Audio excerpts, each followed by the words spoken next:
All right, let's test this.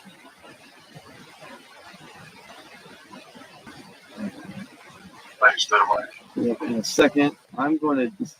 I do not need to close that entire window, but I'm going to disappear from this room and check it on my phone. So here, you try sharing your screen, your iPad right now. All right, I have to join in on join the call now on my iPad. Let's see. I'm making sure we have audio. That's my biggest concern. That is, if not, I'm going to shut down and turn it back on because it doesn't allow you to switch audio with friendly.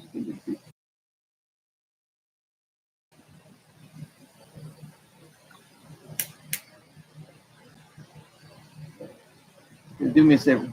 You could sing a Michael Jackson beat for all I care. Just do me a favor. Talk for like 2 minutes. Yeah, I'll get talking here. So what I just did, I just joined the call, and I'm trying to get rid of this echo here that I'll have. Actually, I wonder if I just join on my AirPods, that'll remove the echo entirely. Let's see.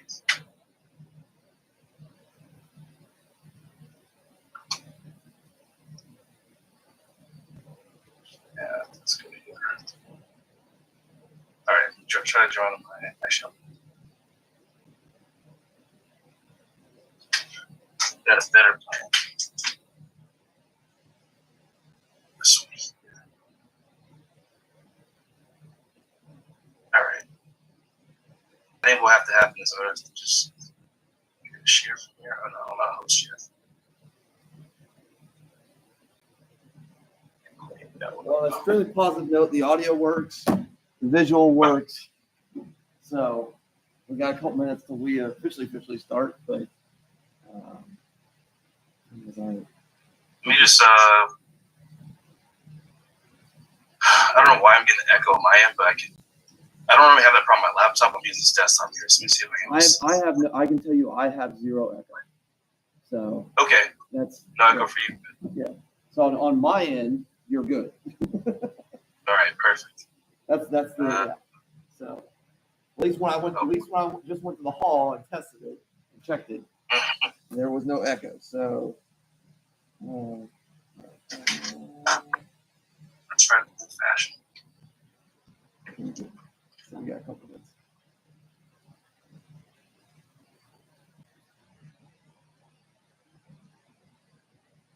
Let's try it this here.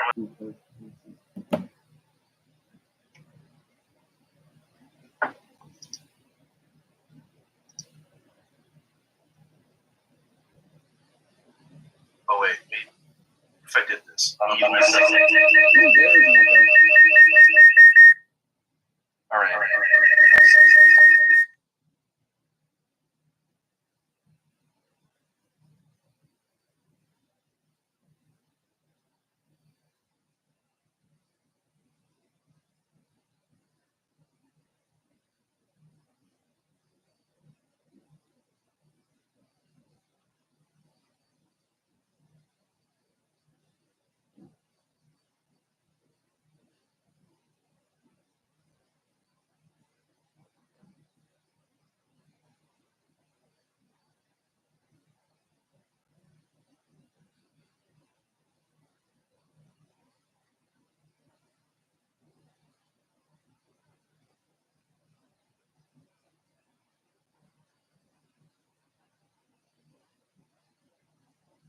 All right. I can hear you. All right, try sharing your screen. Yeah, I'm gonna share the. Yep. I think I have to make the other. Oh, let me make sure I've turned on share settings. That would be the smart thing to do, Coach. That really.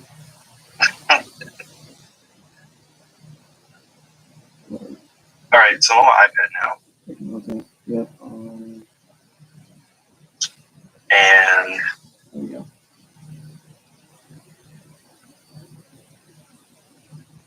I'm gonna try to share that one. Oh, perfect. Screen. A broadcast.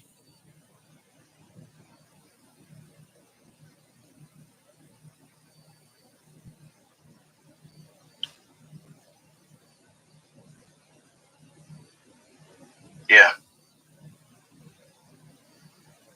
How does that work? That is on these two computers. Looks good.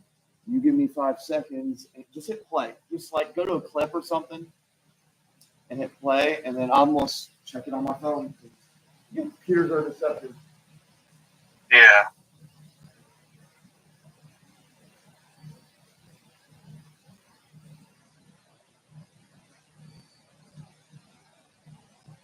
AirPods on it, type old. I'm glad I figured that out now before thinking that was going to be the case with this call.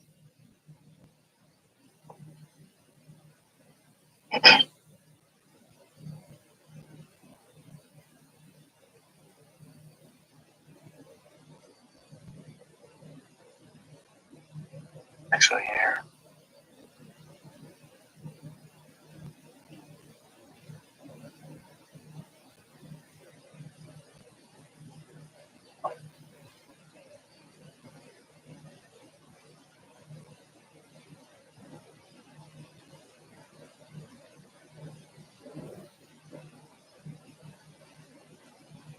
All right, Coach, I'll introduce you, and then I'm going to start tweeting and YouTube and Facebooking all that lovely stuff, and people will start falling into at least the YouTube live stream portion, and we'll see where we're at. And like I said, nice thing is, lovely jazz. So yeah, and so on my end, you're good. No, wait. Right. There we go. Yep. So, all right, coaches. Coach Reese is going to get started first today. He's going to talk his 20 series, doing sweep, trap, and waggle. Coach will go to about, give or take, 230, 235-ish, 240, somewhere in there. If you got questions, just put it in the chat as Coach goes. As we try to clean up small tech issues and all that as we go. Hopefully we don't have any more, but if there's a sound or major issue, just drop it in the chat. And Coach, I'm going to Facebook this out to everybody. I know we got a couple people that filed in already. But the floor is yours, Coach. All right. So appreciate you, Coach, setting all this up. This is glad to have the opportunity to do this and talk a little wing tee stuff today. So I'm just going to start giving a brief little overview about and waggle, which is a play action that will run. And before I kind of get into each one, I just want to kind of explain what 20s mean. So essentially, it is it's a backfield action for the most part, to where if we're in, I think I have it in the diagram right here, to where that back directly behind the QB is pushing vertical, back adjacent is going horizontal. So whether it's sweep, trap, waggle, that's always what it would look like. Now it gets a little different when you go gun. So gun, you don't have that, that back hitting vertical. It's just a horizontal movement. So I want to start by just showing a couple general clips from right behind the quarterback, just so folks who aren't too familiar can get a good look at what we're talking about once we start drawing it up here. So that's helpful. So sometimes in practice, I'll get as close as I can get. I'll film it, and then it'll be on my phone in a moment, and so I can get stuff a little bit even faster than Huddle does sometimes. But then when I load the Huddle, it gets started. But I'd say on your phone, this works out really well. So I have 3 clips just like this. It's going to be sweep, trap, and waggle. And the biggest thing about it is how the backfield motion should almost look the same regardless. So I think this first one here is actually going to be our waggle.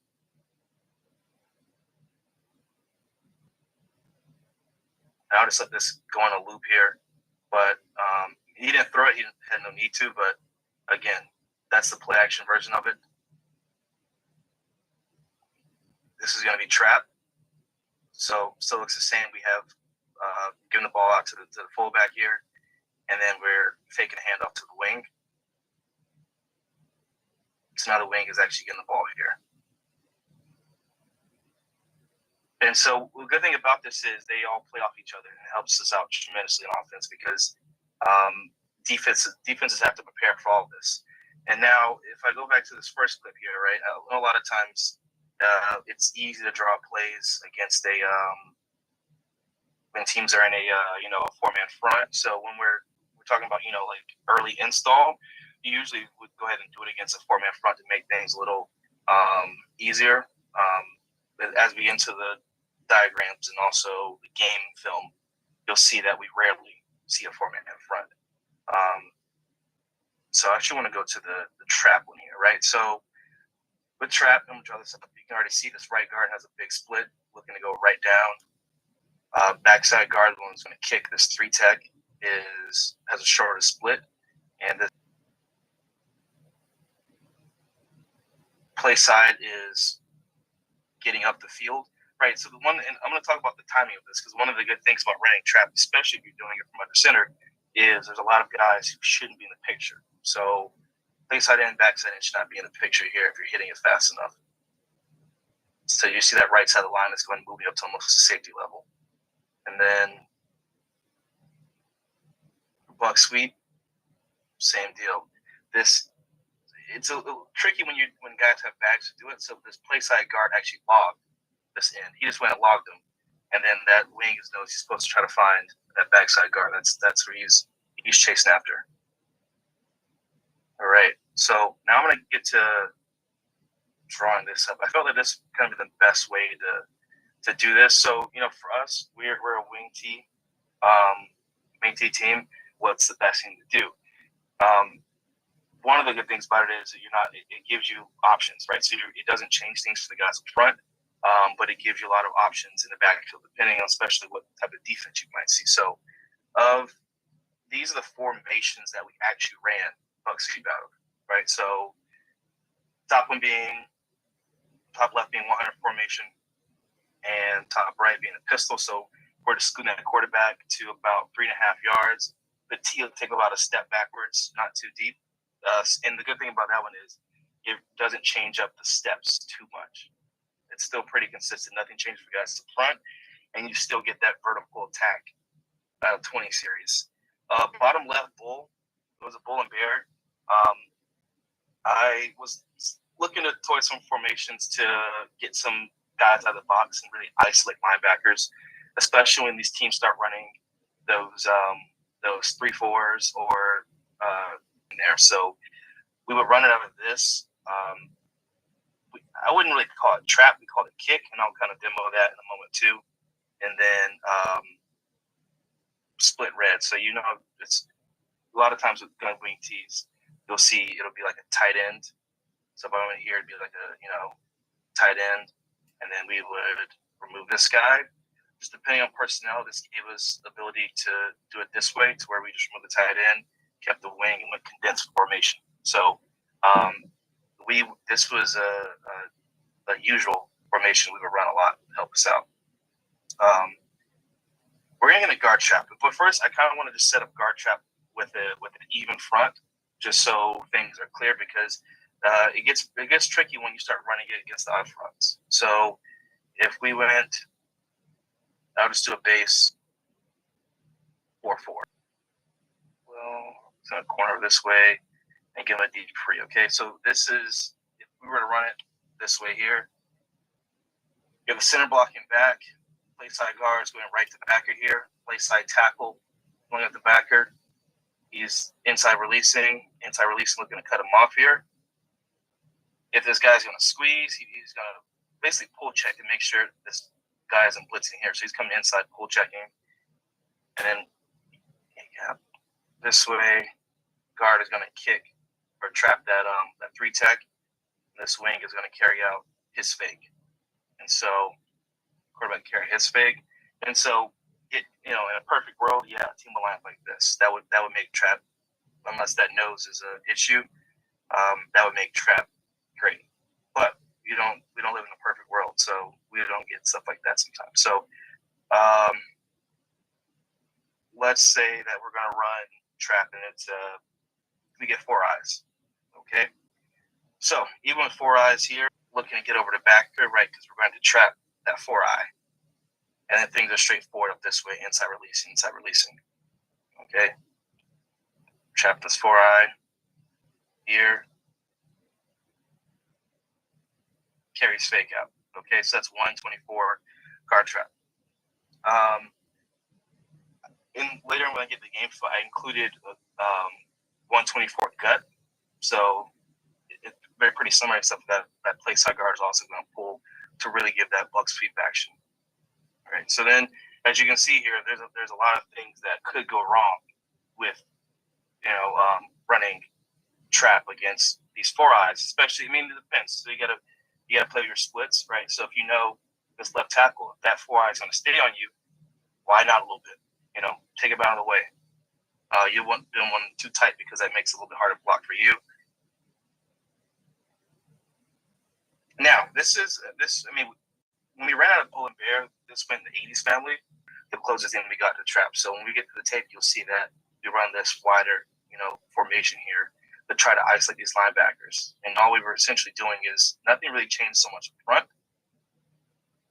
except for we didn't pull this guy. So he would come up the backer for play side tackle. He's down. Center's taking care of the zero in the nose. Full check. He's taking care of the nose up to backer. This guy shouldn't be an issue, but again, you're a gun, so if they time that up, it could be a factor. To the two receiver side, you just have a simple now screen to see if they'll honor that. He's coming to try to trap this four eye, and we have the quarterback give off and carry this fake. So again, what we will also do out of this is if we wanted to run the play action off of it, we're just down blocking the four eye. This up back is to the flats, and then it's just like the split zone bluff almost. So I think a couple times last year we actually were facing some even fronts, and I mean honestly, it's A-gap power. It's down here, down right to backer, full check, trapping, and we're looking to keep it tight. Keep it tight, okay? Now you can say, okay, what about this end here? Well, he's being influence blocked by the quarterback because the quarterback shouldn't stand there. He's got to carry out his fake because you easily could just pull it. So we would try to influence block that guy just due to the nature of the depth of that handoff. Now, teams run trap out of gun. You definitely can do that. We didn't do that too much. I felt the timing wasn't how us. I think at a gun, it just created a lot of wasted movements. Because this T has got to come horizontal, plant, then go vertical, which we've done before, but I think sometimes the timing is better from under center. So what we did as kind of our complement of buck speed out of gun was go T speed.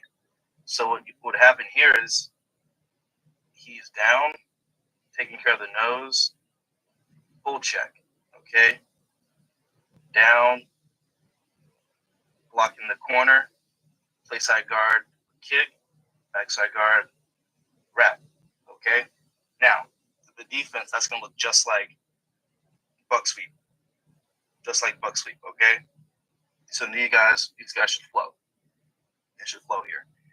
To the play side, we're looking to get corner. We're looking to reach this outside guy. Wherever he may be, we want to reach him. Okay? And the quarterback is pitching off that end, right? So again, that play side tackle is pull checking. However, it won't matter if he squeezes, runs after him. So the quarterback's here, pitches it off. And so we have this on film too. So this was another compliment that we run with along with buck sweep out of gun. Now to get to buck sweep again, we don't want to be realistic here. So yeah, let's go ahead and get in the four eyes with the odd front and see if the center can handle that nose.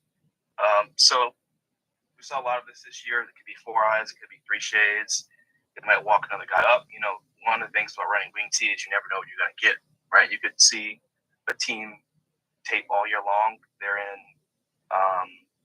they're in a 4-3, a 4-4, something like that, and they'll come out in, just a bare front or they'll come cover zero. So you never know what you're going to get sometimes here. So he's down. Now, if you can go ahead and cross this guy's face and kick, guard is going to pull and log, pull check. Now we get this vertical presence from that T, right? So a couple of things from the T, you got to carry your fade, right? So if they tap you at the line, great. If they don't, you got to keep going. So I love when I see the T really just getting down because you might end up getting the safety, or at least holding the backers here. Horizontal stretch, plant, foot in the ground, get the field. Quarterback's carrying out his fake. Stock block in the perimeter here. So this is our, if you know about the wing T, this isn't anything new. But just seeing it out of that odd front, right? And then I'll go here running out of gun. So when we went gun, we didn't really do too much tight end. And you'll kind of see why once we get to the game tape. Under center was tight end almost all the time. Okay, so running this about timing, because I think timing and when ball carriers are getting to their landmarks at certain times are important. And I realized that, running trap out of the gun messed up the timing. It wasn't hitting fast enough. But also running sweep and waggle out of the gun hit faster. And so it gave defenses less time to respond. Especially as you go through the course of a game, the defense starts to pick up. They know what 20s look like. They know what 80s look like. And so when you're changing that pace with things you're hitting, that can also put a lot of stress on defense. So he'll be down here, down, block in the corner. Okay. Play side guard is going to come kick. Center's taking care of the nose. Pull check. Coming across, take one step up the field, straight across, plant, hit it. So again, with no tight end here, this is going to hit a little bit faster. So when we get to the tape, you'll see okay, this guy is getting presence, right? This back is going horizontal, getting the field and going, right? There's no T hitting up the A gap that holds these backers here. And so one of the things we're doing here is trying to make the defense play the full field. And so receiver will come, block corner, and this guy is to the flats. Okay? And we turned this buck sweep into a condensed RPO. Okay? And it also looked very similar to waggle here. And what that does, because the quarterback does pull it, he can run and go to the flat. And so he does sometimes too, but we'll see that, even on the tape when I get to, we still give it because we like what we're getting play side. However, if we wanted to pull it and throw it backside, we had those opportunities. And this is still a little bit similar, but this is more spread. We went bull, right? So what we would do is we would just tag a motion or a shift. This guy would pull check, kick, wrap. And so what that's doing is we're isolating linebackers, right? Because these splits, I know it's like the run game setup here, but these splits were wide. I had receivers landmarks on the numbers, regardless of ball placement, regardless. And so I was intentionally trying to make a lot of green grass to see, okay, how are these guys going to play this? How far are these safeties going to go over, right? And if I can isolate these linebackers, that's best case scenario. And then we still 1 foot, plant, and then go to this side, stock block, now screen to see if they respect that, which we have done the now screens. We did that plenty. And so it's making them play the full field, right? You got to run fit, buck sweep this side. You also have to play now screen to the two receiver side. And so that gave us some advantages offensively. So this is the same play. I'm sure you all know that, right? So issues you face because you never know what you're going to get. I think that we had one team last year that was pretty unique in how they tried to defend us.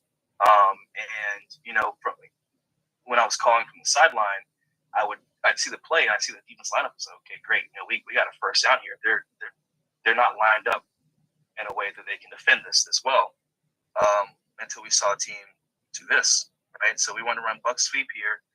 And they gave us the full play side wash.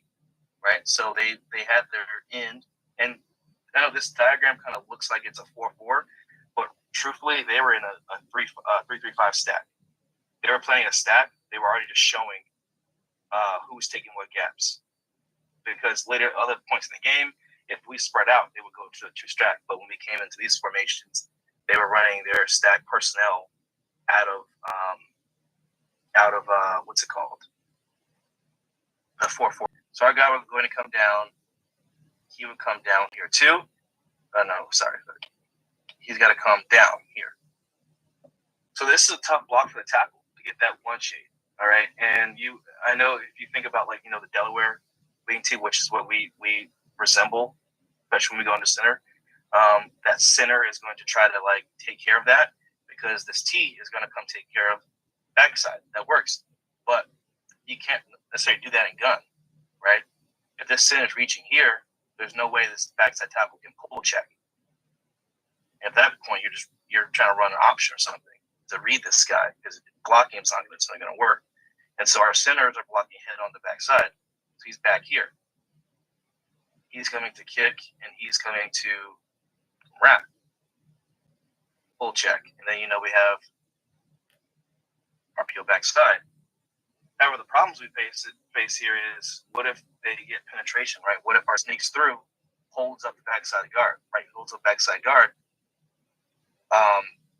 Due to the timing of it, that play side secondary, they're just run fitting. And so you'll get a yard or two, but, you want more yards than books than 1 or 2 yards. So that would cause a problem. Another thing that you could do here is, which we saw, was a team do this. They would spike through, and this Mike is up in a 2-point stance. It's coming to loop. And so tackle is, if he does get the nose, the Mike's coming right off his butt and squeezing between him and the backside guard and coming through. So then our backs are skilled enough to sneak some yards out of it. But, this is one of the situations where, had I just gone under center, it could have created some issues, right? This Mike couldn't be able to jump around so much like this, because you still have that vertical push from the tee.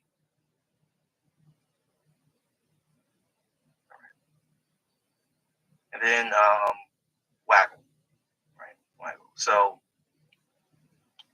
with our receiver, there's a couple ways we did it. If he has his normal split, he could be, kind of out here on the numbers. Inside is fine too. And so sometimes we have him just go ahead and clear out, push vertical to take care of that guy. But, if you want him in the play, right? If you want him in the play, it's that deep out. So he pushes to at least 10 yards, 12 yards, something like that, and he's spanning out. Okay, so, 2 things happen here. He's going to, and we've hit this to these guys in route, but other times they'll just settle in. They'll settle in almost like a comeback. And in this corner, he's got a bail, and he fans out, which is good. Okay? So if we get here into the box, we have tackle going down, backside guard pulling, logging, center taking care of the nose, backside guard is that lead blocking out for the quarterback. The T is hitting up in the A gap, fanning out. Right, he's got to sell his fake. Here. So they tackle him, great. They hold him up, that happens. Because if they held him up, they can't cover other things. Okay? But we want to make this look like sweep. Even though the guard's going the other way, so that look like sweep. Wing, coming across, faking, blocking backside. We have a pull check here. Quarterback, faking, getting his depth. Okay, rolling out, right? Play action, RPO, whatever you want to call it. It's a good one to have, especially from under center. Tight end's already down. If it's sweep, he's like, you gotta be hauling to get in that window, right? You don't want to be, working too far up this way. It slows you down. Get into that passing window. This guy is going to be down 2, fanning middle of the field. Okay, so his route is going to change. For the sake of this clinic, I put ball middle of the field. However, if we put the ball in the hatch, his route's got to change up a little bit. Okay, and so one of the things about this is, the teams who run that if say they go cover zero, which we could see a lot, right? This guy's going to try to find work. He's going to try to find work. He's going to seize paths, and he's going to try to pick up most likely the tight end here. The corner needs to respect the X receiver and cover zero. This backside safety will go ahead and take our wing, cover zero, right? And so now the true issue becomes, okay, who's responsible for taking these backs out of the backfield, right? Especially after the run fake. Because let's just say, first thing they'll see is action, they'll buzz, they'll pick up and run. If he comes here, great. Okay, if he tries to knife it and rush, we have that play side protection coming our way. And so this play gives us a lot of answers, right? So, it's one of those things when you call it, it's like the quarterback doesn't have to throw it. Doesn't have to. Because if defensive backs are covering the receivers, they're out of the play. And having this backside guard gives you that advantage of getting additional block to the play side, who ends up being almost your lead when you keep it. Okay, so this is probably one of my favorite, I won't say favorite, but this was a pretty reliable play action here. So we run this out of the gun with condensed formations, and starting with the play side, the C receiver, which runs the corner, okay? He's running the corner to green grass, right? This tackle is going to come down, play side guard, pulling log, backside guard, pulling, leading for the quarterback. The T, now, so here's the thing about protection. This is something we had to do out of gun. That T is not going to do this, right? Could it hold the backers? Yes, but that could also cause problems for protection because, interior leakage. So interior leakage could be a problem. Full check this way, okay? And so what we would do is he would get a vertical step. After he would fake it, he's got to help protect. Quarterback's going to take it, boot out. Okay? This wing, right to the flat. We did it a couple ways in the backside, right? So sometimes we would have it to where this wing would stay home, help pass pro, and then this X would now be replace the tight end as a crosser. Other ways we run it more like how, because the one thing about this is trying to get this X to be open, he can, but he has to run through a lot of defenders who are going to see him. A lot of them see him there. So sometimes this was but you kind of played it just week by week, personnel, kind of give us the advantage we needed. Not too much different, but now we kind of get this in the full field. So you'd see okay, how are they going to, how are these teams going to respond? How are they going to line up to this formation, right? They've seen condensed. Now we have to widen them out. I kind of got this from watching a lot of Tennessee tape and just looking how defenses have to line up and respond to this kind of stuff. So down, log, taking here. Oh, sorry. Motions guy across. He becomes your crosser. Clear out. Now screen. Quarterback will come. Boot out. Backside post.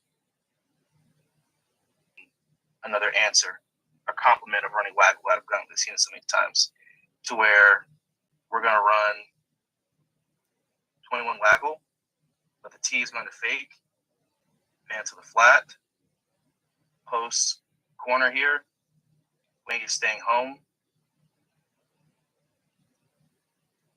He's coming over, backside post, logging, pulling. Rex taking it, putting his foot in the ground, booting out. That's why we needed this guy to stay home.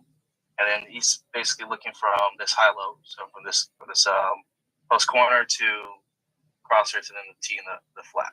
And so we didn't run that often, but that was just something we wanted just in the event we needed. Longer than I anticipated. I got a couple clips here. I put them out of order just in the event of time, so I knew I was still going to touch certain thing, shifting over, and we're going to run waggle out of this. So it holds those backers, comes across, and then it's able to find our tight end, right? So I think the thing to look here is watch kind of the inside backers, what this that back action does to them. So they're still watching. Quarterback's already booting out, and they're still watching our wing. So it puts a lot of pressure on those secondary guys to come up and cover guys. Sweep here, and so one thing you notice here about sweep is once we're doing it from under center, it still hits fast, but not as fast as gun, as we'll see here in a moment.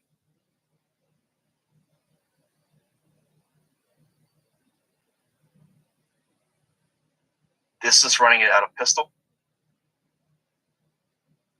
So again, another odd front here, and we just wash it down, and then run sweep. Trying to find somebody to pick up.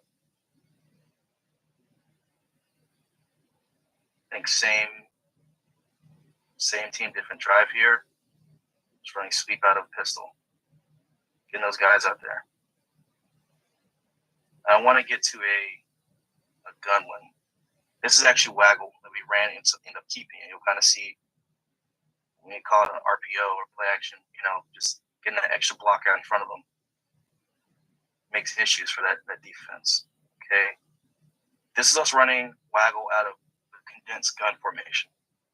And it's another compliment that was really helpful in terms of our play action because who's responsible for the wing? And so this is a short throw that you just get yards added onto because the outside backers are peeking at run. So backers here trying to fill and run, and it's hitting faster. So you kind of notice that gun is waggle is hitting a little bit faster than the underlook that we saw, and not running trap, running T-speed out of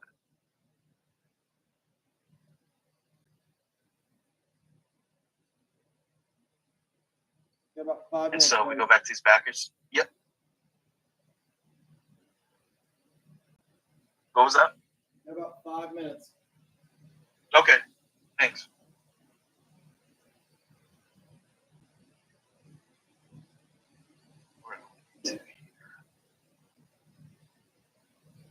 More I want to get to. Let's see. Okay. I think we're running waggle here. And so our quarterback took the shot, which, I'm okay with. But he kind of gave up a guy in the flats, right? So no one's taking care of that wing, which the wing is really just replacing the T for the center. Takes a shot, but that gives you a guy that usually gets open from that look because they're worried about run. This is us running out of the pistol. We did this out of red formation, but us running buck because of how we wanted to block it up.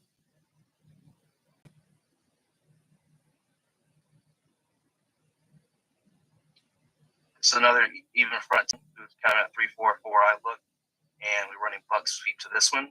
And so they were kind of delaying who their force guy was going to be. So he's sprinting at the snap of the ball, and our guard finds him, kicks, and then again, this isn't a home run, but these are reliable, consistent yards that we're getting on the perimeter.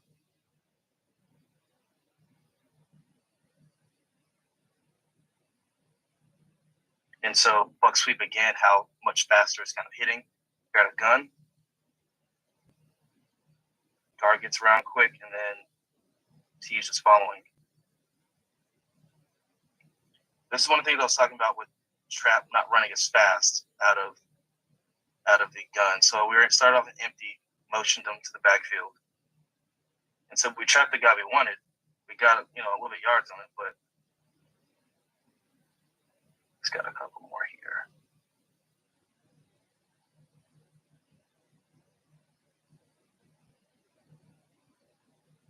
I think the last thing I'll probably say here is just some of the issues that you face. So this is where that backside guard never got around. So he gets jammed up, which means no one comes to take on that safety. So they come and fill quickly.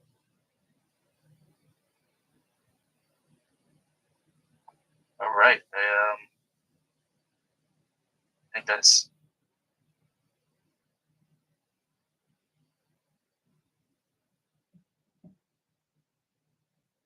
Yeah. That's it. Almost like perfect on time. So, like, I mean, do you have your contact info anywhere on the? Yeah, I think I put it on the slide. Yeah, let me go back to as we're talking, we got a couple minutes as we're again. That's why I give you some of the buffer time is for questions. Yeah. As I kind of put in the chat, if anybody's got questions, either there we go. Yeah. DM me, put in the YouTube chat, whatever. Like I said, I've got in the. I again, I'm in and out of the room right now, catching part of it, obviously, because again, trying to make sure everything's tweeted out, like, and all that stuff, and making sure the internet's working. Because again, But I know you guys kind of do both and under center. I think you're more prone to under center from our conversations, or at least stuff times up better. Let me phrase that better way. So when you one of my questions for you is when you're installing, at what point, and I think we may have talked about this on the podcast, but I honestly don't remember because especially the past 2 weeks have been a whirlwind. At what point do you add shotgun to your thing? Obviously, because again, the under center timing, the footwork is very monotonous. At what point in your schedule, because I know you guys get spring ball in spring, summer, fall, do you start adding? Yeah, I would say spring is I would say that since the guys have been running this for a while, we would start off early in the off season with under center stuff. Like those are the mornings, mornings before school, under center.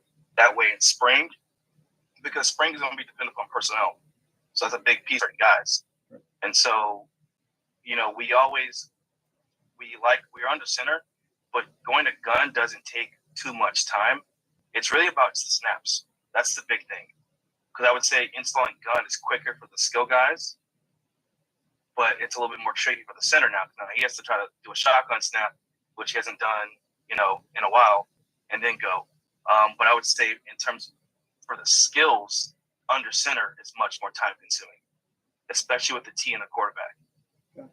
So we in a perfect world, we go under center first, install under center, and then we get ourselves back in the shotgun coming in the spring. And then one other one I got messaged me again, coaches, as we're wrapping up here before we get to Coach Farris. Again, nice things why I've learned to build in more buffer time. Don't be afraid to tweet at them, Instagram, give them a shout out on the phone. I am going to cut these up individually as well. So you don't have to sit through dead periods and us figure like me doing tech checks at the beginning like we did today. But again, you got to understand is the 20 series your first install every year? Because again, I know some people it's buck, trap, waggle every year, no matter what, blah, blah.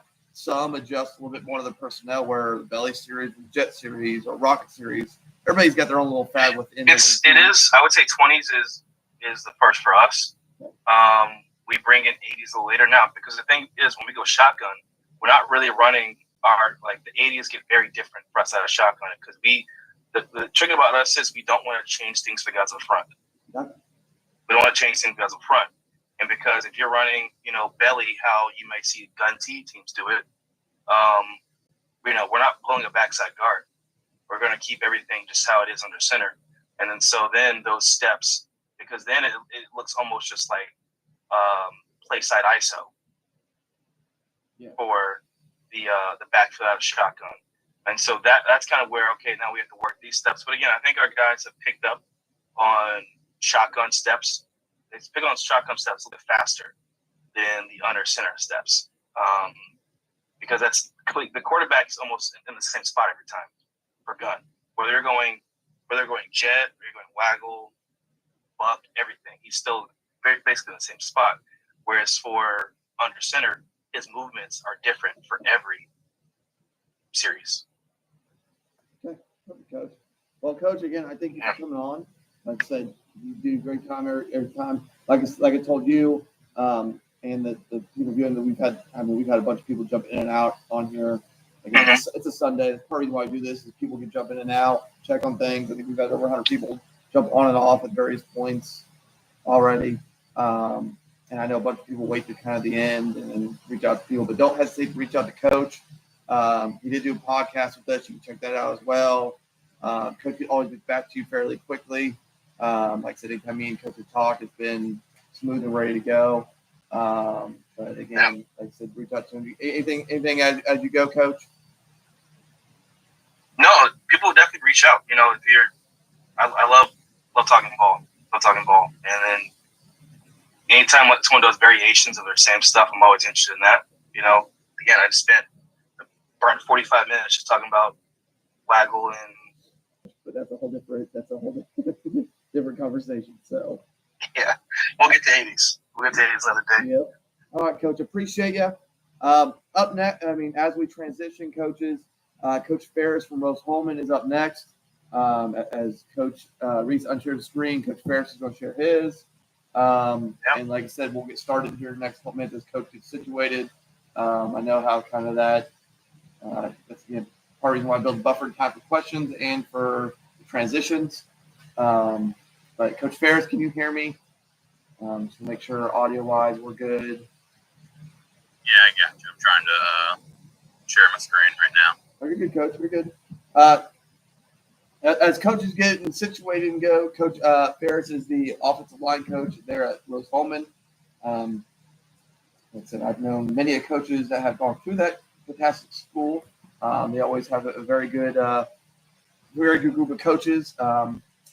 Recruit very high academic engineers, which is a whole different concept. So if you have any 4.0 plus kids that want to become an engineer and make a stupid amount of money after high school, reach out to the guys at Rose-Hulman because I used to know Nick Davis and a couple others that used to be there. And again, recruit some good high-level kids. They're always really competitive and really good. So, Coach, how you doing?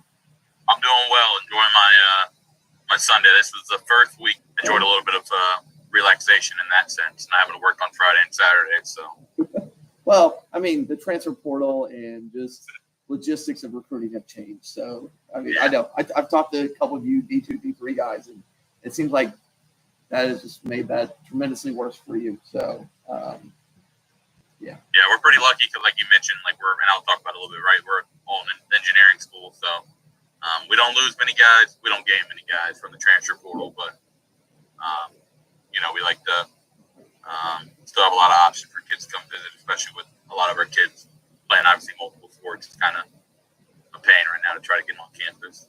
So no, I get you. Like I said, and trust me, I understand, and hey, at least you kind of have the same selling point as like a Vanderbilt or a couple other ones. Like you come here, you're gonna leave, you're gonna make some good money, and get a good education, and so forth. So I think again we're about 2 minutes ahead of schedule, not a big deal, but we can get started because I know I see more people are falling in. Again, some people are gonna go in and out based off what they want to see for the day.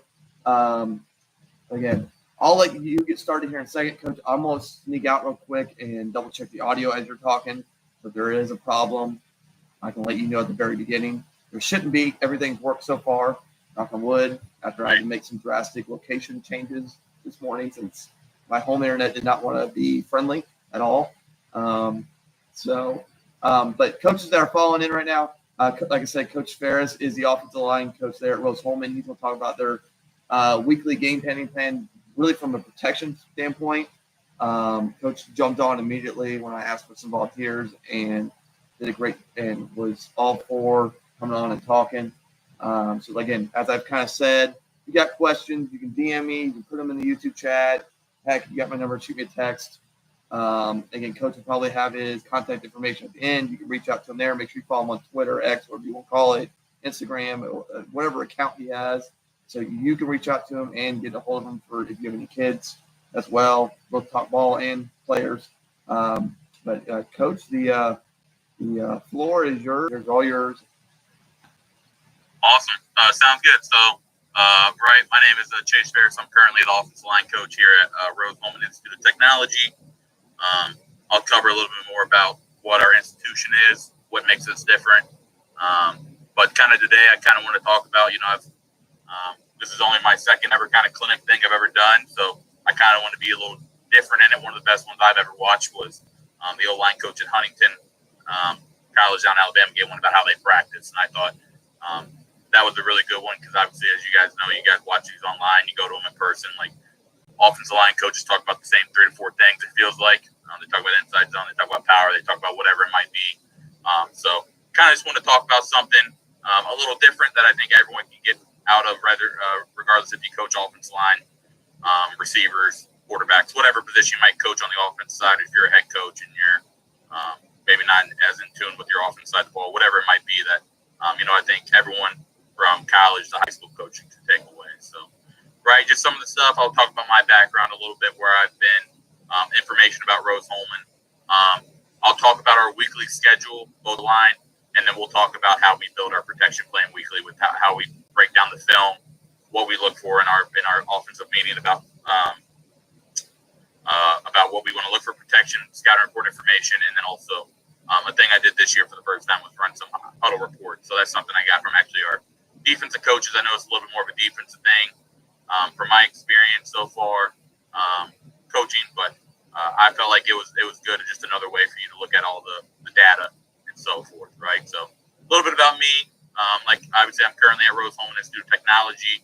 I've been here since the spring of 2023, where I've coached the offensive line. I recruit Central Indiana, Kentucky, Tennessee, Pennsylvania, and the Northeast Coast. So our offensive coordinator, Coach Skiba, recruits the state of Ohio. So I know obviously this might be a little bit more centered towards Ohio coaches.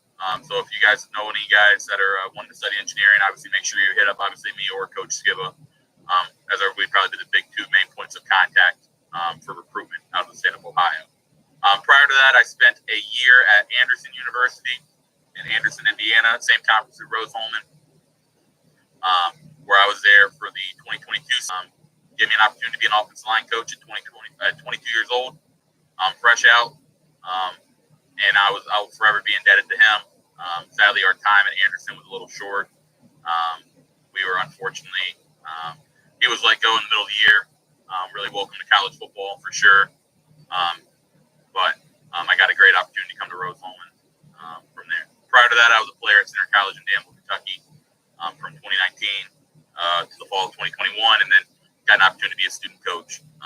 My last semester there really helped me get a head start on it, and I think that has obviously helped me get a leg up on people, relatively the same age as me, and even obviously some people older than me that's been coaching longer. I feel like I learned a lot in 6 months from being around the coaches I played for, and I'm very, very fortunate for that.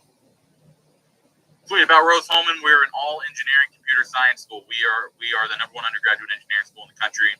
We've been that for 26 years. So where our big thing is we're trying to get guys graduated engineering degree and go get a job in 4 years. Where there's a lot of other great engineering schools in the country that might take 4.5, 5 years.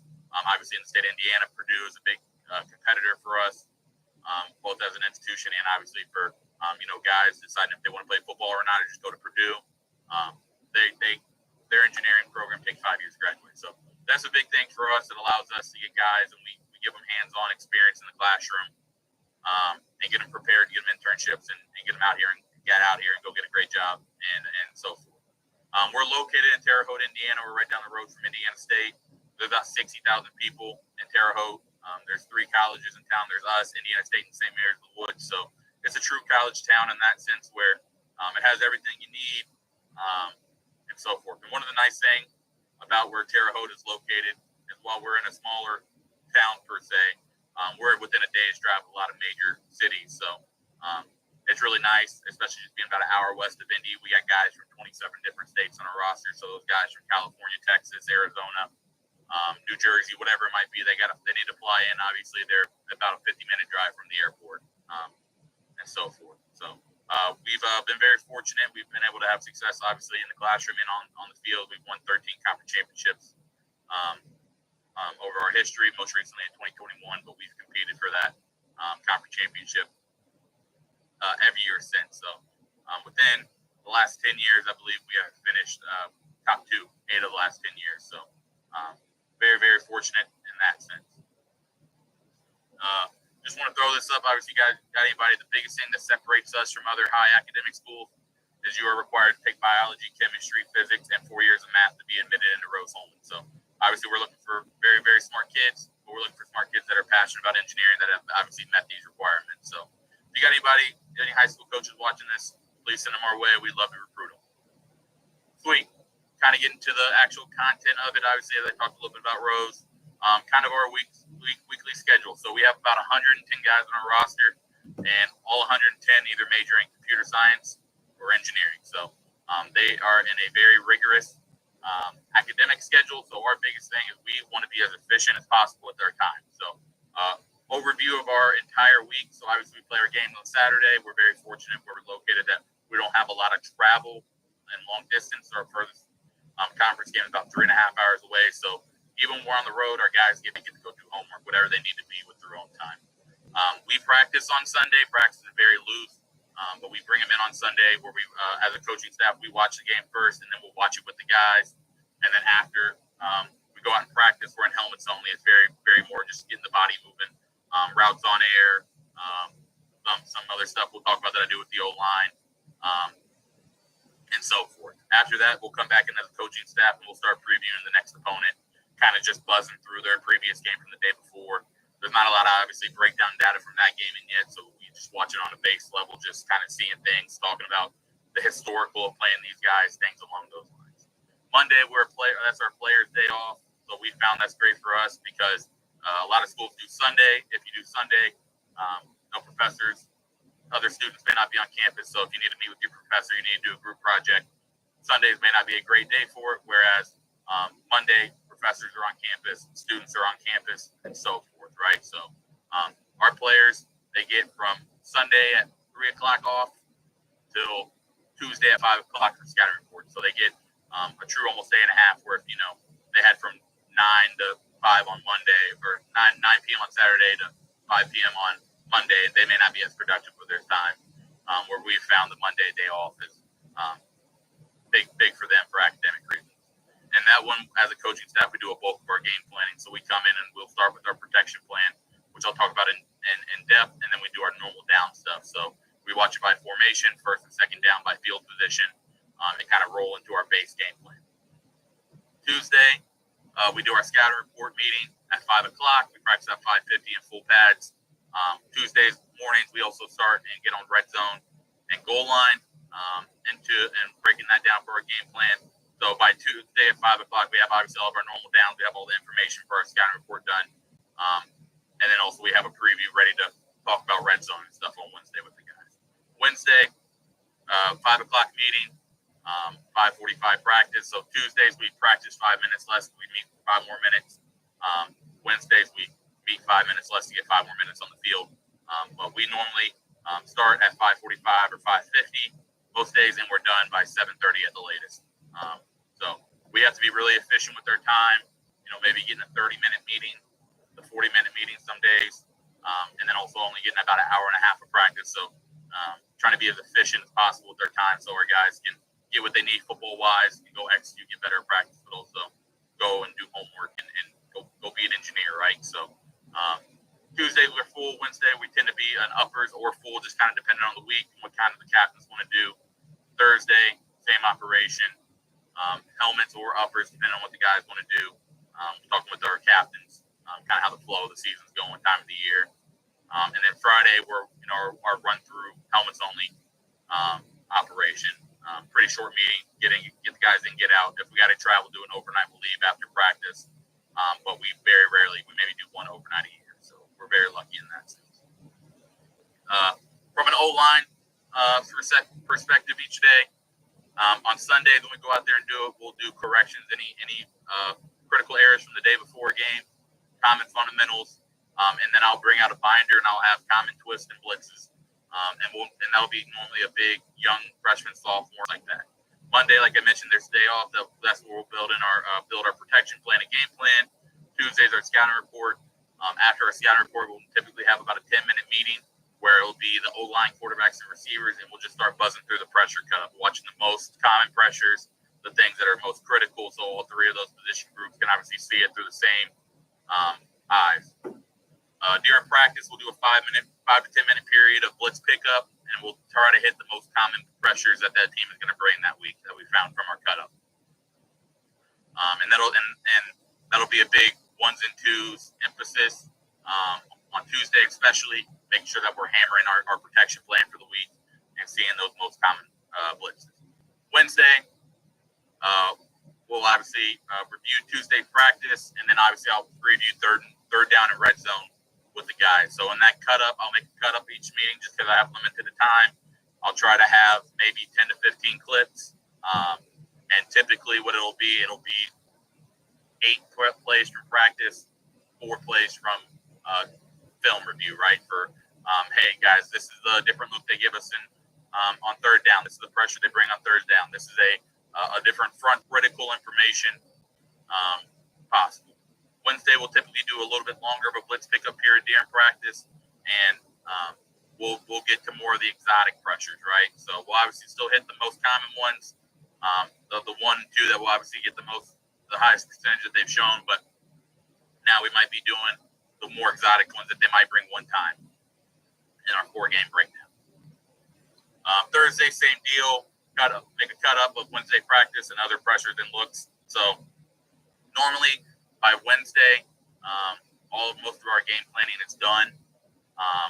And Thursday during the day, I'll obviously get a jump on next week's opponent, but I like to throw a live stream of the team we're playing, of a game we did not break down, or watch if we have it on Huddle, obviously, of a game we didn't break down, just watching it. And then obviously if I see any different pressures or different looks that was not in our breakdown, I'll make sure I add that and show that to the guys in the meeting and draw up anything we need to draw up and so forth. Friday in our meeting, this is something I got from our defensive coordinator. He does it with our whole defense, but I'll throw the live stream of our opponent's most previous game and just kind of let it run and watch a little bit of the series. That'll help the guys see kind of the more flow of it, see transition, kind of help some of that stuff to see it. And I've noticed the guys, and they'll start talking through it as well while we're watching it, and they'll start picking up on tells that they didn't maybe see from watching the Huddle film or from information that I maybe didn't give them during the week, right? Sweet. The breakdown data. So right here is kind of how we identify the box in our breakdown. So it's as simple as we tag 2 numbers. The first number is the first level defenders. The second number is the second level defender in that sense, right? So in this top left, right, we have a 4-3 box. You got 4 down linemen, 3 linebackers in the box, and so forth. Right, bottom right, you got 33, 3 down linemen, 3 linebackers. And then we have our tags with it, right? So it might be a 43 over, right? That just tells us that we got 4 down linemen, 3 linebackers, and it's an even, and so forth, right? The different tags that we do it. Right, just to kind of this is how it kind of looks, and you'll see I have a snippet of the actual breakdown information, right? But like top left here, right, we got 43 odd Sama, right? So we got 4 down linemen, 3 linebackers. The Sam is up, right? So it just helps some of that stuff, 52 odd, and so forth. And it kind of having some of those tags. So blitzes, so we are pretty basic in the sense that we'll tag the blitzes by who the person blitzing is from the second level, and then if it's a letter, right, so if it's MA, right, that's the Mike blitzing to the A gap to the field. If it's Mike 1, M1, that is us telling us that he's blitzing to the boundary, right? So that just helps us that if you see a letter, as the second thing you know, it's a field pressure, you see a number, it helps it, you know quickly that it's a boundary pressure, right? And then we tag the pattern of it as well, right? So if we get 2 to a side, we'll tag that as stamp. We get 2, 1 in, 1 out, smack, whatever it might be. Backers in the A gap, bullets. They cross, right? Cross dogs. Simple things like that to help us. Obviously, we want to know who do they like, whoever it might be, but do they like bringing a certain pattern? It kind of helps us visualize it as well as we're talking about our protection plan and so forth. Right here are just some common examples of it. Right, a single linebacker, rusher, a dog, right? Simple SD, the Sam, or nickel, whatever it might be, coming off to the D gap, the furthest gap to the field. Mike A, pull 4, right? And then here's our multiple 1 stamp is the most common one we'll see. SD and B, right? Whatever it might be. This most common one here, right, is 2 to a side, outside of the end, and so forth, right? Sweet. And then here's a snippet of it, right? So this is exactly from our breakdown data of what we break down each week, and so forth, right? So we have obviously a 2-minute, if there's a 2-minute situation, down distance, yard line, all that jazz. Formation. So we don't tag them in our formation. We just tag them in the generic formations of 3x1E ball, 2x2A, so forth. I like to tag the concepts. So it might just be as simple as sprint, and we do this for our self-scout information anyway. So whenever we use a game from the previous year, most of this information here is already broken down, right? So from formation, play concept, motion, FSL formation to the sideline, FIB is also another common, obviously, term for it. Field position, open and green zone are kind of the areas we look for in our normal down, right? So middle of the field, stuff along those lines. The box, like we mentioned, 42, 4 down linemen, 2 linebackers, even. Center's uncovered, under G, right? So they're playing it 2 wide of the field, and so forth, right? Rush ratio, 4 guys, done, whatever it might be, right? And then the coverage adjustment is something that we will do as well, in the sense of, right, so defensive cover, they're playing cover 4, 4 lock for us is they're playing cover 4, and their corners, they're playing press man coverage. The 1+ here is another common one right here. So they're playing cover 1, but they're only rushing 4 guys, so they have an extra guy in coverage and, cover, right? And that principle, and so forth, right? So that's kind of the data we look at just in the breakdown, and kind of can buzz through when we need it and such. And we use that, obviously, to help us get going on the protection, right? So protection meaning, right, so we make a pressure cut of all pressure. So we do that out of, we take the all broke, so all the games that we broke down, and we'll take it and we'll just sort it by rush ratio, and we'll pull 5 and 6-man rush ratio and so forth, and we'll make a cut up. We remove any bare fronts, obviously. So if they're in like a five down front, and they just rush the 5 D linemen, we're not going to consider that a pressure, and so forth, right? But we just want to know, or who are they bringing? Are they primarily a odd team bringing the middle guys, or the outside guys, so forth, right? So we'll make our cut up, and 5 or more is considered a pressure for us, right? Regardless of the situation of the field, down and distance stuff. We just want to see all the pressures that they've brought. The next thing is we like to identify who their best D lineman is. Is it their nose? Is it their 3-tech? Is it their field end, boundary end? Where does that guy line up? Because if we're playing a guy that can wreck the game as a pass rusher, you better believe we're going to slide to him, right? So we'll change our entire protection plan to make sure that we account for that guy. So 4 years, and he grad transferred and played his 5th year this year at Purdue. So you better believe we slid to him every time we could in the 23 season whenever I was here going against him, right? So that would be a week we wouldn't tag a man side or slide side in the call when we're signaling the play, and the quarterback would just know, I got to find where number 2 is, or number 93, whatever number the guy might be, and then tell the O-line the corresponding man side, slide side from there. Right? We want to know, are they a field or boundary pressure team? Do they like to bring their interior, exterior pressure team? In the sense, they like to bring bullets in the A or B gap. They like to bring guys off the edge, and so forth, right? So that might help us, if they're an odd team, know if we want to, how we want to sort it that week, and things along those lines for us when we're making the call sheet, knowing, hey, they're 95% field pressure team. Let's try to make sure we're sliding to the field on most of our normal drop back six down. Right, look at it by field position, down and distance, and we put all that information in. We call it the Bring It, which is a really good document we give our guys that just breaks down all the situations. I got a couple of them in here to show them and so forth. And then kind of something I do on my own, like I kind of mentioned, is showing the huddle reports. And I think that's a good way, another way to kind of do it, where you can share it with the guys and you can see it and you can click on it and it takes you right to the clip. Scatter report, right? So here's the Bring It. This is from this year when we played Hope College up in Michigan. So you can see a ball down and distance, they pressure 25% of the time. Their top pressures, right, 5 or 6 man rush ratio, right? They like to bring their Sam. They brought the Sam off the field D gap 12 times. They brought the Will into the A 8 times, Mike into the A 8 times. So right here's same kind of pattern, right? Solo linebacker into the field A, just where, who it is, things along those lines. Like they brought 2 to a side, and then they brought cross dogs here, right? So that helps us, and the guys can see it another way there. The guys can see by down and distance, knowing that, right, this was a team, we stayed on schedule for the most part, right? The first and second downs, when we're on schedule, they're not pressuring.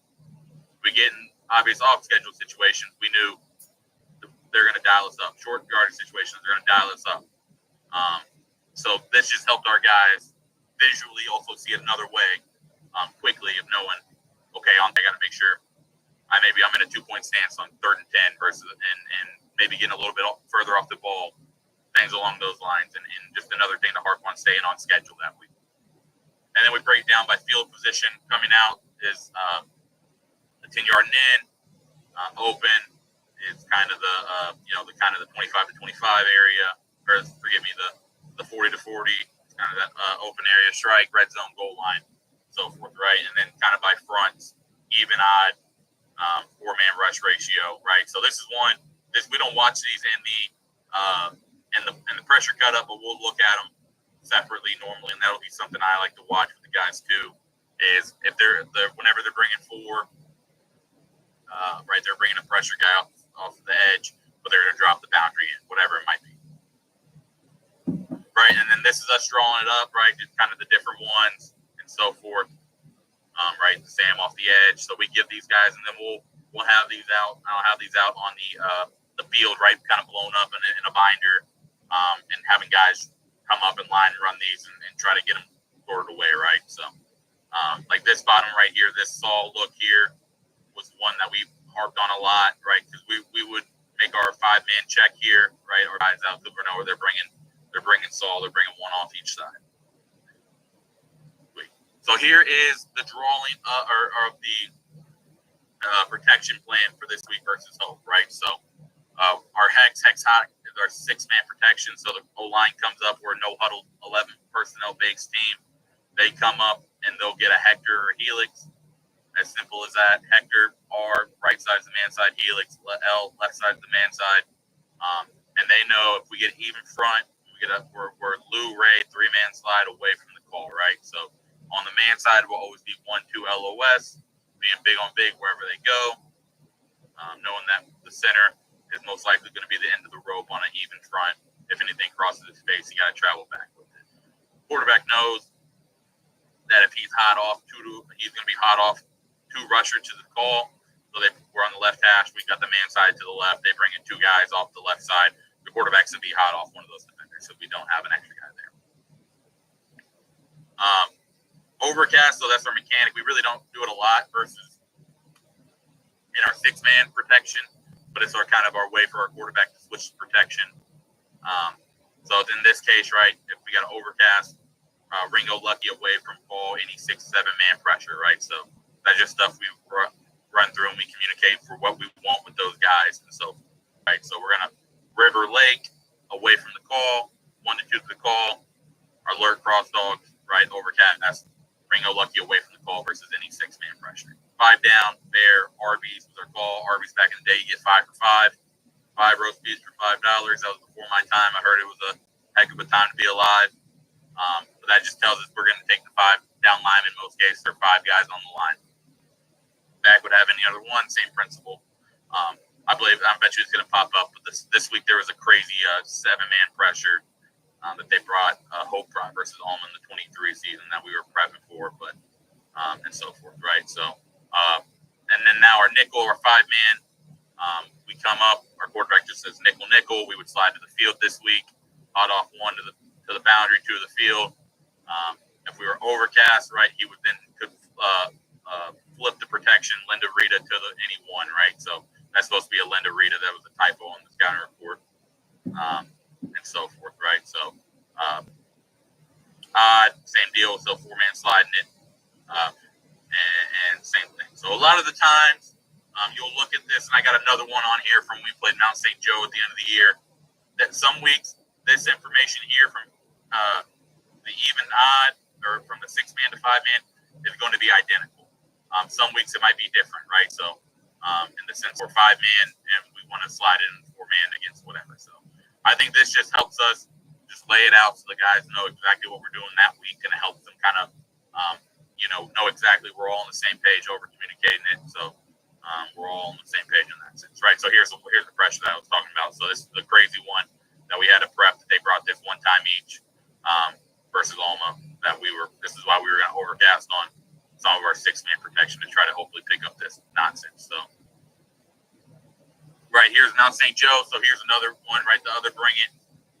Same principle, same material, just obviously knowing that based off of this game that we weren't maybe going to see as much pressure from these guys, that they were fine, they were feeling confident in their 4-down linemen, and so forth. Right, the pressure is pretty standard, right? Same stuff, just kind of drawing them up each week for the guys. They get this in the scouting report. We run through these in blitz pickup every day, and watch the cut-ups of it as well.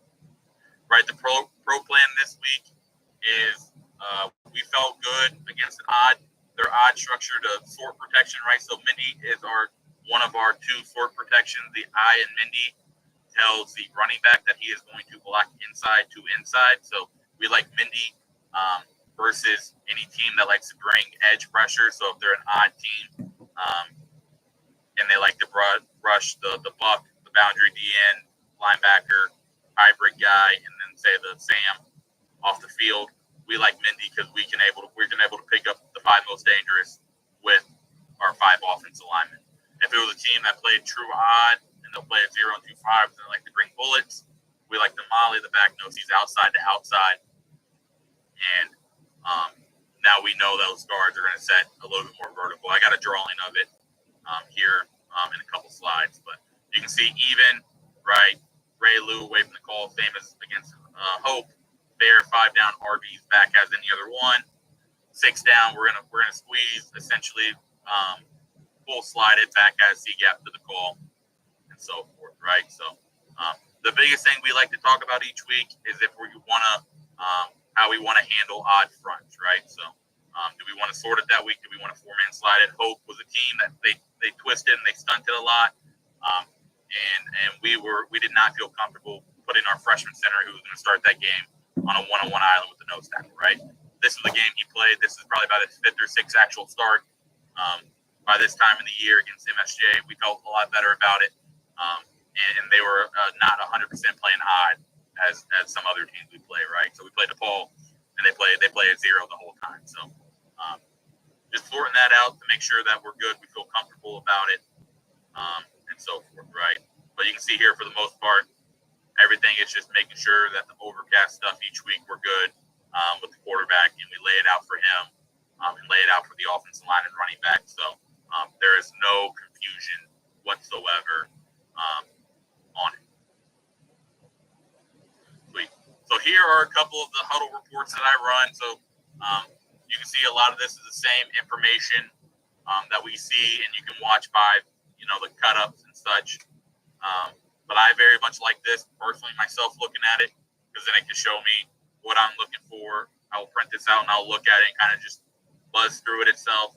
And it helps me see it. So I'll do one like this one.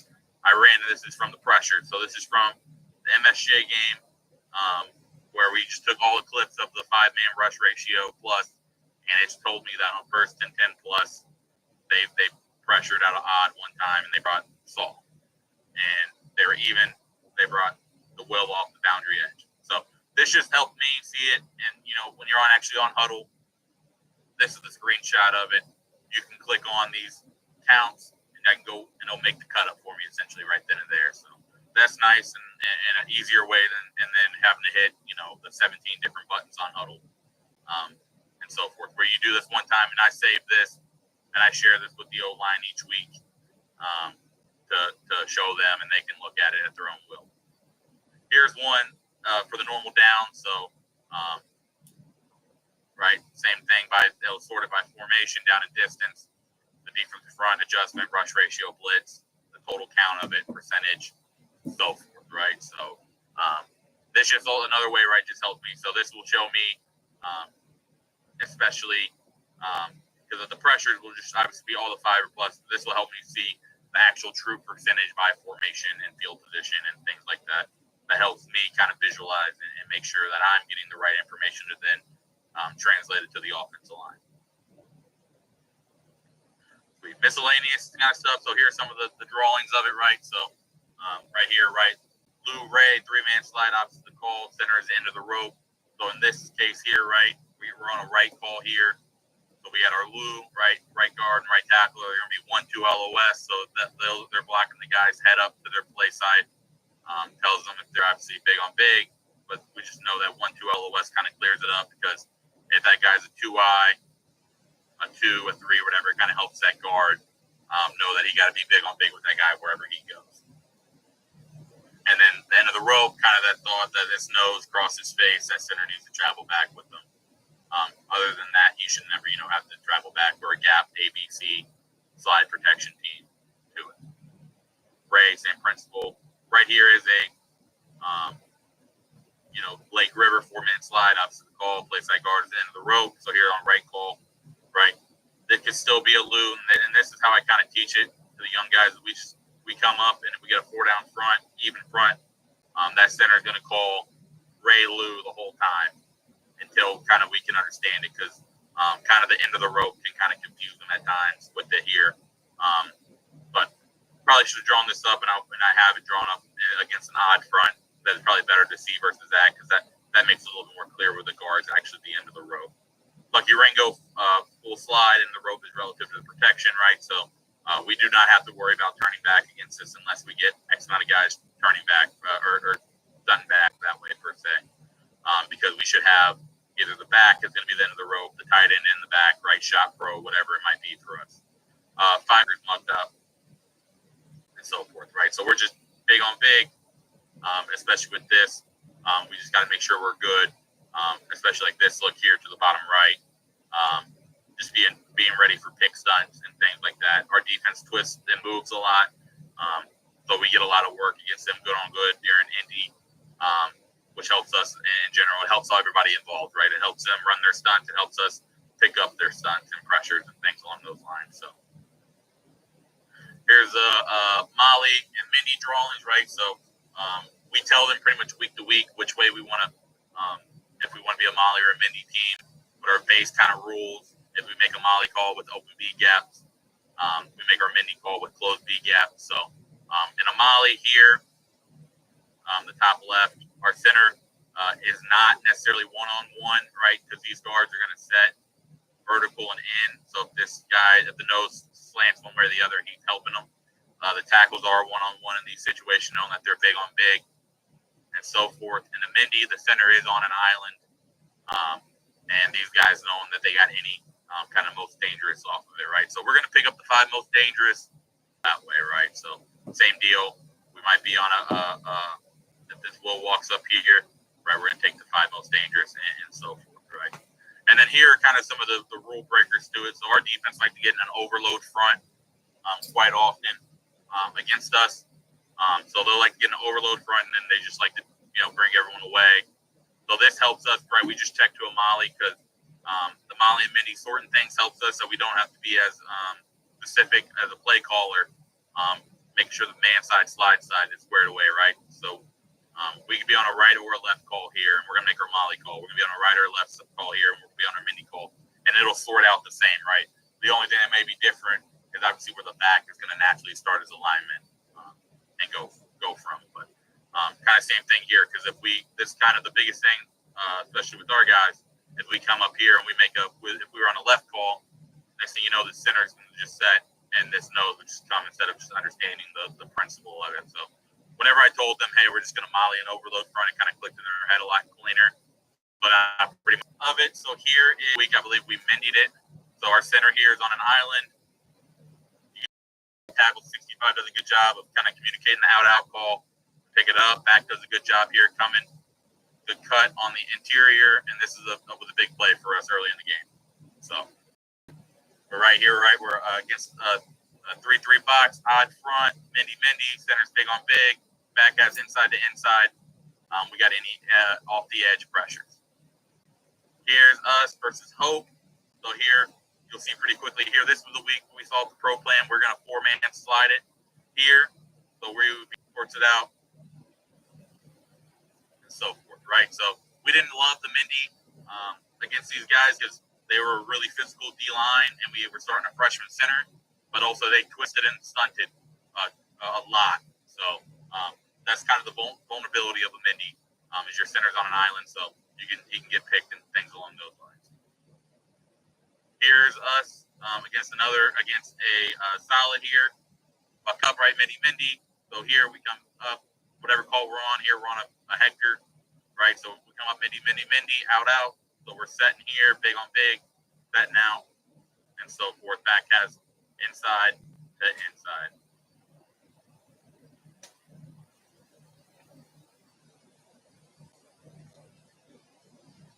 So you can see here, the protection, sorting it up, should be coming to pick up number 10, and so forth. Here's one from 2 years ago. We're on a array here as well. Just knowing that we have 1-2 to the slide. So 73 does a good job here.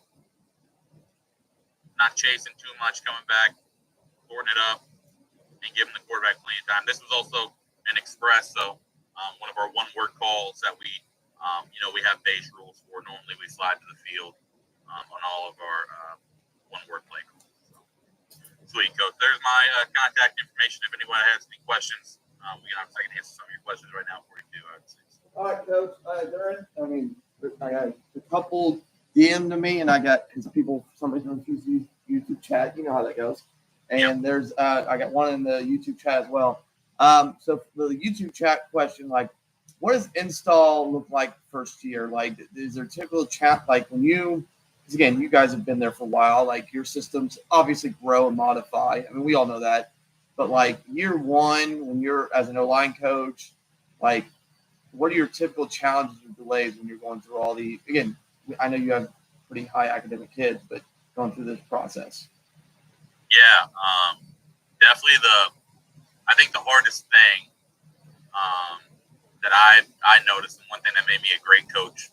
Or not a great coach, but a better coach being at Rose than other places I've coached is our defense just does a bunch of stuff. You know what I mean? So we've naturally, I think whenever you build a structure, you got to first look at what does teams in your conference do, and then you kind of got to look at what does your defense do. So you got to have some built-in answers. Obviously, you're not trying to scheme up to beat your defense, right? You're trying to beat the team playing on Saturdays afternoons, but also like.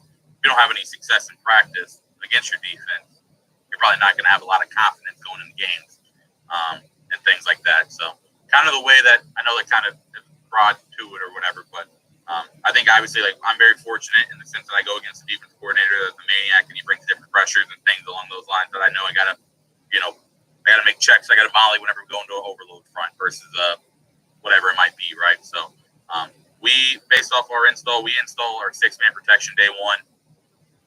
And whenever we install 6-man, we install it with Ray Lou and Tuit, the slide, right, 3-man slide away from the call, and then our mini and our molly protection. And we kind of have we practice it and get the reps during training camp and spring ball. If we get two true 5s, we're going to molly it. If we get 2 4-eyes, we're going to Mindy it. That way we can bank some reps, even if we only carry a Mindy or a molly into the game on Saturdays in the fall. It's going to be that sense. So, okay. Yeah, I hope that kind of answered it. Obviously, preparing, I think, to build your system. We live by the bucket system, so we try to have everything fit into a bucket. So, whether that's, we have our inside zone as one thing, we have our run adjustments as one thing. So all of our other run adjustments got to kind of fit into that verbiage of it. So, like all of our bubbles have an O word in it. So we run inside zone. The bubble, it's going to be tight is our inside zone, run, toss is our bubble with it, gap is our duo, run, goop is our bubble duo, right? So we try to build the buckets in that sense to help the learning process that way, what the guys do. Okay. Now, I mean, my question is, as I'm listening to this, because I know you mentioned meeting time, and again, that's something again, Southern schools get a little bit more than we do because obviously they have athletic periods and all that jazz. Whereas you get to the Midwest, you may or may not have a like strength training period or extra time somewhere, whatever. So there's that. But I'm looking at it from a practice perspective. How much indie time? Again, I know all your kids are one way, but from an application standpoint, how much indie time do you guys kind of get? And so forth. Yeah, can you see this? Yep. I almost included some of that. This is our MSJ. So this is our Tuesday practice. So we have an 85-minute period, 85-minute practice on a Tuesday. We start out sport team, block team live. Here we did 10 minutes of blitz pickup. I had probably 5 minutes of true indie. Where I worked on pulls that week, and then I feel like it's a lot more valuable. And this was also weird. We got banged up towards the end and did a little more good on good. So versus going true split scout. So this might be even more applicable to high. But I spent 10 of it on blitz pickup with quarterbacks and running back, and I spent 10 of it with the O-line and D-line together doing crossover training stuff. So doing one-on-ones, doing twist pickup, things along those lines. And then we got 20 minutes of emphasis and so forth. So our practices, that's a Tuesday. Here's our Wednesday. Here I'll get a little bit more indie time, but I like to spend at least 10 minutes doing crossover work with the defense because I just feel like, doing full speed reps in that way help trains it a little bit better than doing obviously having an offensive lineman as a defender, right? So yeah. This is kind of the same structure. Here's Hope from earlier in the year, kind of same thing. 10 minutes of blitz pickup, 10 minutes of everyday drills, 10 minutes of zone work. So. This is a 95-minute practice. So this is from the third game of the year, versus obviously this is the last week of the year. So this was 100 minutes versus 85 towards the end. So, I'm trying to, I still get more time than other position groups, but, and really I like to spend, we got 10 minutes of blitz pickup and 10 minutes of crossover. So I really get maybe 20 minutes of indie. Your contact information back up on the screen real quick, Coach, while I do the little coaches. Don't hesitate to reach out to Coach. Coach's X, Twitter, whatever you want to call it, is on the screen. His cell's in there too. Like I said, both. If you got more pass game questions, if you got any other O-line or general questions for them, don't hesitate to reach out to them. Like I said earlier, also, like, you got some smart kids who want to be engineers. I mean, I don't know. I think Rose Holman's consistently ranked in the top 3 every year, if not 1 most years on engineering. So it's a good place to send your kids as well. Like I said, typically when I listen to past conversations, it's usually either like, here's our slide protection. They talk about that for 40 minutes, or it's here's the technique. It's not necessarily the planning. So I think this was a kind of good little application that Coach brought in. So like I said, don't hesitate to reach out to Coach. And then, Coach, is there anything else before you go? No, I really appreciate you letting me talk. Obviously, don't hesitate to reach out. Twitter or cell is probably the best way to do it versus the email online. Obviously, just sometimes and whatnot, the emails get kind of lost. So feel free to hit me up on Twitter, send me a text, whatever it might be. I really appreciate it. You let me talk, Coach. No problem, Coach. Talk to you, and then you have a good rest of your weekend, Coach. Awesome. You do the same. All right, Coach Lester will be up next. I think Coach is already on here. So, Coach, you can kind of unmute and share your screen as I kind of do our transition through this process. Staying on time, which typically doesn't happen. So, I don't know, maybe I just got smarter on building bubbles. It was 5 minutes last year. I made sure it's 10, so it's kind of for most of them, not all of them. So I want to get out of here at a reasonable time. But coaches, like I said, as you're filing in and out, I think we've had over 100-something coaches in and out all day. Make sure you reach out to everybody that was on and all that. Coach Lester is going to talk game planning. You double check because I had the title in front of my face 5 seconds ago. Game plan answers that work with your base plays. So Coach is going to spend, give or take, 40 minutes on that. Again, like we've kind of done, either you can DM me questions, you can text me questions, you can put it in the chat. Like I know Coach Reese put in the chat. I've had others DM me and all that crap. Coach, you've got to unmute yourself. You can share your screen, and then we can kind of get you started. Coach Lester is – Coach, can you hear me? We'll make sure we're starting. Yeah, you got – can you hear me? Yes, sir. I just want to make sure. Again, Awesome. I had so many tech issues this morning. It wasn't even funny. Like, I moved where I was doing my house. Yeah, it was a mess. I was panicking. So Coach Lester is the offensive coordinator at Madeira here in Ohio, down in the southern part of the state. Like I said, it's a good group of football down there. Again, kind of Coach has got his contact information already on there. It'll probably be back on towards. Other than that, I think that's my gist. So, Coach, the floor is yours, and I'll give you a 5 to 10 minute warning at the end. But I mean, you got next 40 minutes. Thank you, sir. Okay. So, do you have? Can you see my slideshow? Okay. Yep, you're good. All right. I got this Chromebook that's probably from 2008. They even made Chromebooks back then, so I can't even see myself on the little Zoom chat. It's kind of trippy. Hopefully, I look okay. You do good. Camera, but so Coach Bandstra, thank you so much for letting me speak on this.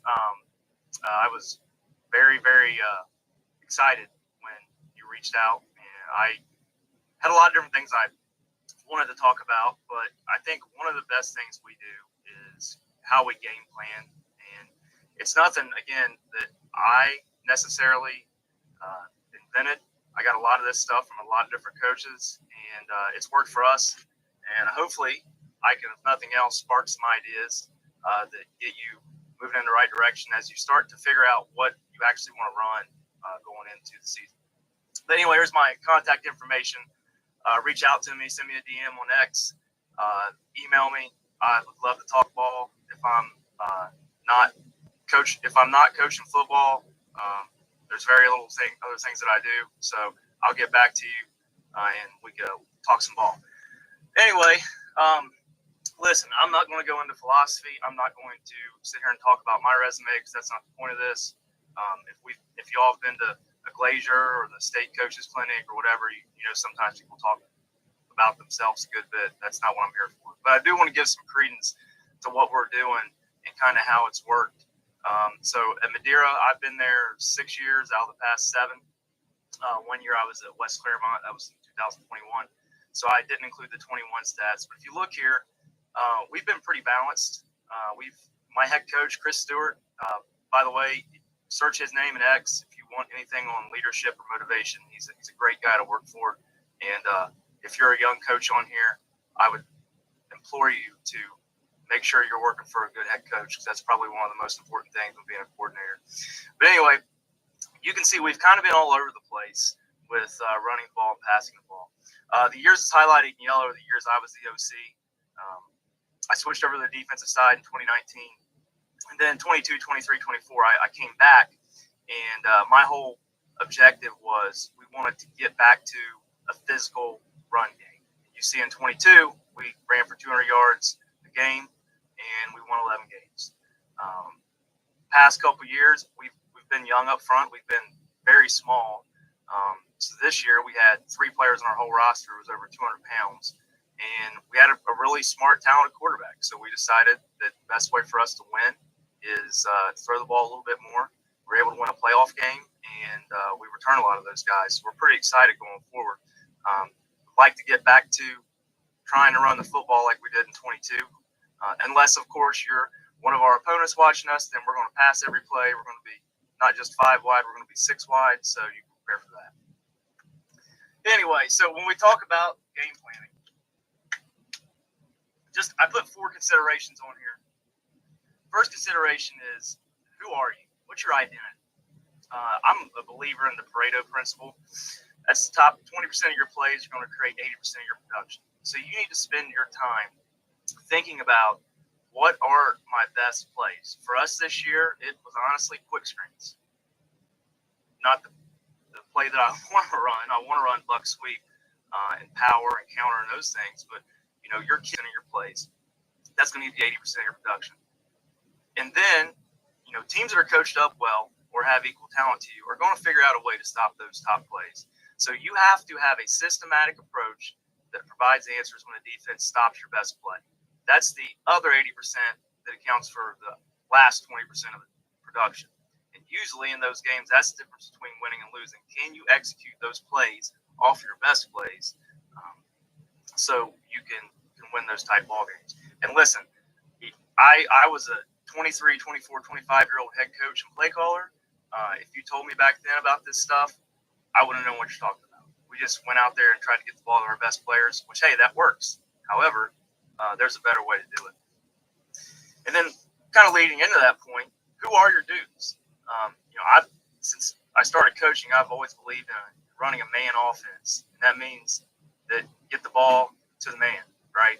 So those 20% of your players are going to be responsible for your 80% of your production. And every year kind of equals out that way. Especially this year, we had two really dynamic guys that accounted for most of our offense.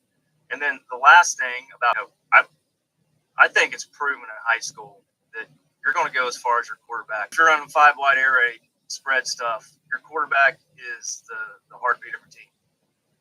And then weekly matchups. So we grade our opponents every week. We give them a plus, a positive, which we represent with a 0 and a minus.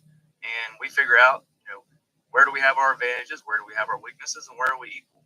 And, we try not to attack walled cities. If we have a really, really good defender, a lot of times it's those force players and defensive ends. We're going to try to trade and shift and move and build that off of our base plays.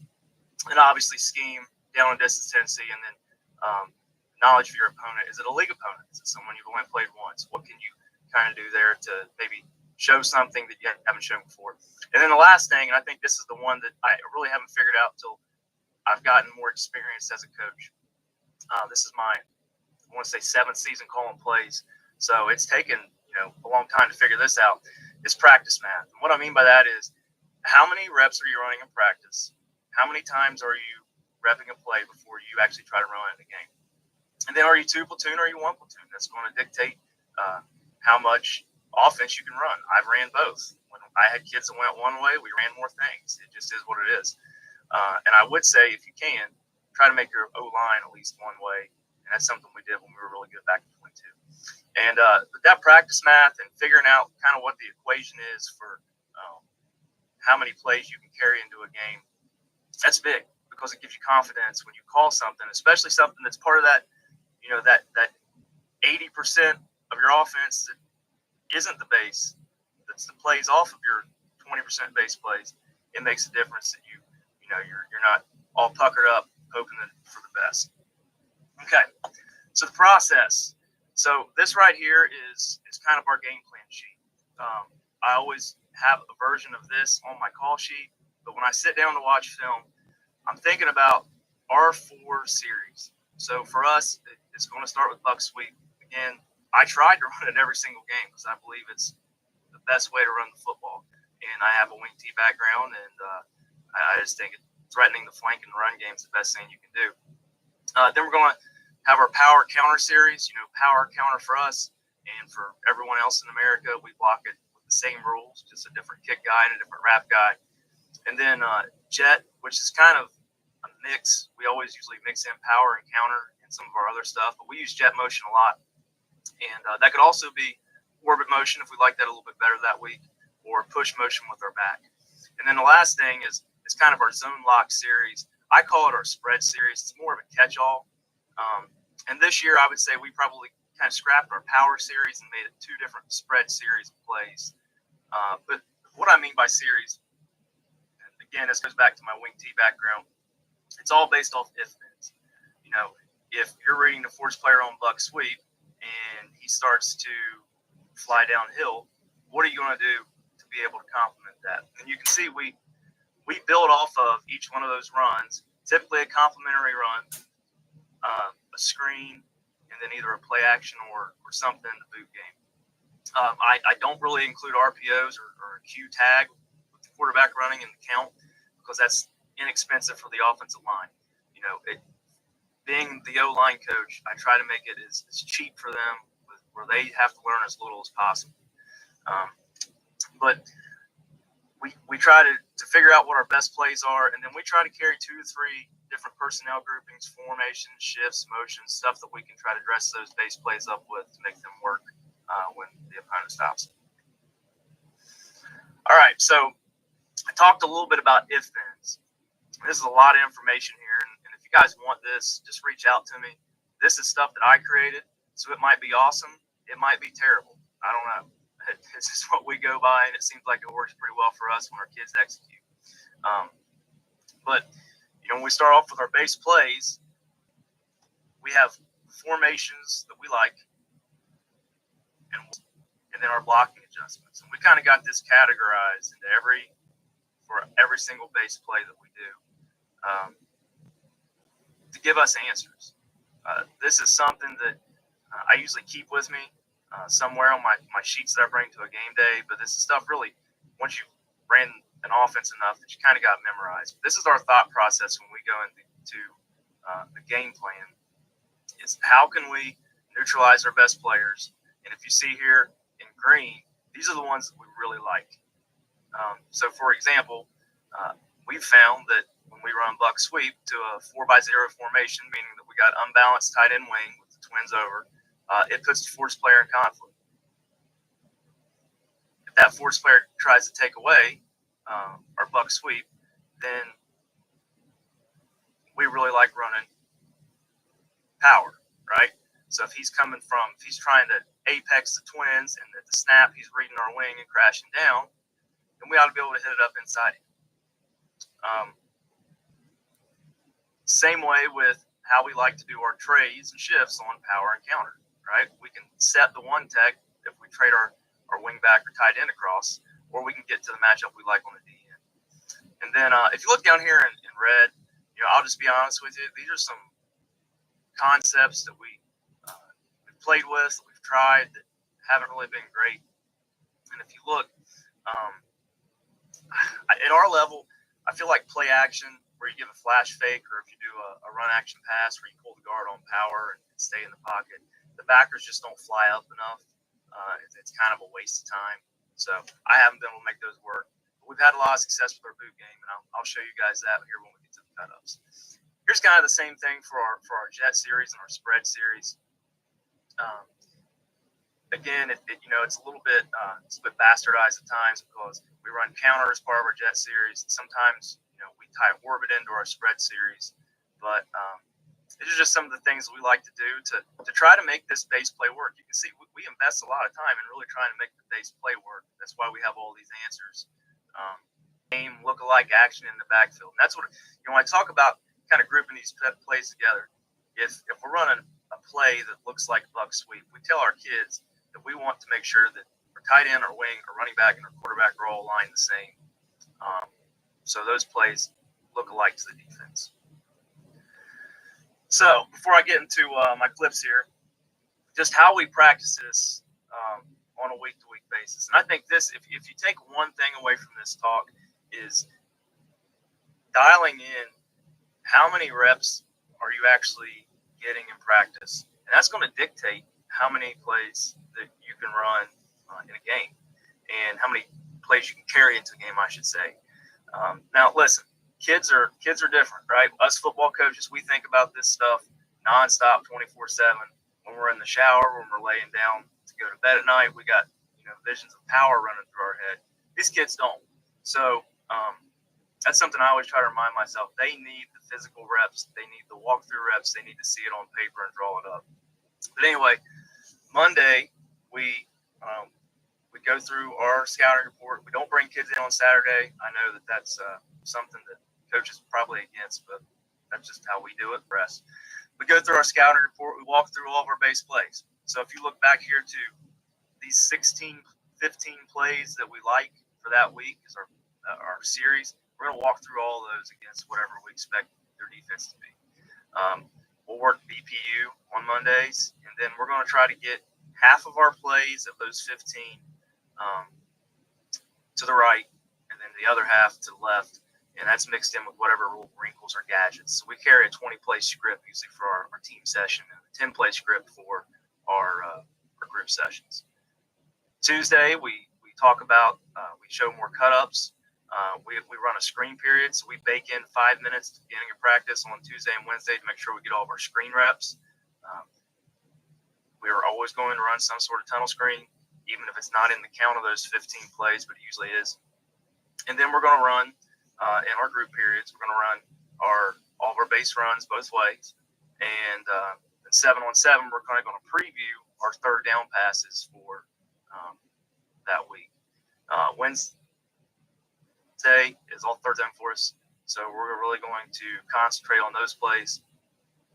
We're going to try to at least get our third down red zone plays to one side, and on Thursday we're going to run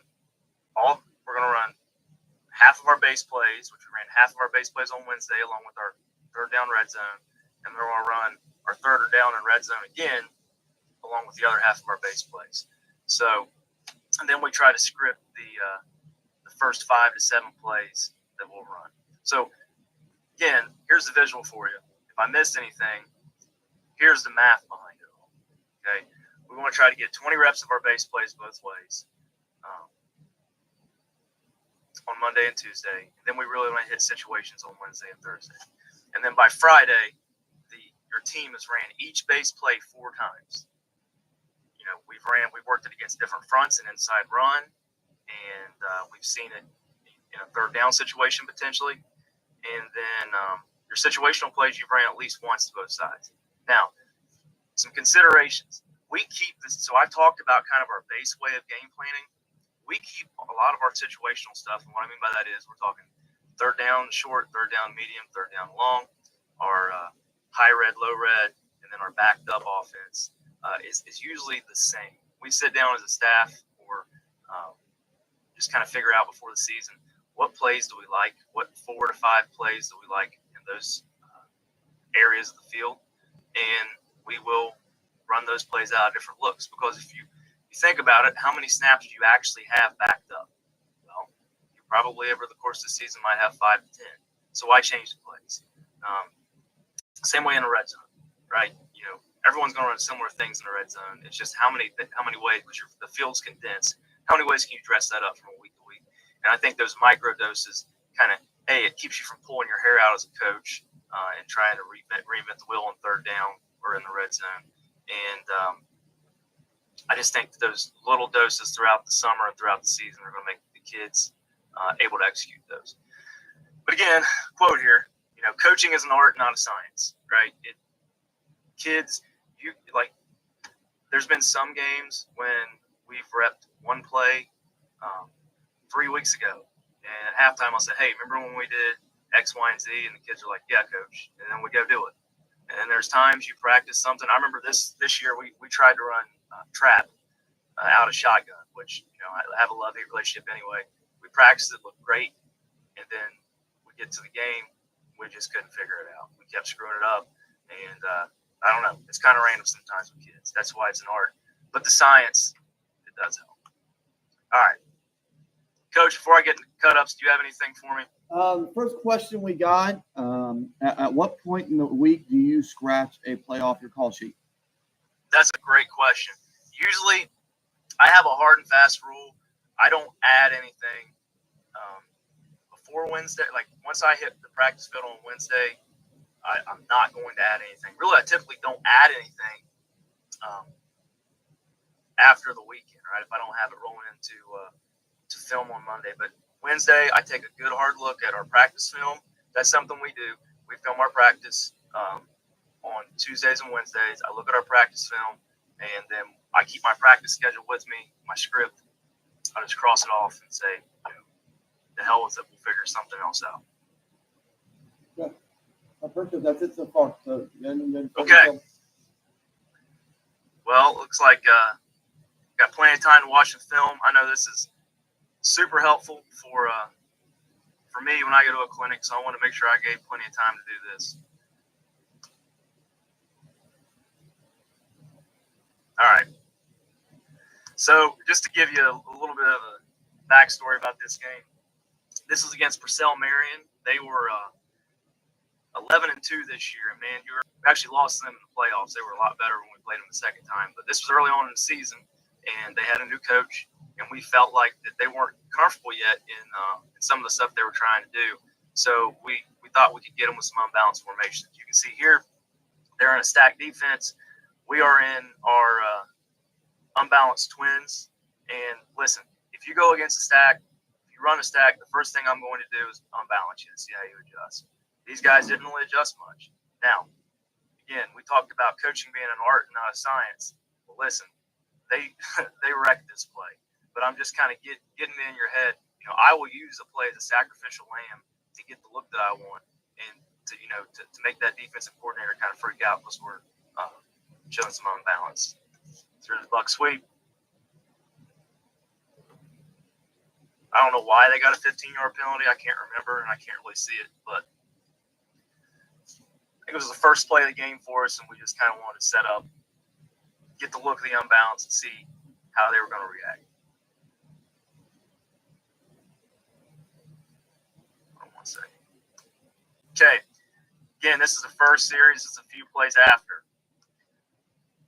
When I have a quarterback who can run a little bit, one of my favorite plays off of buck is quarterback counter, because everything looks exactly the same.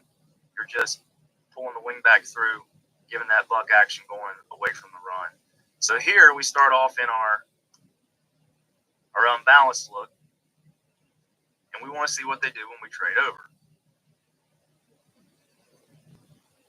Well, they didn't do a lot, but what I liked here was when we go back to buck sweep, when I see this trade, I'm like, all right, they're still giving us a soft edge, and we have numbers over here for our boot game, which you'll see here in a second. Run quarterback counter. They go with the flow of the running back. If my quarterback would have not been on a sissy boy and stuck his foot in the ground, he probably could have got a little more yards. But he was the league player of the year, so he's allowed to do those sort of things sometimes. Because we were getting hard penetration off the edge. Well, if they're taking away the D gap, they're forcing the ball really well. Don't bang your head off of the wall. We're going to go one hole in, and we're going to run our one back power, which if you guys follow Kenny Simpson, this is what he calls belly, which I think is I don't know. It's not belly to me, but we call it lead, and it's a version of power. And we get a nice game there because we have them outnumbered at the point of attack. So that's kind of the if-then process behind why we're doing what we're doing. We end up scoring there on the next play. I think we ran a quarterback sweep. Second half. All right, I told you that we really liked our matchups out here. Now we've ran buck sweep. We can see we're up 21-7. We're in our tight end wing formation again. And they're bared down almost in like a 6-man front. So we have one-on-one on the perimeter. This is really hard to protect against, really hard to run against. So we want to move the pocket and get our boot game. What I call bench stop, bench meaning post wheel, and then he's going to wheel up and then stop right at the sticks. I like this when we know they're man-to-man, and then we got a player that we feel like is going to really bail out to stop the wheel.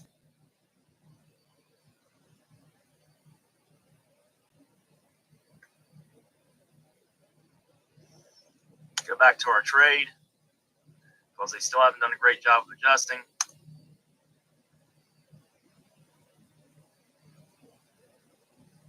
Running back should have taken it a little more outside. Guess my guard was having a tough time there or something. But again, it's the second half. We still see that they're not doing a whole lot to unbalance. So we continue to stick with our base game plan. I think that's, when you plan all these things, and again, I know some things because I've made a ton of mistakes as a play caller. You have your different series you're kind of trying to interweave throughout the game.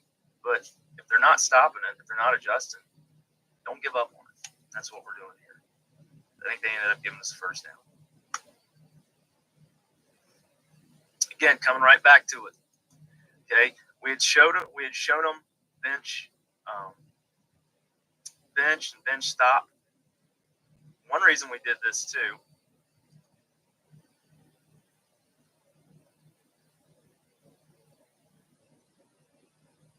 And my kid makes a phenomenal catch here. But tried to run bench stop earlier, I think, in an earlier play in another drive. So we want to switch it up and go to flood. When I watch this back on the huddle sideline up in the booth, I see that this kid is going to flip his hips the wrong way. We felt like we could get the ball out there. But again, if you watch the backers, even though it's 3rd and 7, the run action is going to do just enough to keep them in the box. Again, off of our base play. We liked our 11 personnel. Trey out of this look, not this look particular, but that was one of the things we game plan going in. Now the reason we run this play, you can say, well, Coach, why are you running buck sweep with this?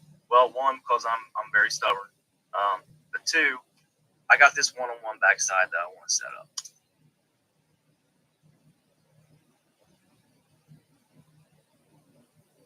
So we run that play, and it's going to set us up later in the game.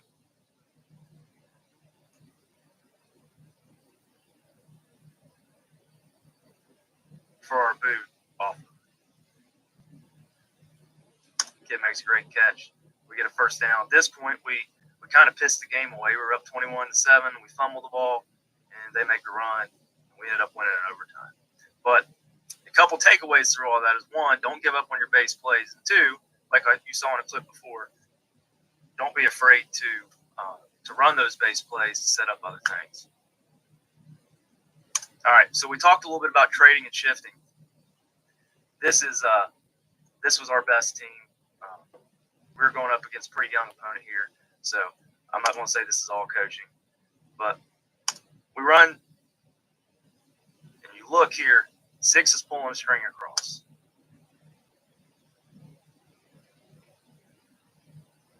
Yeah, 54 is going to, or is it Akron right now, so it kind of helps to have that kicking out on buck sweep. But we get the ball back, or sorry, we don't get the ball back. That was the end of the quarter. And the second I saw 6 go across, I'm like, we're going to score a touchdown. Sat my head coach. Right after that play, we trade across. We run counter out the back door. They don't have a force player. And that's a very, very simple thing for us, right? We're trading from one strength to the other strength, and we run the exact same action, and we get a big play. Again, that kid's a starter at Marion. It helps to have those.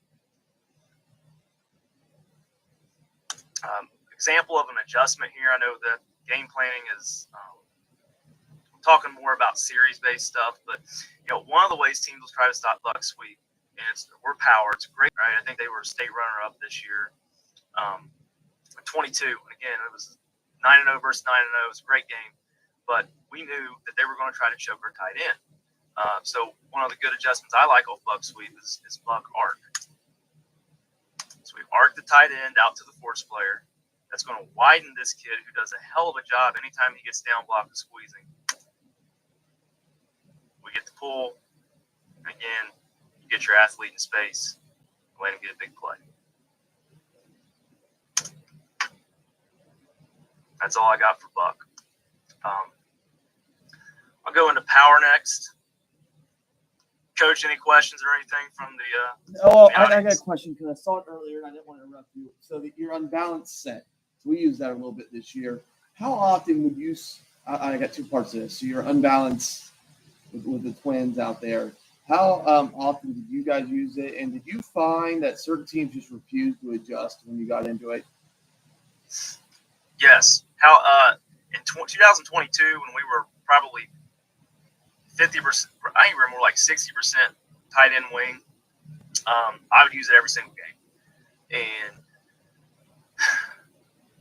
yes, teams refuse to adjust to it more often than not. Stack teams really struggle with it. Most teams that run 2 safety stuff will just roll their safety down and widen out their DN and treat it just like a normal tight end wing formation. It's been a good formation to us, believe it or not, to pass out of, because most of the time you're going to get either cover 3 or you're going to get some sort of man, so you can have a chance to take some shots or throw some hitches. But yeah, when we have the personnel, I'm going to run it every single game just so I can trade 2 from it and see what all is open. what you're going to try to take away. Okay. All right, you're good to go, Coach. All right. So let's talk a little bit about power and counter. And listen, guys, everyone and their brother runs probably all these plays. This is nothing earth-shattering. First of all, if you planned on hearing something earth-shattering for me, and that's not the right person to hear from, but hopefully I can just help you a little bit to see how and why we do some of the things that we do. All right, so this was this year against Williamsburg. It's a high school in Cincinnati. We were a lower seed in the playoffs. We actually won this game. So we'd struggled to run the ball all year. And I talk about not giving up on your base stuff, and we averaged 60 yards a game rushing. And as a player who's only played fullback or offensive line, every week my soul would hurt, even if we won. Hey, we just got to find a way to run the ball. But if you just keep hammering away at the kids, like, this is what we're going to do, this is who we are, eventually they'll get there. And we did this game. So here's power, kind of our base play. Why do we like power?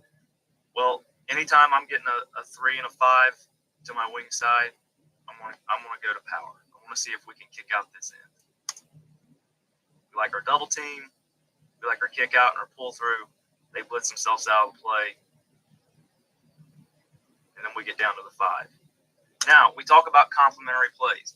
So we run, I don't even know what you would call it. It's not really duo, and it's not really inside zone. It's kind of duo rules. And then we'll either kick out with the sniffer, either splitting the formation like zone split. That's what it looks like. We're on the same side that looks like duo. But that's kind of our protection against blitz. So I saw we're eliminating potential run through. And if you look at the back, formation's a bit different. But again, that's no big deal. We're going to carry a couple of different formations for each series. But the backfield alignment's the same. Everything looks the same. And instead of running to the wing side, we hit it out. Not really out the back door, kind of right up in the middle. And next play, we score a touchdown on quarterback sneak. But that's, again, when you look at a team like this, who like the blitz a lot, who like to twist and X and stunt and play line games, we're always going to carry that duo type play to protect all of the stuff that we like to pull on. Right, it protects counter, it protects bug sweep if you have the right alignment, and it plays well off all of those things. Here's Buck out of our 11 personnel set. Again, teams are going to put their best players here and here. So if you can shift and trade it to and get formations to take advantage of this guy and keep him and him guessing, you're going to be able to have a pretty good game. So we kicked him out with power. Now we're going to try to down block him with bug sweep. But we get the guard out on the perimeter. We get a positive play. Now you said, "Well, Coach, this is you're talking about power." Well, to us, plays play off of each other, right? So for this week, I included power as a compliment to Buck because Buck wasn't our best play. Similar deal here. We're given a look like we're running power. And because they're blitzing so much, we protect it with our duo scheme.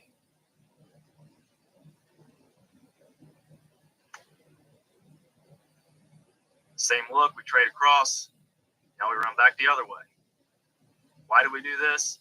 I don't really have a scientific answer for you here, but I do believe backer reads on power and counter, they're a little bit different, right? Power or duo, you're going to get full flow downhill. That's why it's a tough play to run unless you just have some people who really kick butt on the offensive line. So, if we're running power or duo, it's why we feel like just running counter in the next few plays is going to. Then here, this is a play we game planned all week. We thought that the linebackers would get aggressive enough blitz that we could show our power duo action, slip it out to the fullback in the flat. You got about 10 minutes, Coach. Thank you. We saved it for first down, and we got a good play. The reason I show you all this stuff is backfield action, the slot alignment, all of these things are going to play off of each other. And our play calls are going to be dictated by what your force players are doing, how fast the backers are flowing or filling, and then your safety rotation.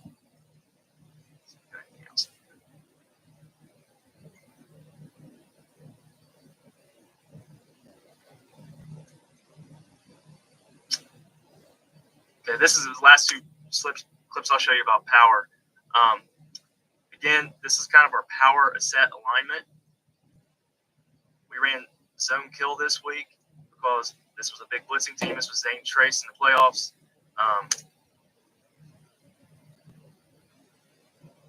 If you have our backfield action to look like power counter. And this is something that I love, and this is our run action tunnel screens. So we give this same look the next play. We see that we got one-on-one out here. This backer's eyes are inside. So in the box, or on this game, I was on top of the press box with a script that kept blowing out of my hands. But I could see well enough to call this. Get our one-on-one matchup. And we get a big game. All right, let's talk a little bit about jet. So going back to unbalance, something I really like to do in the first few plays. I want to see how you looked at how are you going to cover unbalance. Here we're in an unbalanced 11 personnel formation. We run jet sweep, we get everybody blocked, other than the safety. That action a lot. You see here we gain 5, gain 16 on the first play. The backers, if you watch them, they're flowing super heavy to the jet. Everything looks the same.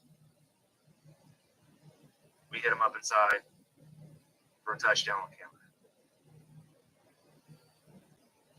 This is the same principle of our jet series, except now we're using push motion.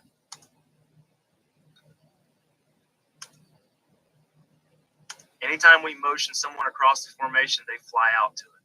So what can we do? We hit them backside with a screen. Here's another look at jet. We notice when we condense down, when anytime we had an opponent with condensed formation, they would condense with us. Same play, same for the O-line, same blocking assignments, different formation that you game planned, and more importantly, that you have repped throughout the week. You've repped jet sweep normal, you've repped jet sweep out of unbalance, you've repped it out of this, and probably one other way because you're trying to run each play 4 times throughout the week, and your kids are confident enough to score.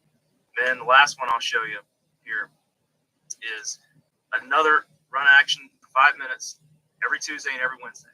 We're going to go through all of these screens pretty much all year. They're going to be running them in June, July, August, September, however long we play. So when we call them, we have confidence in them. You get one-on-one out here, you got a good receiver. They're flowing to jet. Give the man the ball. This kind of busted the game open for us against a pretty good opponent in Taylor.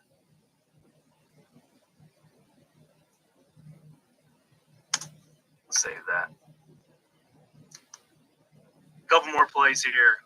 See what else I got. Our spread series, obviously, I haven't showed anything like, do we drop back pass on first down and second down? Yes, we will. But if we can, you see at the top of my game plan sheet on my slides that NDD. These are the plays we're going to run normal down and distance. Why? Because it all complements each other. This is our spread play. We thought that him keeping the ball potentially could get these force players involved in a run fit.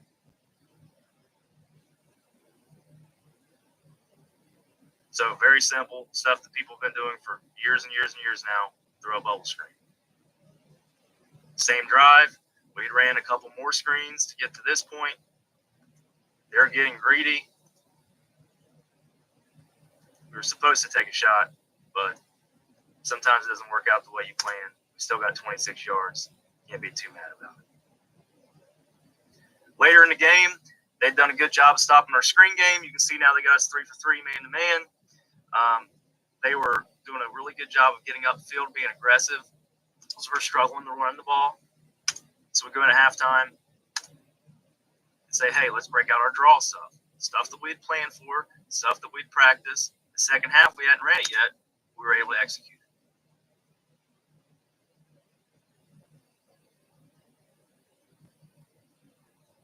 So I could talk all day about this stuff because I think this is fun, right? This is one of the things that keeps us coaching.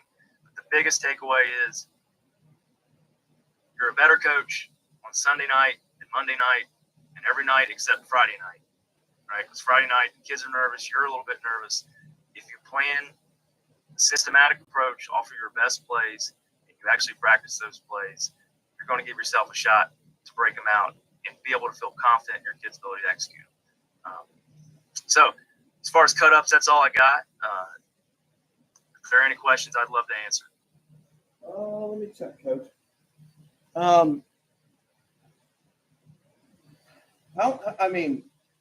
I'll phrase it this way because, again, I got one of the messages I got. When you're year to year, because you kind of mentioned that you scrapped your power series, at what point is it a lot of preseason stuff that you kind of know, okay, I'm probably going to scrap X, Y, Z, or how far into camp do you get there? Do you want the real answer, or do you want me to be? I want the real answer. I don't need the clinic talk answer.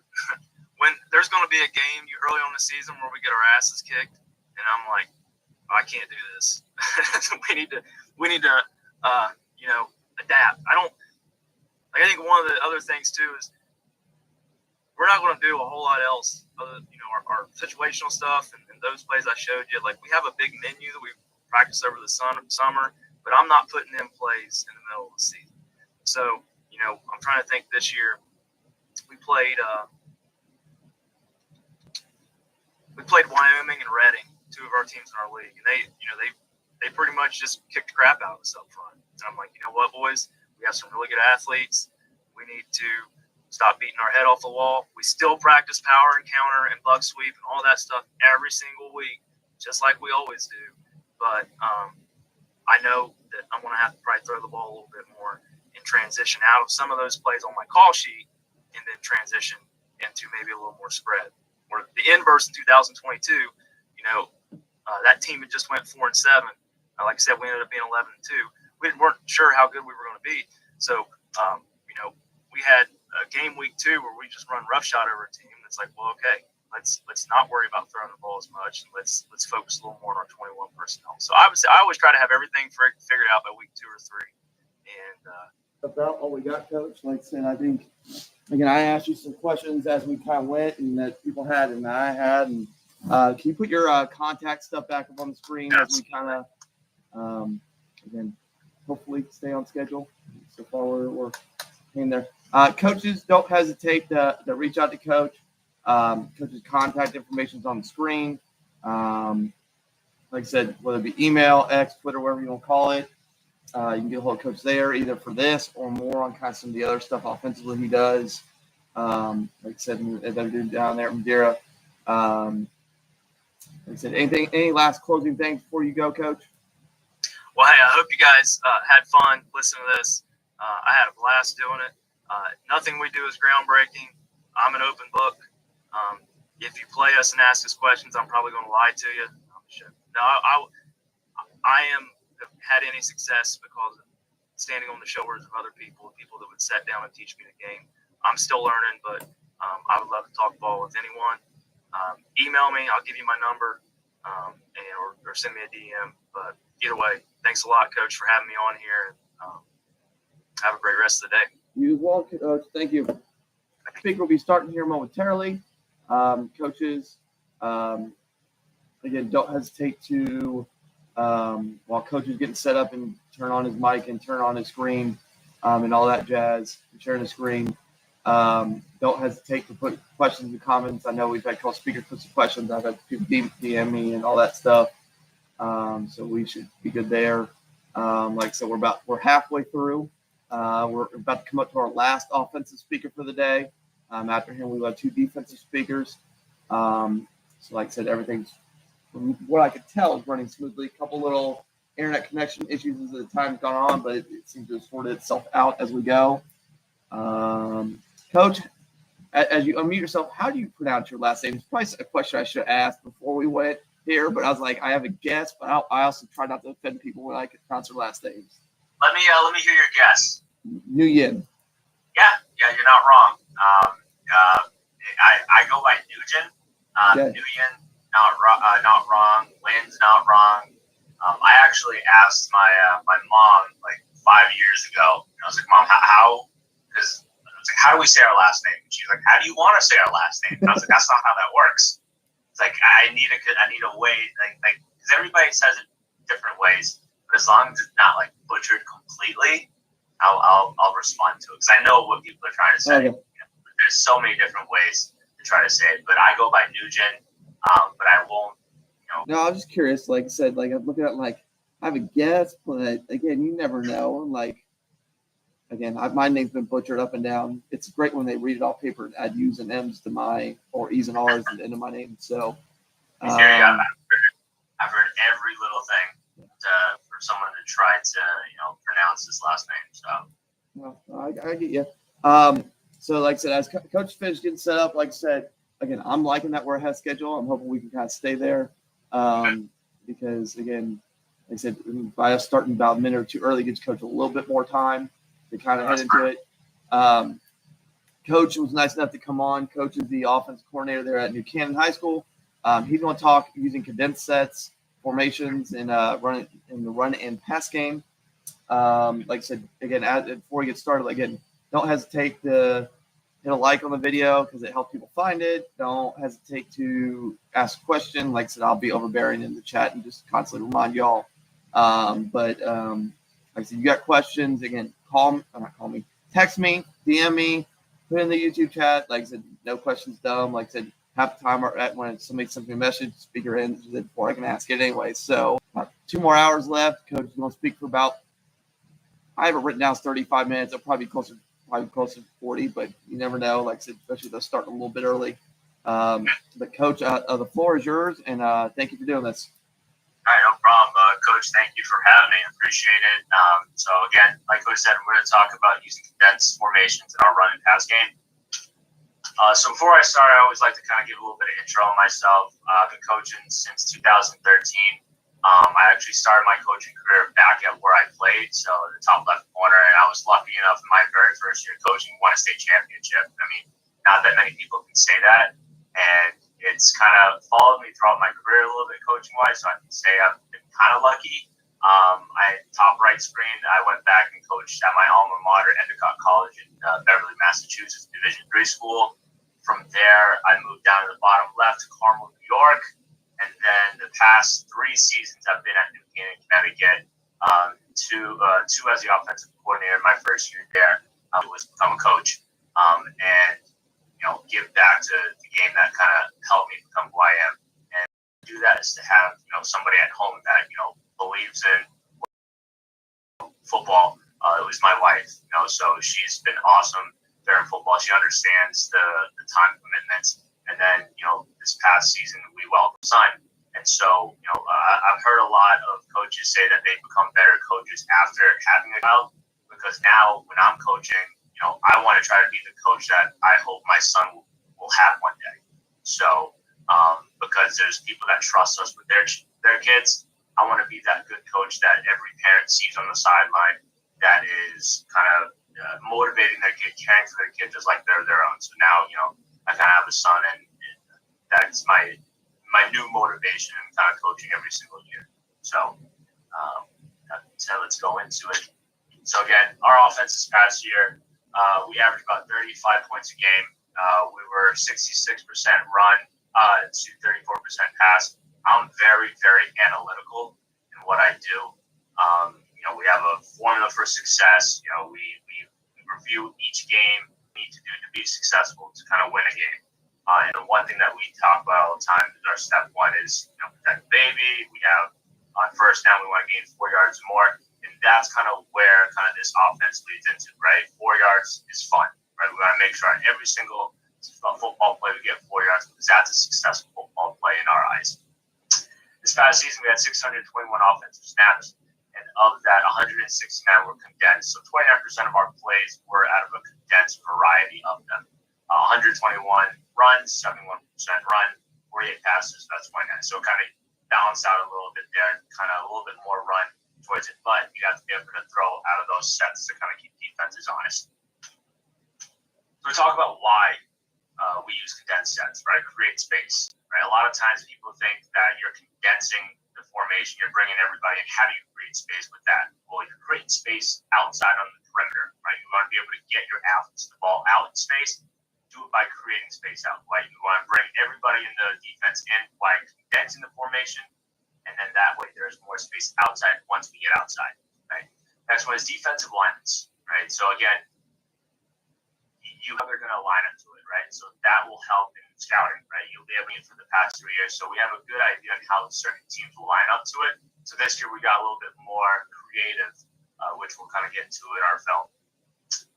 Again, the third point is it makes defenses think, right? Our head coach says all the time, if you think, you stink, right? And then another phrase that I heard from my previous coach that I worked for was he would always say paralysis by analysis. So kind of leads in that same direction where you have somebody thinking, they're going to pause and not going to be able to play as fast, right? And as coaches, we always tell our kids, want to play fast, right? But if they take a second to think and try to analyze the play or formation, whatever it may be, the play might be past them. They might not be able to react in time.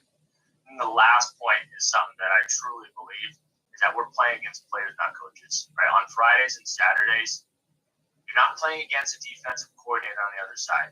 Right? You're playing against 13, 14, 15, 16-year-old kids that maybe just got broken up with or was up the other night studying for a test, right? All those little factors go into play. So when you can really think about, okay, I'm trying to confuse a high school student and not the other coach, that makes your job a little. Last year, one of my seniors came up to me and said, hey, coach, how are we going to confuse high school students this week? Right? So I knew, okay, they fully bought it and they understand what kind of the game plan goes, how we game plan, and what we're thinking when we're putting in things. So then the how, right? So the way that we call our condensed formation, we call them nasty, right? We tag a nasty to any of our formations. That can be tagged to a formation, that can be tagged to a specific player. I'll go to our next slide to kind of describe it. So then how, right? Our 3x1 formations, we have a lot just because we move specific receivers around depending on the name of our formation. Any of our 3x1 calls, we're going to start with a T. Any of our 2x2s will start with a D.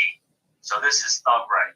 This is our base 3x1 here that we'll start with.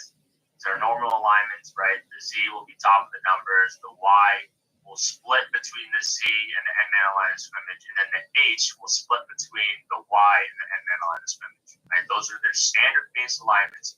So when we get into our nasty stuff, they will be able to understand that. Deuce left, balls. And we go thug right, nasty. Because we have, we determine which side is the strength of the formation with our right and left calls.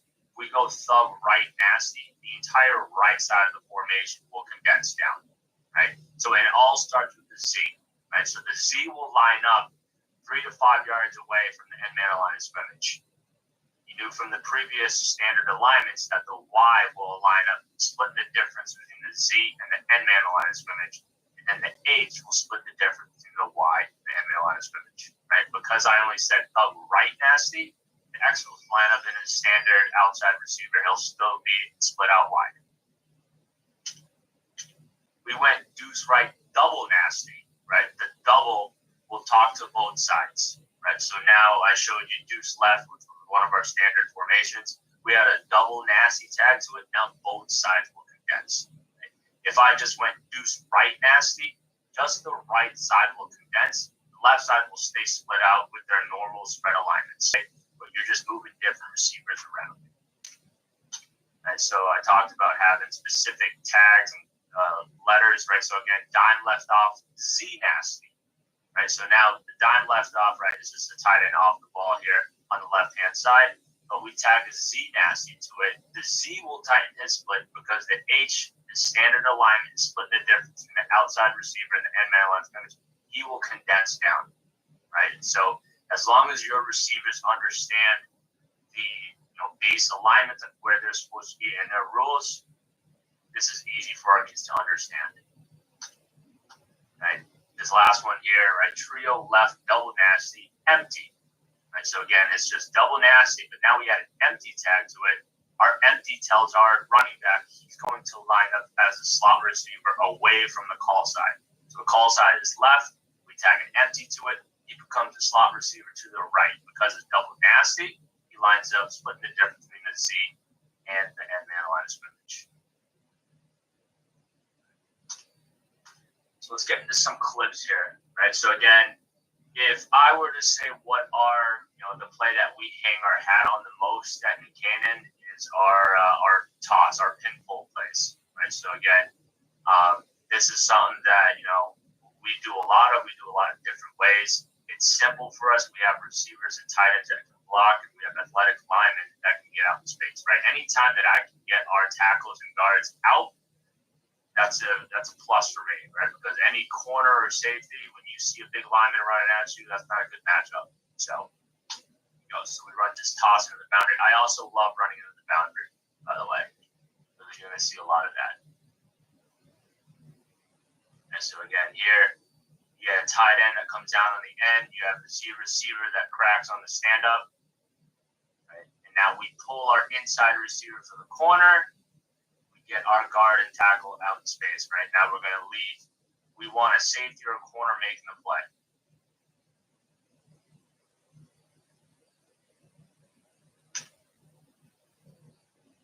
All right, so here we're thug left nasty. Right, so again we're down to the boundary here. Because it's just the left-hand side or receiver at the top of the screen, he's still going to split out. Okay. All we did here is we just tagged a little motion to this. Get guard in, tackle both out. Nice kick out by the receiver on the corner. The backside safety makes a bad angle, and our running back steps out of bounds, unfortunately. Here. Otherwise, that's a nice little explosive play for us. This is one here, right? So again, tight end trips, right? No trips. A lot of people call it different ways, but here we kind of we experiment with this a lot, right? So a lot of teams are they going to align to the tight end? What are they going to do to the backside? So now here we got buck sweep a little bit with us this past year, where we were able to run to the tight end, or we were able to run our toss. We would have some kind of check with knees at the line of scrimmage to kind of see how the defense aligned, and we would run it off that. Here we're still running our toss here.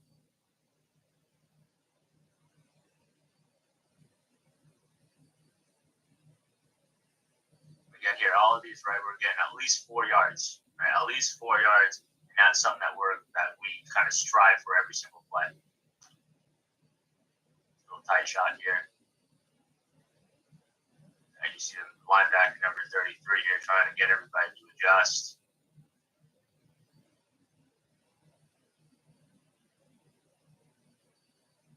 Successful play for us. All right, so now we're in 2x2, right? Double nasty. Motion over. Right now we're in the 3 receiver set here. Now we're running our toss down into the boundary.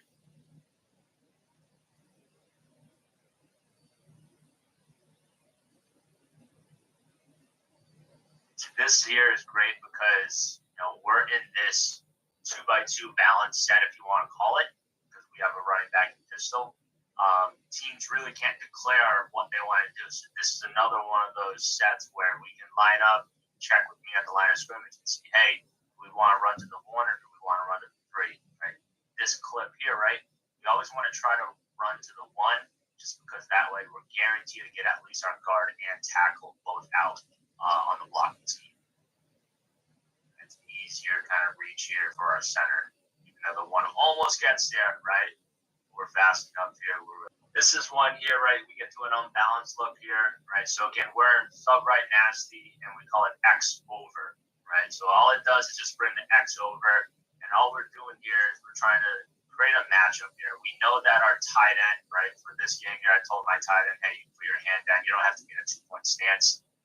Seeing if they're going to bring extra guys over, right? And at the end of the day here, this matchup here, if you have a dude, you have a pretty good player here, number 14, try to get him the ball in different ways, right? You'll see a clip later on. His formation kind of set up a matchup for us. But we're still running our pin pull stuff here. right? But instead of running all the way outside, right, it's still going to hit right inside here, right? Right outside the tackle, right outside the puller. We're not trying to get all the way outside to where this X is. Okay? You see, that's where the hole is there, right? The line understands, the pullers understand that's where we're trying to go. Our kick understands, and he cuts up inside.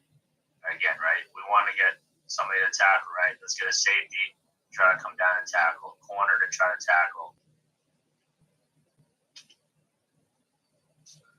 And the one adjustment we made here was what we did was we had the receiver that was over. We would just have him push, right? We had him push crack onto the safety. Okay, let me see if I can get a tight shot here. Really good here. All right, perfect. All right, so again, we game planned this one here where we knew that this is going to hit right kind of on this angle here, this path, right? Kind of right off to where the X or the Z would crack on the safety. And he's coming down. You see that's where it hits. Right? Running back is patient enough to let the lineman, let our receivers get out and block. And that's where it ends up hitting. Right? We're asking the corner to kind of fall in and try to make a tackle. Right? If he makes a tackle, that's fine. Still 14 yards down the field. Right? That's a successful play for us.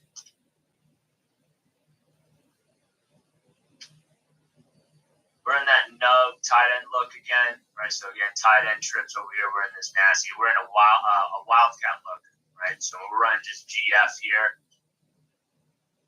Do a long trap. We're going to bring the running back as a puller. Right? So our left guard is going to pull, kick, and then a line of scrimmage. We have our running back coming through as the puller.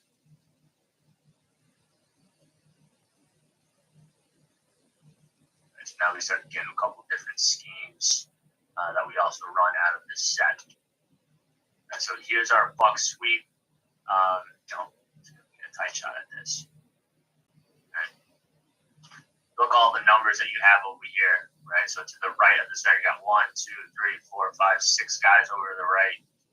And so teams start to overload that side.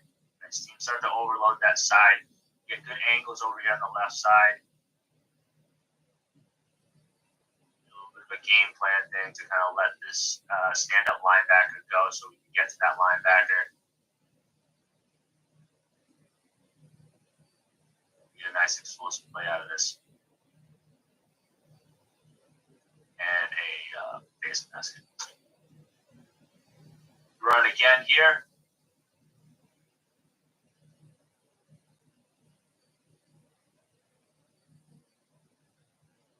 He ends up making the business decision and doesn't want to get a part of it.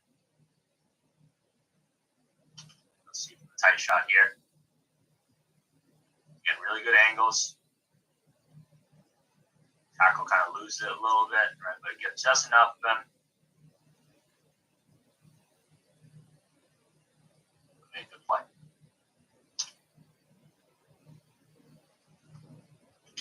Tight shot of this. Here we go. Right, so again, right, we talk about teams overloaded, right? So to the left of the center, we got 1, 2, 3, 4, 5, 6, 7 guys, right? 7 guys to the left to our nasty set, right? To our bunch, to our condense. We got 1, 2, 3, 4 to the right of the center, right? So here, just running zone, right? Zone to the right. Don't dig out his tackle for his nose. Right, we're going to get an explosive good run with it. Okay, so again, we do this enough here where you start to get a lot of overload here because everybody wants to stop all of our toss plays. Right? Everyone's trying to stop our outside runs to this side. And now, okay, I'm a play caller. I see up in the booth. Okay, now they're starting to overload. All right, let's go the other way.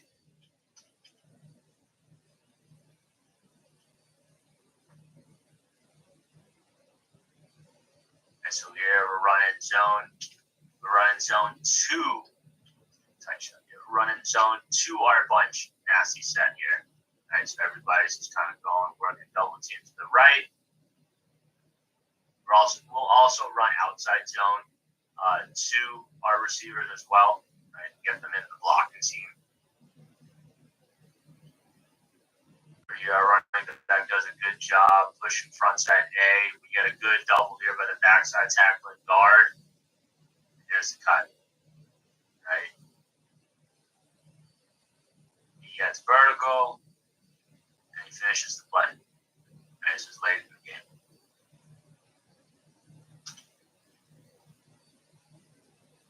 Here's one we're running zone to the receivers again. Right.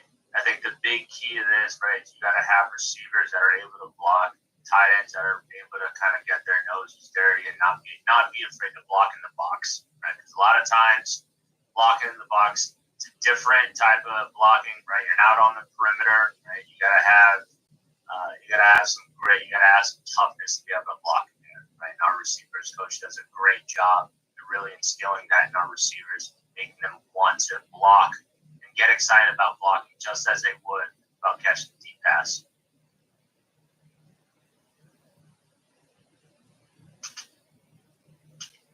Here, right, we're in an unbalanced look. It's hard to tell here. We don't have a tight shot of that, but we're in an unbalanced look here. So again, right, kind of giving different looks here to the defense, changing it up. This was late in the game here. I think we needed a first down to end the game, right? So, to give an unbalanced look in the last 4 minutes of the game, right, really confuses the players on the field, right? It's going to make them communicate.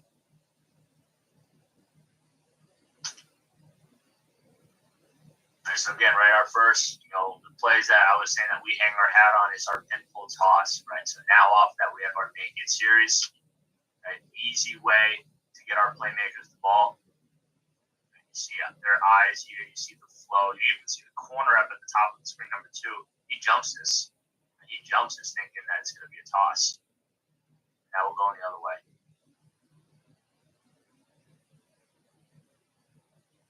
That's a nice explosive play there.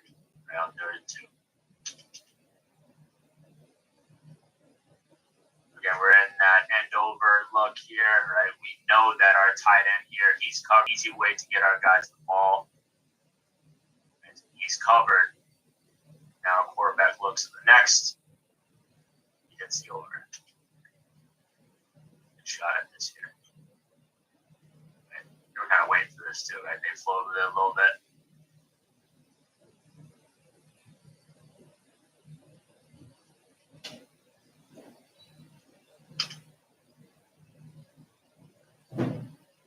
So here, right, we added shift to this. This is actually our first play of the game.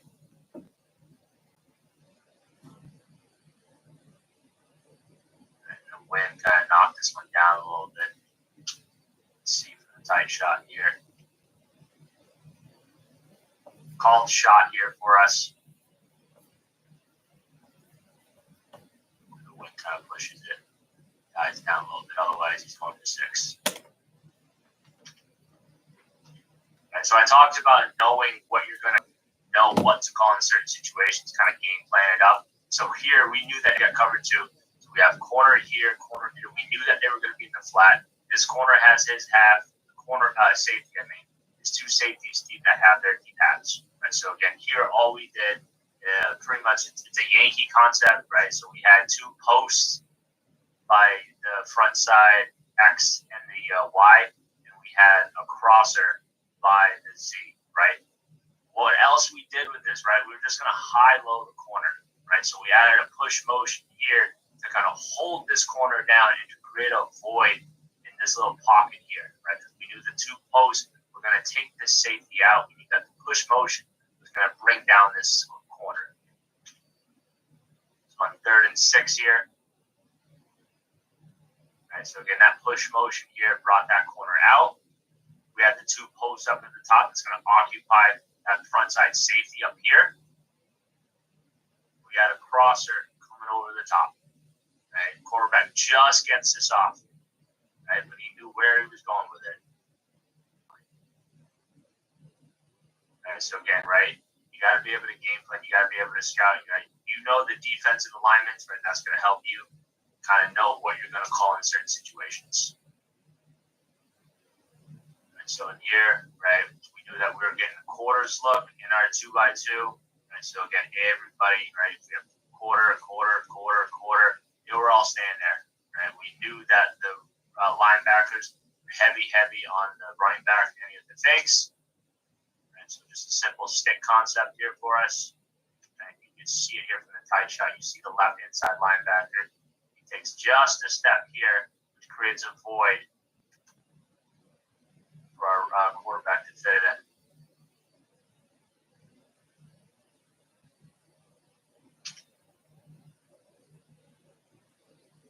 Again, we're condensed look here. Right, we're running vertical switches.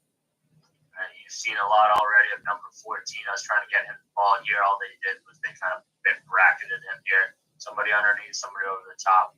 Now quarterback knows, okay, this is probably going to be off. We're going to play the vertical switch.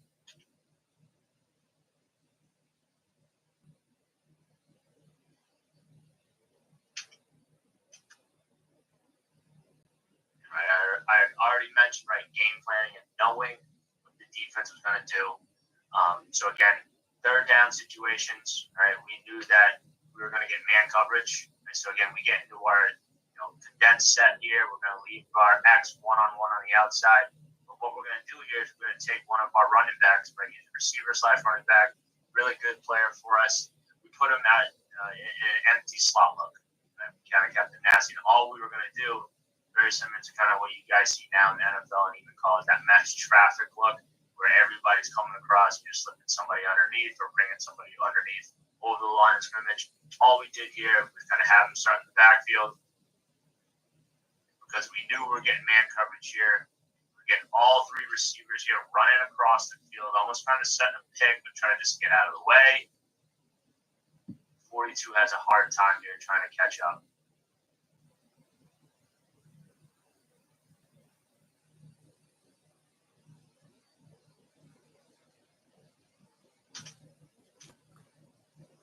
Right, so the same game here later in the game, right? We did it once with the running back coming behind the line of scrimmage.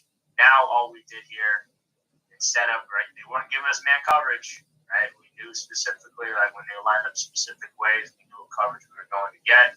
We knew we were getting a zone look here. So now instead of having the running back hide underneath, because there's no reason to kind of hide him, we were just going to have the Z come across over the line of scrimmage here. Same concept here. Looks very much like mesh, right? But it makes it an easier read for the quarterback. He knows where he's going with it. Right? Getting our guys on the run. Right, so again, 3rd and 11, complete for a completion, right? Again, quarterback threw this ball like 7 yards, 7 yard for playmakers. Let them do all of the work for us. Another thing I love doing, right, talk about getting our skill guys the ball in space. Here we go, unbalanced, right, running our jet touch pass. Right? Great thing I love about this is if the receiver drops this, this counts as an incomplete pass. Right? So one thing that we change here. But when we get our receivers blocking, we add our running back into it. So now we're +1 in a blocking game with our running back added to it. It just gets our guys the ball as fast as they can, or as fast as we can, so they can move.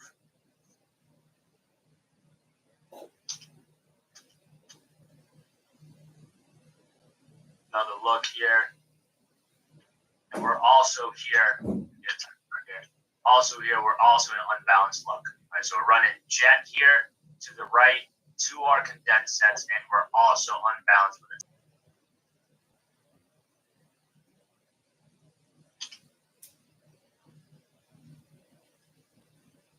So again, here we're tight end, double nasty on both sides. I put this clip in here, right? I've been kind of harping on, scouting and knowing what the defense was going to do. We knew that we were going to get a specific blitz here, and our quarterback checked to it. We were running toss. Initially, we were running toss here, but you're going to see these guys start to creep up. Our quarterback sees that, tells, he checks it. See that little hand motion right here. He checks a certain play that we've been working for. We're receiver sees it, we're getting some type of flat, hard corner that's sitting, works by it, quarterback puts it in a good spot here, and you let these guys do what they do with the ball in their hands. And so again, right, get the ball to your playmakers any way that you can, whether you're running it, tossing it, screens, checks in this matter. Get the ball to them and let them go. Right, so again, this was the state championship game, 3rd and 9. We were running toss already. This was our one shot at this here. And we take the toss, we put them on a post here. And unfortunately, we were just fingertip away. Thank God this didn't have any effect on the game. But right, you see the safeties, their eyes, right, both of them in the backfield, waiting for this toss. Well, we have somebody running down the field. And so again, right, just creating matchups different ways, using those condensed sets. And you've seen how we hang our hat on that pin pull look that we do, and we do a lot of things off of that. At the end of the day, I've taken a lot of things from other coaches that I've worked with and things that I've seen in a lot of clinics. I don't count myself to be an expert in any of it. We all use the same thing, right? Everybody does a version of bug sweep. There are different ways to make it seem like we made it up, right? But again, it's all just kind of regurgitated stuff that everybody uses. Everybody does the exact same way. There's a million ways to skin a cat. This is just kind of the way that we do things at Buchanan. And, we're pretty successful with what we do because our kids understand it and, they enjoy it and they understand the process of it. So, that's how we use condensed sets at Buchanan. How many, because again, some messages and just my curiosity, how many condensed sets do you try to carry week to week or throughout the season? Week to week, for us, it's more about the formation itself. Like we'll carry that same formation,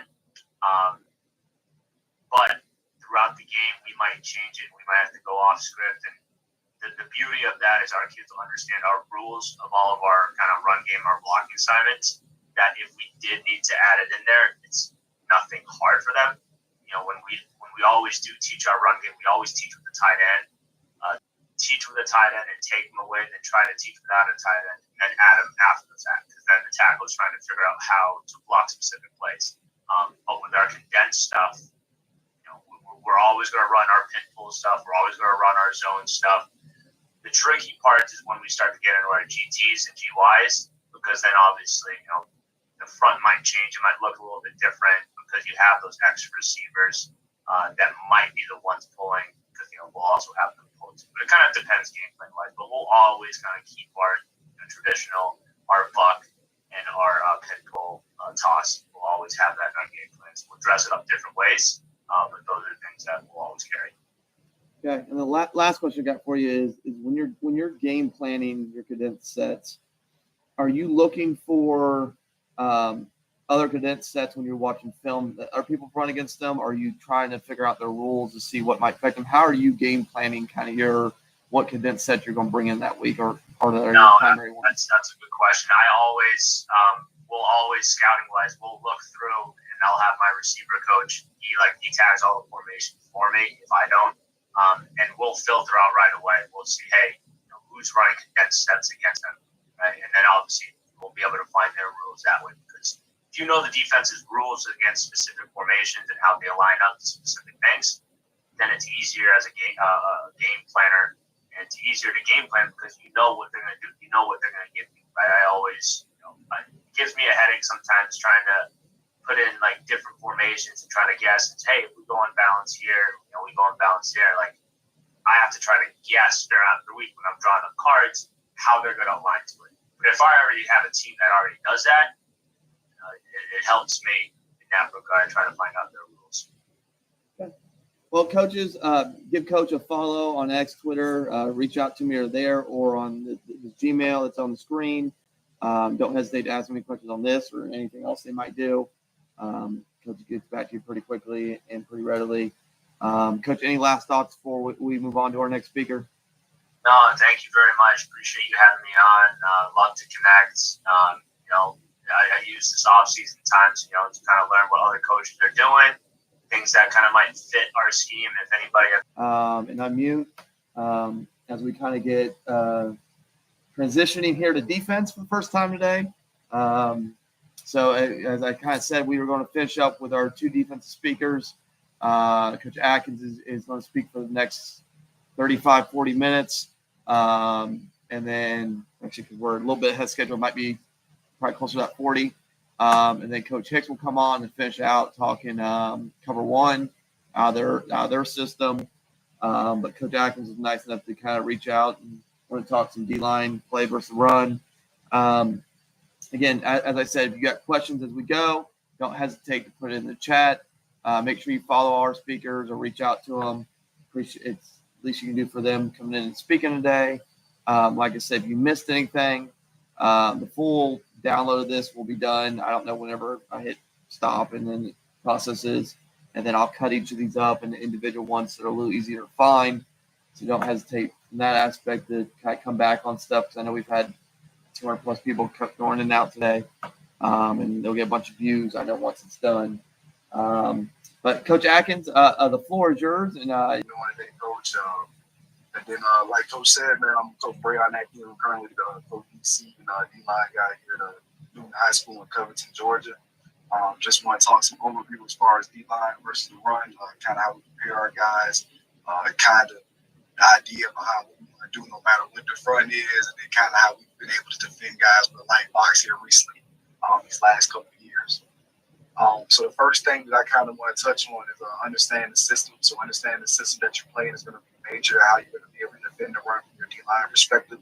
The first thing I always like to think about is what type of spacing are you playing? Are we going to be a 7-man spacing asking 2 overhangs and double duty? Are we going to be an 8-man spacing asking 1 person to double duty? Or are we going to be in a 9-man spacing? We'll have a person for every gap and kind of be close to the field from that standpoint. Then you kind of got to ask yourself, how do you fit into the system from a defensive line standpoint? And then we're going to be looking into what am I asked to do inside this fit? Am I asked to be a spill guy? Am I asked to be a box guy? Am I asked to be an anchor guy when it comes to a double team? What am I asked to do inside my run fit? And then lastly, from a whole scheme perspective, again, system perspective, we're kind of looking at, are we going to be a stunt mode type of team where we're going to be slanging, overlapping guys? Or are we going to be a base type of team where we're kind of trying to get knocked back, trying to fit with our gaps, and we'll try to let our backers be able to fill and run? From our perspective, we're a base mode type of guys, so we'll be talking about that type of development today. Looking at EDDs, as all of us coaches know, EDDs are everyday drills. The main purpose of our EDDs is to, just give daily, pretty much reinforcement to what we do as a defensive line and how we play. Just try to get that belief system up and try to get that approach consistent by continuing to work on those things. The concepts that I like to talk about when we talk about our EDDs is real versus feel. All right, so real is the application of a skill, and feel is what does it feel like to me when I am doing that skill. So for me, and if I had another guy I was comparing myself to, and we both asked to do the same technique, or we both asked just to get into a right-hand stance, when we both get into that stance, it's going to feel a little bit different to both of us.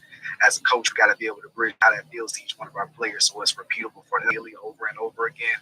And then just being able to understand what type of blocking schemes there are. What is a zone scheme? What is a gap scheme? How are the offensive linemen trying to attack me from a mental standpoint? Is going to help us be able to develop as defensive linemen as well. The skills portion of what we got to work every day is going to be, for me, the 4 major things are going to be your get off. So being able to get off the ball with quickness and intensity, hand placement, making sure that we're missing small. So for us, when we talk about hand placement, we always talk about our hand to the side of the defensive line we're on being high. So if I'm on the left side of the defensive line and I'm playing the odd technique, a 5 technique, a 3 technique, a 1, my left hand is going to be high, aiming around for the tip of his pads, while my right hand will be inside the sternum, so I'm giving that proper leverage. Same concept if I was on the inside eye, so if I play like a 4-eye or a 2-eye, if I'm on the left side of the line, my left hand will still be high. left hand's going to go sternum, right hand's going to go into that rib cage, and that's kind of how we was able to keep our hand placement consistent for our guys. But that's something that we work daily with different progressions to make sure they're able to do that consistently. After you get your hands on guys, though, you got to get them off of you so you're able to fit the run. That's when our disengagement piece comes into play. And then obviously, if you did all that not to make the play, then it really doesn't matter. So make sure that we add finish and tackle we develop for us to do it properly. Again, so once we're able to develop the skills portion, the key to our success from a scheme standpoint is going to be how we block, recognize, how we dominate our gap, and how we follow through and finish the play. Block rec for us, we have to define our key. Whatever the offensive alignment is that we're aligned on is going to be our key for us. We're going to put our near hand down to our key. We're going to know our strike points on that key based off of what we've been working. We always want to read our near foot that keeps our pad level down. To make block rec extremely simple for my guys, I always do a block at me or a block away from me. Those are the only two blocks that exist. If it comes at me, I'm going to sit it back down where it came from, get thick in my gap, which means you go placing my body in there, that gap dominance portion that we're about to talk about. And then if it goes away from me, I want to be a squeeze or a chaser. So I just want to replace my foot with the foot that disappeared and then know what my job is from there. I always want to be able to play through guys. That's what we talk about, being thick in gaps, being able to extend through guys and put our chin on our shoulder, putting our head in our gaps. And then for us to be able to work our block rec consistently, we always create pods. So for me, a pod is just if they are a gap scheme team and they're running twins with a up back near to the twins, but they're a front side power team, I'm going to make sure I put a defense alignment with their right tackle, their right guard. And okay, this is what you're going to see. You're going to see double teams, so I need you to anchor. But on the other side, I might have broke it up where it's the left guard and left tackle. And we're going to see a hinge from that left tackle, and that left guard's going to be pulling. And that way, they've seen the play small, they've seen it put together, they've seen it big from a team standpoint. That way, we're able to defend the run successfully just based off of their block rec and them kind of cheating and knowing because they've seen it 1,000 times through reps. Gap dominance, again, like we said, going to be the next piece that helps us be successful against schematics. Being able to get off the ball, doing the hand placement like we talked about, kind of have the detail right there about the sternum and tip of the pads, things of that nature. But the main thing for me with our gap dominance is being thick in our primary gap, being able to knock guys back, putting our body inside that gap, letting guys know they can't run vertical, and then us being able to have good hands and disengage and help in the secondary gap because we always want to be able to, I always say don't waste yourself. Even though you've done your job, do more of your job to help the team. So once I get rid of a guy, I want to be able to run and be active and try to hunt down that next guy. And that way I'm playing through that, man. And then obviously, like I talked about, the follow through, how you finish, making sure we're getting guys on the ground. We're trying to force turnovers. We're trying to be active and getting after those guys. That follow through, that finish, a lot of times effort moments at practice because a lot of times you can finish on a run play down the field where you let one bust for an explosive. But now you chase the guy down and punch the football out. You made an exciting play for the defense to be excited about, get off the field. Next, we'll pretty much have a couple of drills that I think are really good to develop all the things we talked about from a skill standpoint. So this first one is going to be an NFL player, a Miami Dolphins guy working on the press and peak. All right, so this is really good about us being able to get through our guys, having proper hand placement, being thick in our gap with his head getting picked in there, and then being able to react to that secondary gap like we was talking about earlier. One of my favorite things about this drill, the way that it was executed initially, is going to be how the stimulus from the O-line coach here. I always tell my guys we move off of our key, but we feel the ball through our peripheral, so having a key that actually moves and then being able to strike peak and then reestablish myself in the secondary gap to help my football team is a great drill to be able to work on these concepts.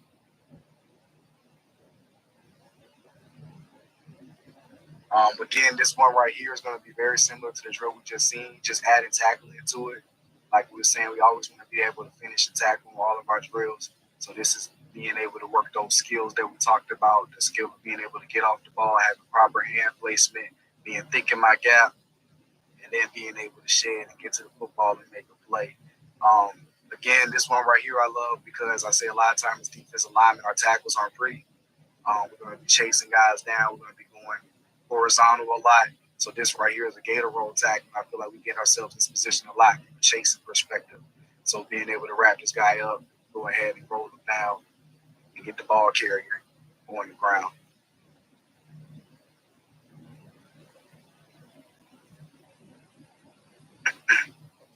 And this right here is just going to be a game clip from University of Michigan being able to take on a base block.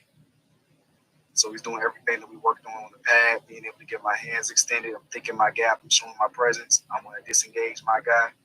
And now I'm going to run towards the football and try to get a little piece of it if I can. Another one that I really like is actually the guy that's sitting right here next to him, number 3, thinking his gap, and he's secondary is inside. I love being able to cross face. I feel like it makes you a very versatile, very dominant player, being able to get inside without having to take the back door and give up any type of vertical gap. But both of those are technique perfect from the concepts that we're talking about.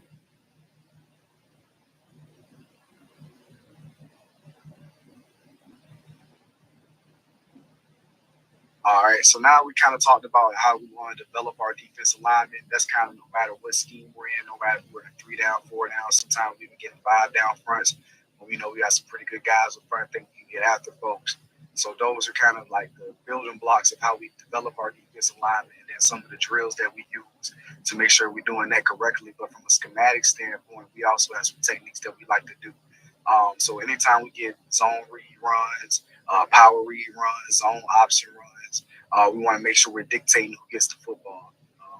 We played against guys that have 1,000-yard rushers at quarterback and then have 300-yard rushers at running back. Well, we want the running back to run the ball in those situations. And then, obviously vice versa, it happens as well. So we just want to make sure that we're dictating who gets the ball, and the techniques that we use to do that from a D-line standpoint can help go into the game plan. So the first one we have here is we're talking about chase. Chasing is just having a down block or a guard or something pulling. I want to chase that hip, and I want to be flat, and I want to take away any vertical runs or any vertical run lanes. I'm chasing, taking away the dive player. So the option player or the sweep player should be the guy that ends up keeping the football. When we're looking at surfing is a similar concept. I'm going to squeeze down, and I'm going to play for the last player. You want to approach him outside in, but to actually make the tackle and finish on the play is going to be inside out and force the ball to go horizontal. Right? And then obviously charge. Charging is just attacking the mesh. Normally we do this against power read. Quarterbacks have been getting off a lot. They haven't been blocking the defense end. They've been doing a good job of sneaking inside of them. So we'll tell our defense end, you're going to charge the mesh. All right, you're going to take the quarterbacks. We're trying to force the sweep player to get the ball from that standpoint. But no matter what our game plan is that week, as far as dictating the run in these option and these read situations, we always want to make sure that whatever my primary job is, I do it with fidelity. I make sure that person doesn't have the ball.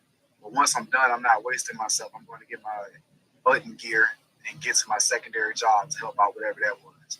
So for that example, quarterback can get into either my angle that's going to be deep to where I'm trying to add up, or be able to get flat and prevent for the cutback. So right here, I have a couple videos to show what those look like for us, or just look like period. So right here, we have a chase. Right here, we have number 40. He's going to get a pulling guard in a power situation, and he's going to chase for vertical running. All right. He does a good job of getting off the ball. He's a really good football player for us. But he gets off the ball, he gets flat, he retraces behind the line of scrimmage, and he's going to chase. He's chasing that guard, he's taking away the vertical run lane from the running back. If they were doing an actual read in this situation, quarterback should have pulled the football. That's kind of what we were hoping. They were doing a little thing. We had Big 50 on the outside playing the quarterback out the back door.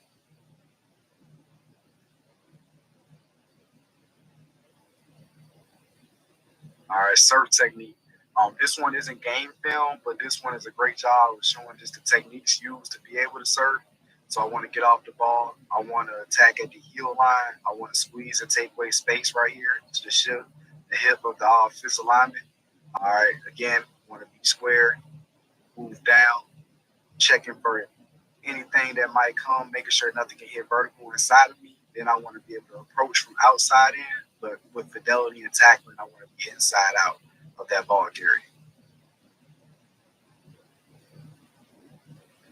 Okay, last technique right here. We have Big 44 at the top. He's operating our charge. Again, getting off the ball. I might not make the play. It might not look pretty, but I'm going to attack the mesh point. You want to attack the mesh point and make sure that the ball goes to the guy on the sweep. Again, this is a great power read killer for us.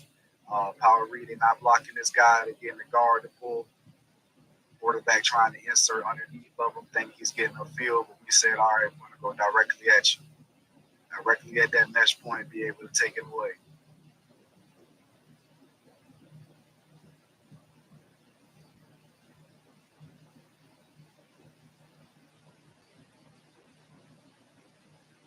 All right, so this is kind of what I was talking about, getting towards the end of the presentation.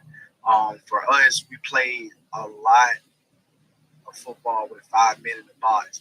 So we had guys that were coming from bracket coverage, had guys coming from deep hook to curls that were responsible for C gaps, and those C gaps became hot. So we had to come up with different ways and techniques to be able to fit that C come in and fit the run from a DB perspective. Another thing we also had to consider was being able to play with a true nose, but not having to make him bully in two gap. Being able to play with a nose guard and putting him in a position to where he could be successful in a 3-man front with a 5-man box. But I'm not asking him to be a bully and be a Superman, because those guys are far and few in between. So for the first one that we came up with, the things that we were able to do with a technique called a corkscrew. All right, so a corkscrew from us is always going to be used from the inside eye position. So when I say that from a 4-eye or a 2-eye, for us mostly it was 4 eyes from our 3-man front.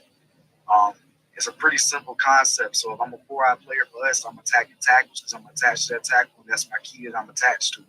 Once I'm attacking that guy, if I feel him burrowing down or heavy down block, this is normally an indicator of gap scheme coming my way. So if I feel that I'm going to fight this block almost how I would teach a regular 5 technique to fight the scoop block or some type of zone to his outside shoulder. We'll go big square and wheel, and we're going to hit hard as we possibly can to that new gap. So we take that same concept, but from getting blocked down or this 4-eye from this tackle, I'm going to hit, I'm going to big steering wheel, and I'm going to reset that new gap so this guard pulling sees my color in the gap immediately. So that he goes shoulder to shoulder with me, so the backer can go shoulder to shoulder with him, and then we can get a late fit from our third safety. All right. Have film to show after this to explain exactly what the techniques is and how it looks on film, so just bear with me. A jet technique was beautiful, something that we were able to use again from a 3-man front standpoint. A jet technique is going to come from the 5 techniques, and again, they're just taking that concept of block recognition from a block at me and a block away from me and taking it to a technique standpoint.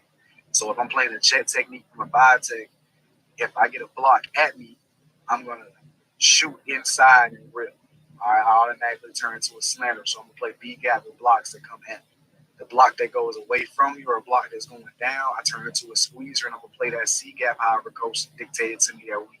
So if he told me to be a chaser, obviously I would chase. He told me to be a surfer, I'm going to surf. But I'm going to play that out the back door because the block went away from me, and I'm going to let him cancel that B-gap from me, and the backer's going to play it. It's just let us stay light, let us be able to get after the passer, be able to contain him, and then against the run game, be able to get some splash plays from some predetermined slants just by playing technique. Denting for us, which are pullers and spill guys that J hook. So I'm going to spill his inside shoulder, and then like the hook of a J, I want to make sure that I'm re-following my steps and I'm bending off of that guy. That way I can help out with cutbacks. I don't want to waste myself as just a spiller. I'm wasting the ball and carrying it out. In case the ball wants to cut back, I want to be a guy that goes there. Now, from our second level defenders, they all are dinners. So they come in, they same approach on the puller. I'm out the inside out approach, but I'm going to be able to play with my shoulder to my hands so I can show inside presence and then be able to show it come off and play outside as well and be able to help with that. And then lagging was a great technique we came up with. Well, not came up with, but obviously, found that was successful for us. With our nose guard. So our nose guard will be able to put our hands on the center. He's going to try to play towards the front side, but ultimately his gap is going to be the gap that gets lagged behind. So he's going to fall backwards. We were able to find guys that were big enough to play the nose for us from a strength standpoint, but if guys started going zone scheme and running horizontally, they were starting to fall gaps behind guards, tackles sometimes almost 2 gaps behind. So to be able to prevent that and to be able to prevent them from actually having really 2 gap, just tell them to get your hands on him, fight towards the front side gap, he's going to fall off to the second gap. It does, for one, it protects the Mike backer, lets him overlap the nose and play the front side he got for him because he has hands on the center or the guard. And then secondly, it just made sure that he was able to play cutback. We were able to keep the backers clean and be able to make those tackles. So these were 4 techniques that we used from a defensive line perspective to be able to help us stop the run with very light boxes. This first one we have up here is a corkscrew. I know this first video always goes fairly quick, so I'm sorry. I'll try to replay it multiple times. But you're going to see again for this corkscrew, we're going to have a forward technique at the bottom of the screen. All right, forward take at the bottom of the screen. Playing on this tackle. He's going to get hands on this tackle. He's going to feel that it's a down block. He's going to start hipping hard as he can to this outside C. So this first initial, wherever it is on this power, whether it's the up back or the guard, whoever pulls first is going to see him and think it's necessary to pick him up so our backer can slam, and then our third level player, this dog safety back here, is able to come and make the tackle. So here it goes. I'm hipping. Linebacker slams. Safety gets to come up untouched. Here it goes again. Hip, knock back. Boom. All right. Have another clip here. Going to be the same kid. Operating the same technique later in the same game. Playing 4-eye down here again. Going to attack his tackle. This time he's going to hip. Sometimes the hip can turn into a hip toss. And you actually end up tossing the guy like he does here. And you're able to refit that guy very nicely. You're able to get a vice tackle from the back of the safety. So here's that one here. He's down here. He hip tosses. He spills the football, creates some type of havoc in the backfield. Backer slams. Here goes the safety. And now we're able to have that vice tackle. We were talking about 2 guys on 1. We're able to make that tackle thanks to his corkscrew technique.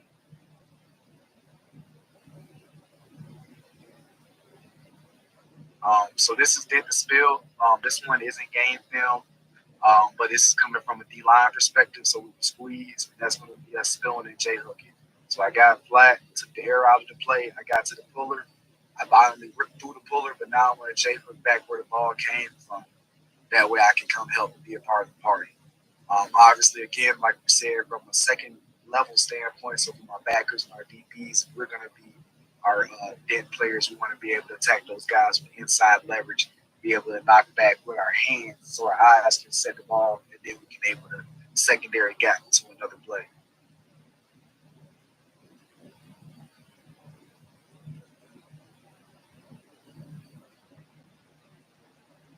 All right, here's the lag technique right here.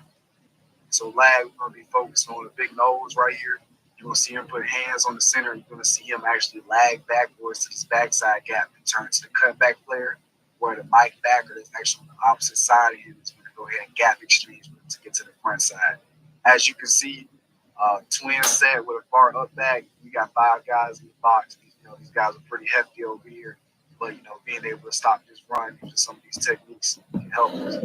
See the nose, he lags backside. He makes the cutback tackle.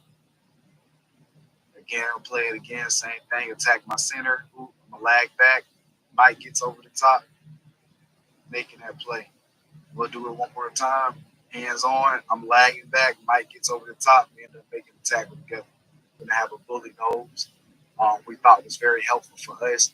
And then really just being able to play football in a light box, we thought was helpful because now we were able to bracket a lot of guys, being able to get a lot of 3-on-2s and pass situations, a lot of 4-on-3s, and kind of tie the OC hands up a little bit, make them get creative.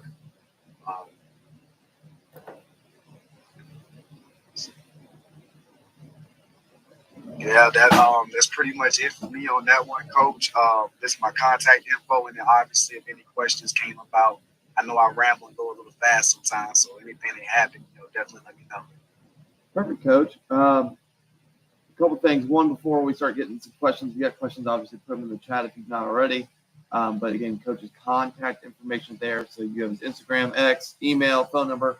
Don't hesitate to reach out, put that down as we go. I'm just letting our next speaker know that they can jump on here soon.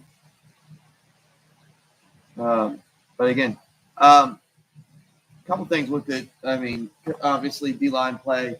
What do you, in terms of practice time, what do you kind of get to work on all this on a kind of a given weekly basis or day basis? Gotcha. So for us, man, our coach is really great about Sunday meetings, being able to ask us what we need, and being able to fit into the practice schedule. But crazy enough, we don't get much indie time.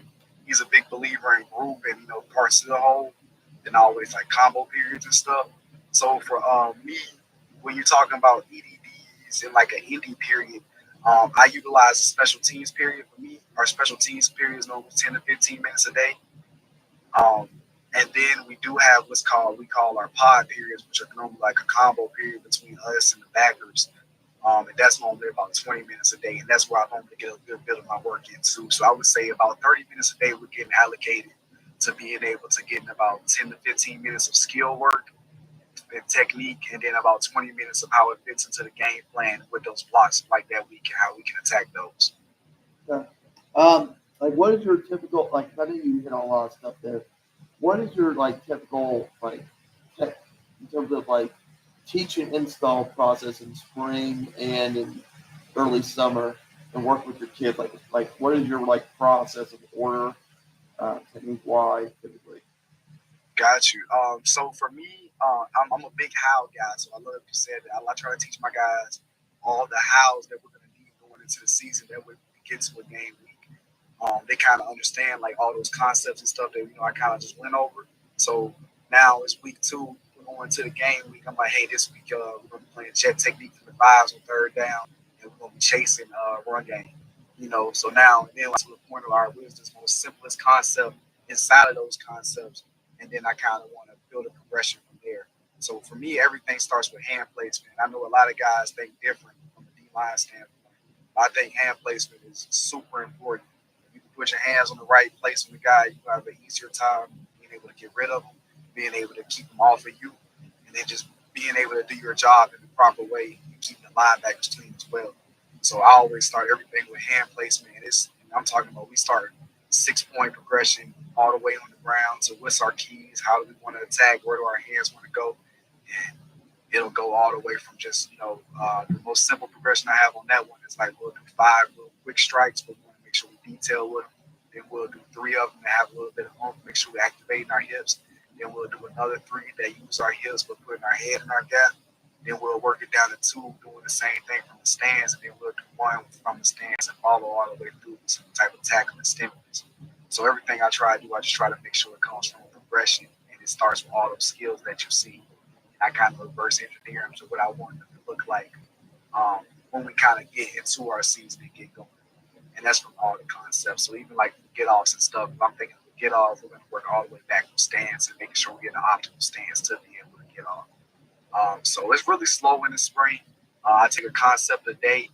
I'm a baseball guy too, so I'm coaching some baseball here and there. So what I kind of do now is I get out every Saturday with the defensive line, and we'll have a concept of the day, and we'll work it for an hour and a half inning. And it's just really breaking it down and progressing it. And then the next time I see him, it's like a 15-minute progression. Like, okay, let's show me what you did last time, but the final drill. And then if it's like it, we'll be able to move on from there. I know it's kind of a long roundabout answer, but that's kind of how I kind of look at it as far as development. So you're a good coach. Like I said, again, from there, like I do, and I know this talk mostly on run, but also from like, cause we got a little bit of time to coach jump on. So like, how in depth comparative is your pass rush progression, and then vice versa, like how much time do you normally get? Or how do you balance the run versus pass? Like I know that might depend game plan a week based off what you see that given week, but like how is that progression and time split up for you guys? So for me, man, we always tell my guys it's rushing the passer is something that's earned, not given. So most of our time is bent on being able to get after the run, and then I call it fun Wednesdays, man. They were able to lock in for me to see how we want to defend the run. We'll get into some fun pass rush stuff. I feel like pass rush is kind of oversaturated. It's the stuff the kids are looking at on Instagram, the stuff they're doing on YouTube. So for that, it's more of me just, managing moves and making sure they're not doing something that's outside of the rush scheme or the rush plan. So for me, like the pass rush is more or less putting in brush lanes, containing the quarterback, how we want to be able to switch off lanes, and then being able to, use stunts and blitzes to get after the quarterback as well. That's more of what we work on the actual true practice. Now, if it's an off-season or something like that, we've been doing some drills. Like I said, it was a day we out there for an hour and a half. I might take that last 15, 20 minutes. All right, we'll work some pass, we'll work some hoops, we'll work, the applications of it. But for me, man, being able to stop the run is paramount. and then being able to go from run to pass as far as my hand goes is how we get more sacks than any of those clean moves, man. We actually did a breakdown this past season of our pass rush. Like I want to say 89% of our sacks came from grunt work. So grunt work where it was play action, work where we had our hands on guys, second effort, all those things. And then I was able to show them guys that, all those pretty pass rush moves they work on all the time only resulted in 11% sacks. And they pretty much just normally ended up hitting their sacks come organically by doing the job the right way. Good. Let me double check that. We don't have any questions in the chat. I'll give them one last little attempt there. Also from that, how much time, again, I don't know the size of your school. Like, I've been at schools where every kid's one way and you get others where they play O-line and D-line. How much joint, one-on-one time or, small pod work do you do with your offensive line? So for us, man, we're blessed. I'm actually at a 6A school here in Georgia, so most of our guys go one way. So we get competitive pod periods with our ones offensive line that we'll call good on good and toughness periods. They kind of sort of fade out towards the middle of the season, because of all the banging. But I always enjoy those. Those are normally be it could just be a double team day where it's 1v2. Could be a half line day where we're looking at a half of a zone play or half of a gap scheme play.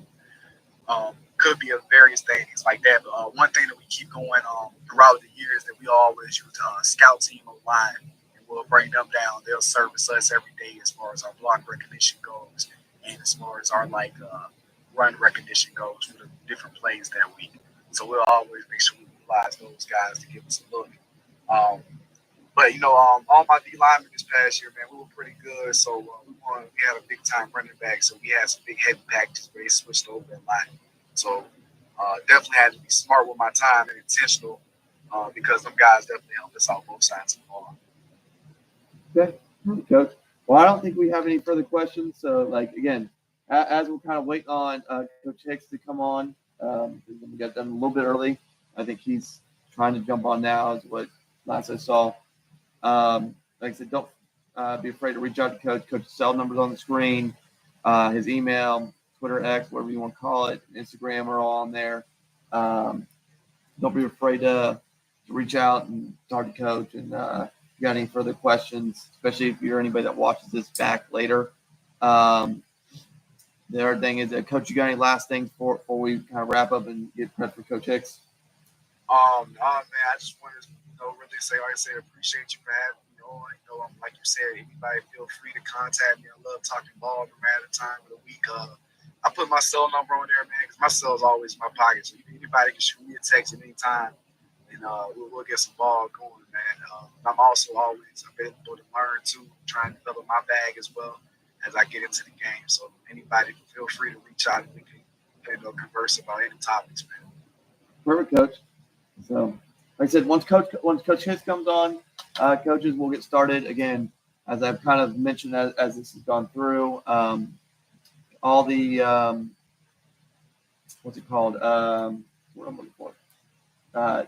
Clinics individually will be cut up and reposted. So if you just want to watch a specific part, a little easier to find that way. Don't hesitate to reach out to all of our speakers. Like I said, I think all of them have given out their contact information or other information so far. So please don't hesitate to do that as well. And then, I think I forget anything. Share, all that lovely jazz that YouTube tells me I have to do and all that. As I do these, the next one, as we're waiting, that we'll probably be sometime mid-March. I know the goal is to try to do some sort of live stream from the UC clinic this year, podcasting and otherwise. As part of my duties with Rebecca and other stuff, so there might be some live stream stuff coming up for the University of Cincinnati, SWAFCA, Rebecca, Northern Kentucky clinic in early April. So that's kind of on the short agenda. Like I said, I'll announce more of that as we go.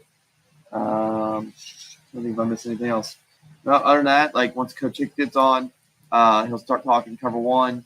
And then, like I said, we'll go from probably about 5:45 to 6:30. And while I check real quick to see if we have shoot him a text or call. And then, like I said, pop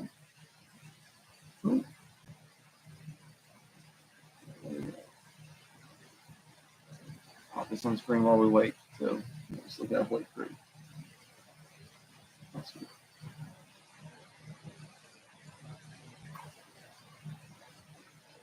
So once Coach comes on, we'll get started. So.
So as coaches are coming in, the last chat, Coach will be on hopefully here in a matter of minutes so we can get him started.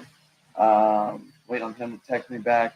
Want me to start early if he gets a chance, but plan is for Coach Hicks to go on at 5:50, talking in his inverted cover one.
Coaches, I just got a text. Coach Hicks is logging on now, so we will probably get started here in the next 2 to 4 minutes.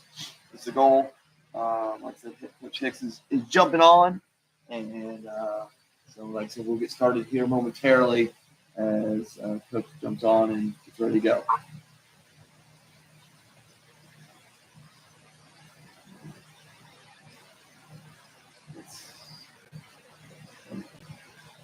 Coach, can you hear me? Hey, how you doing, Coach? Can you hear me? Yes, sir. Look good. So let me double check, make sure I have my stuff right. So Coach is our final speaker of the night. Coach Hicks has been on the podcast before, talked some of his stuff. I know he's spoken for a couple others as well. So film and other things. Coach is going to kind of talk to Inverted Cover One. But Coach is our final speaker of the day. Talk about dominating Cover One invert. So when he's done, we will be done, and then I can finally go eat dinner. So no pressure, Coach. But Coach, the floor is yours. Coach Sa'Quan Hicks is a defense coordinator out there in Maryland, and the floor is yours. Yes, sir. How's everybody doing? I'm honored to be here. Appreciate the opportunity, Coach. So tonight I'll be talking to everyone about Cover One invert. Cover One invert is something that I learned from the great Nick Saban, and it was instrumental in the success that we were able to have this past season down in Maryland at Benjamin Franklin High School, B. Fiscal. So let's jump right into it. So pretty much I just left the front aspect out of it just from a teaching aspect, and I pretty much coaches, you can just pretty much compare it to what you do, and if it works for you, then be my guest and implement it the best way you can, the best way you know how. But with that being said, let's jump right into it. So tonight I will talk to everyone about Cover One invert, pretty much versus 10 personnel. So here we have 10 personnel, and I'll go over alignments first. One of the first things that you will notice is I have 2 high safeties, both of them are free safeties. Pretty much I call one a free safety and one a star. And I have 2 strong safeties in the apexes, strong safety and a rover. And I pretty much have 2 inside linebackers, and I have 2 cornerbacks. So pretty much off of alignment, let's start with the strong safeties. If you notice, they're pretty much a press man and outside leverage. It's something I learned from Nick Saban. Pretty much, I'll draw it up in 1 second, but just like it's Cover One inverse, so everybody knows it's Cover One. One of the safeties will be pretty much in a single high position, and with the strong safeties playing outside leverage, it puts them in a position where the middle field safety will be able to help them. And then I'll go over with the linebackers. From Nick Saban was the rip Liz concept. So based off the running strength, it could be rip or Liz. In our defense, we have instances where the invert, the rip, or the invert and the rip or Liz will be based off the running back strength. So the strength of the formation. So the running backs on the right, then sometimes we can invert to that side. The running backs on the left, other times we can invert to that side as well. So with that being said, if this was a Liz call, pretty much the strength was the same side as the running back, that would just let us know. Let's start here. Free safety here off the quarterback's cadence. So the moment the quarterback lines up, as soon as we hear his voice, pretty much right off his cadence, will come out of our alignment. So the free safety will come here. The star, the free safety will invert down to about 7 yards outside leverage on this guy here. And then that puts the strong safety in a position where he can creep down and he will be hot off the edge blitzing. Of course, it's Cover One invert. Everybody knows that's man. So the free safety will be dropping here, and this is one of my favorite parts of it. The linebacker play is pretty much determined off of what this running back does. So if the running back swings out here, the strong safety here doesn't worry about him. He continues on his job to go disrupt the play, pretty much. And the responsibility of this running back belong to the 2 inside linebackers in here. So if the running back swung out this way, then the Mike would cover him, and then Jack would drop the short middle. It'd be a a short middle guy and also a QB spy. If for whatever reason running back went the other way, Jack would cover him, then the Mike would drop to the middle and be the short zone guy and also a QB spy. So that's the way we like to play it, and it's done a lot of great things for us. I'll draw it up. I'll draw it up going in the other direction as well.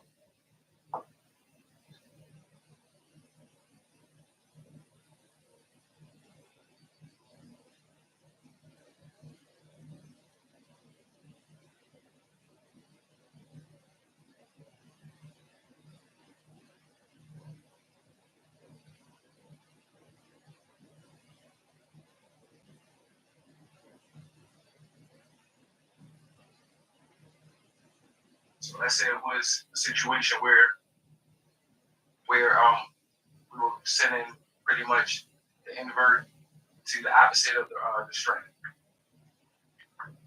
So pretty much most of you offensive guys know out of this formation, if you try to run the ball, pretty much you would hand it across his face and let the running back pretty much do his thing based off the play calling, how well the O-line is blocking. So with that being said, we have our instances where we will blitz, invert pretty much and blitz opposite the running back strength. So it would be, this was a rip call pretty much. It would be this here. Off the QB's cadence, he would come here, Free would come down, about 7. Rover would creep down, and then as the play started, he's hot, make the play. Free safety cover this guy. He's here, drop it. He's here covering outside leverage. He's here. And these two guys, the Mike and the Jack, are responsible for this running back pretty much and this quarterback. So same thing. If the running back swings out here, Mike will cover him. Jack will drop the short middle zone pretty much and also be a QB spy.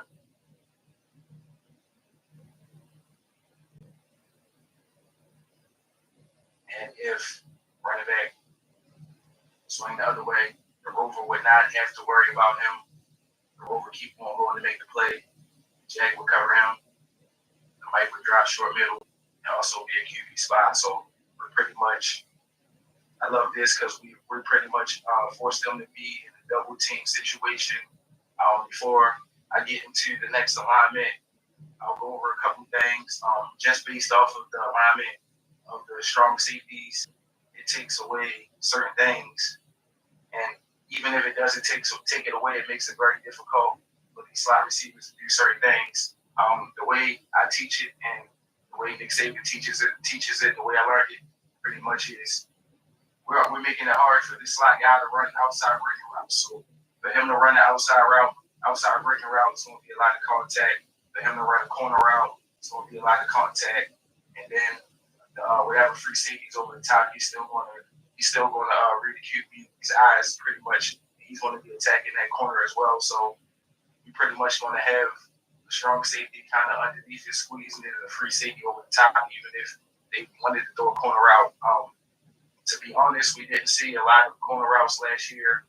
We didn't really see a lot of out routes from the slots, to be honest. Even when they were able to complete a few out routes, it wasn't anything major. It was like a few yards, and we would instantly wrap them up for the tackle. To continue this further, the corners pretty much, it depends on how great your corners are, to be honest. The way I like to teach it is, let's say if the corner is a very good corner, if he's above average to the good, excellent, as far as press man, then you can let him press. Of course, you don't really have to worry about him getting beat if you allow him to press if he's a good press man corner. But if the corner is average to below average, then you definitely want those guys to play off man leverage, pretty much taking away the inside. Based on, I'll get to that in a second. You pretty much want them playing off man. You pretty much want them playing off man coverage. And the way I teach it is, you want them playing off man coverage just in case. I'm not even gonna say just in case. You want them playing off-man coverage for when they get beat, and then single high free safety can save their life, so to speak. So the way I train my free safeties is to be extremely rangy. If a kid isn't extremely rangy, can't play either one of these free safety positions for me. So with that being said, if the corner gets double moved, the free safety has enough time to react to it and be able to intercept it, break on the play, break it up. And at least if you catch it, it'll be able to at least get a good leg on it. But if that corner gets beat in press man coverage, the free safety is not going to have enough time to get over there to save his life. So just off of those aspects and the way I like to think about it and the way I like to teach it, that's pretty much how I like to go about it. Let's continue on to. We can stay here, but let's go to tight splits.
All right. So let's go to tight splits. So with that being said, pretty much the same rules apply all the way around, except for with the corners, of course. So I'll draw this up pretty much if it was Liz, then I'll get to the cornerback play. So if it was Liz, of course,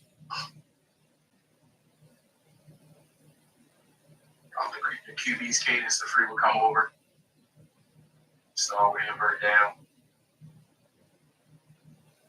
Strong safety with Creed. Leg starts, he's high. Outside contain, outside force player. He's going to cover here. He's going to cover here. And depending on what the running back does, pretty much the same thing we talked about. But the difference here is with the cornerback play, it's pretty much outside alignment. It's outside alignment, outside leverage, because pretty much just based off the distance of how far they are from the free safety and the linebacker. So let's say he's here, he's here. So based off the distance that the receivers are from the linebacker, that's going to be in the short middle zone, the right defender pretty much, and the distance from the free safety, that's what the single high free safety is pretty much.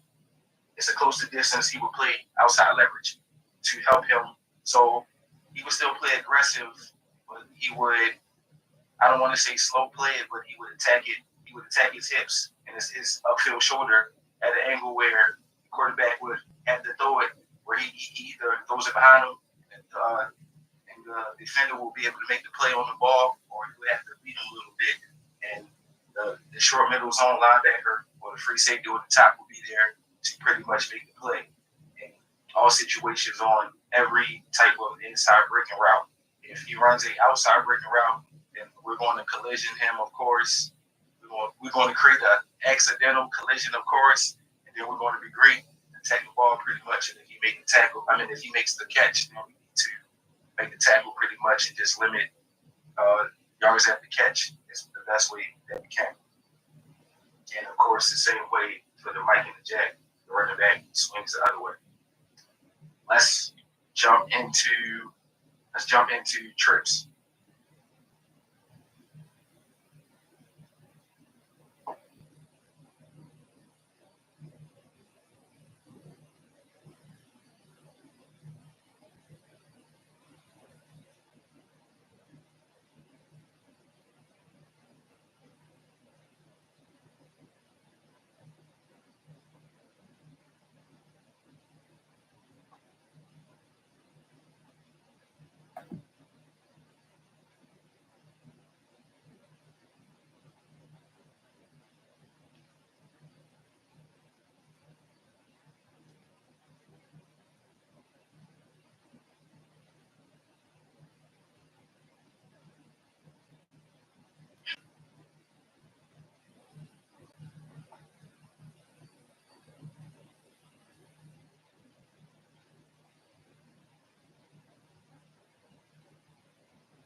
All right, let's jump right into trips.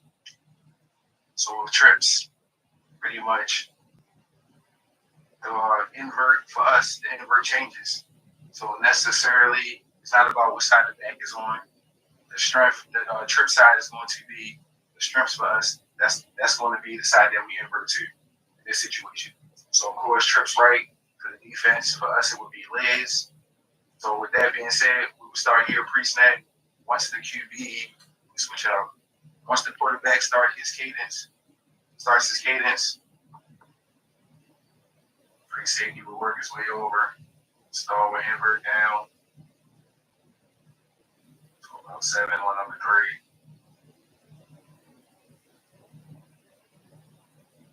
That will be his man. We'll cover outside leverage. Here.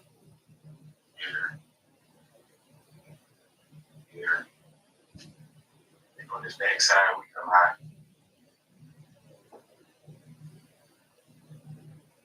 The same rules apply for the Mike and the Jack.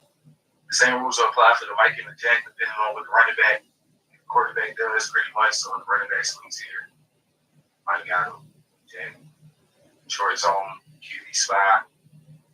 And the same thing if it was vice versa.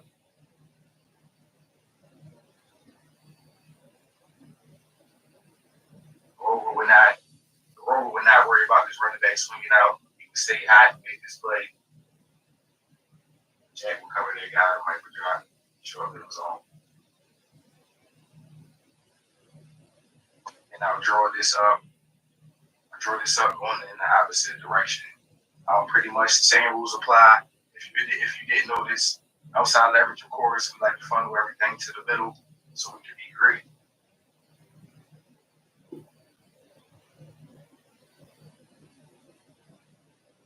want to invert. You want to teach those guys, those slot defenders especially, to undercut. Pretty much, if they undercut it and get a hand on that pass, then one of those linebackers or one of those free safeties are going to be able to grab that interception. That's what you want. You want as many turnover opportunities as possible. All right, Jordan, up to the other side.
All right, same thing if it was the other way, guys.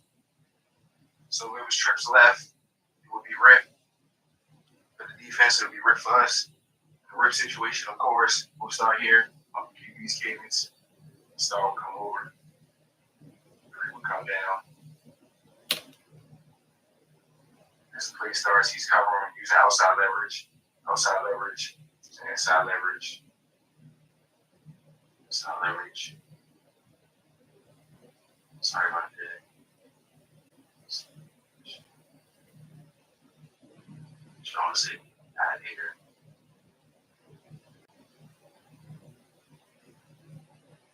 And with the Mike and Jack, it depends on what the running back does. So if the running back swings out, of course, the Mike will cover him, Jack drop. So this is a beautiful thing because it was a lot of instances last season where we were playing against athletic quarterbacks, mobile quarterbacks. So when they got in a situation like this, they like to take off. And it was a beautiful thing because we always had a linebacker pretty much as a QB spot in this situation. So he was able to pretty much match this guy.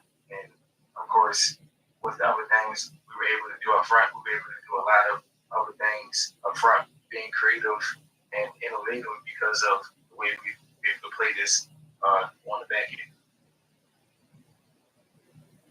So, of course, same thing if it was the other way around. He's here. Jack will cover here.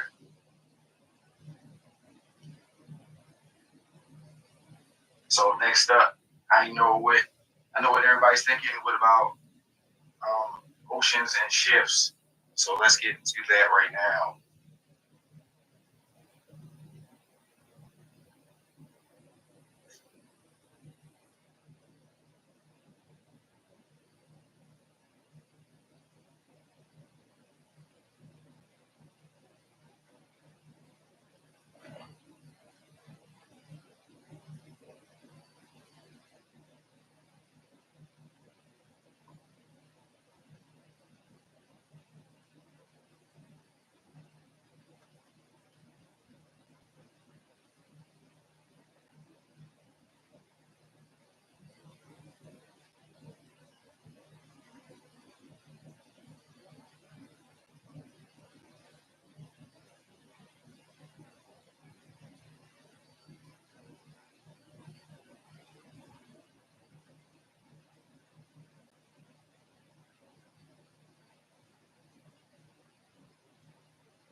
All right, so let's get into it. So let's say we call the invert pretty much opposite the run strength in this situation. So let's say we call Rick.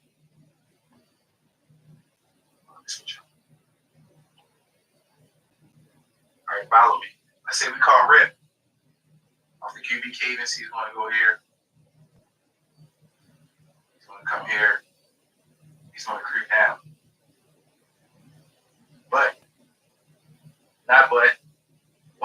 So when they go in motion, because they're going to do this happens all the time. They'll send this guy in motion. Now he's here, motion and trips.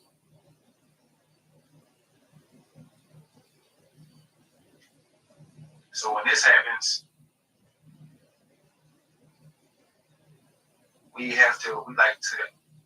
I like to do something that I learned this from Nick Saban as well. I like to call it spin. So this situation right here,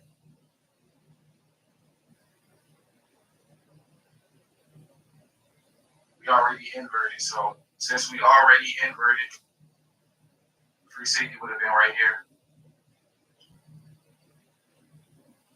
Star would have been right here.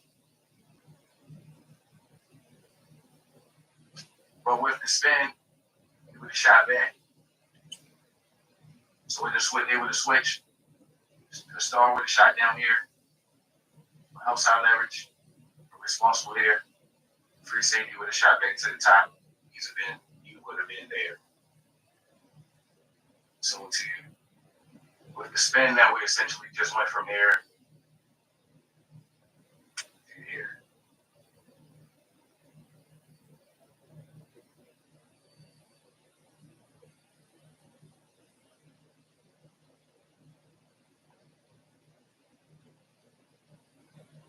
And of course, still playing that, we can play cover one from there. We'll be here. That don't matter anymore. And over. Still have nothing changes. The Mike and the Jack is responsible for the running back and QB. And then he go here. We got him. Wow. It was the opposite way. Here. Got him. Wow.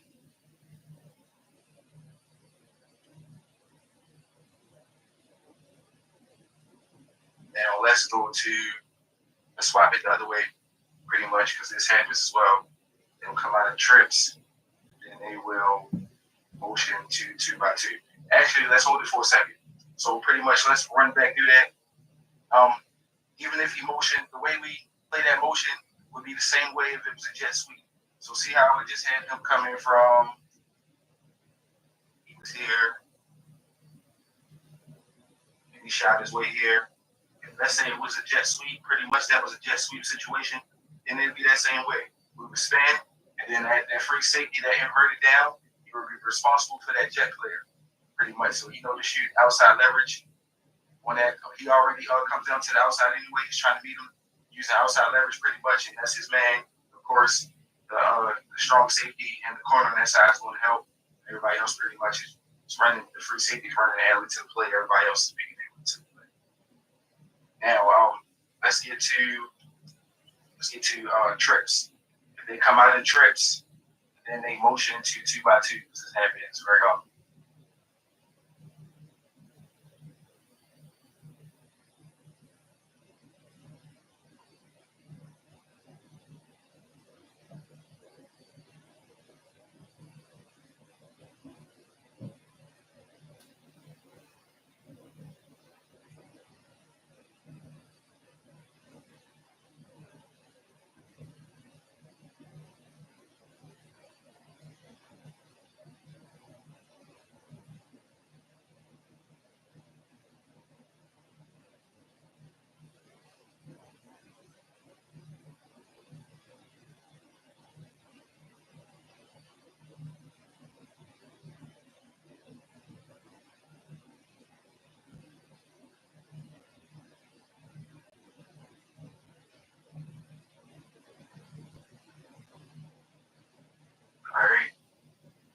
let's say they come out of trips right.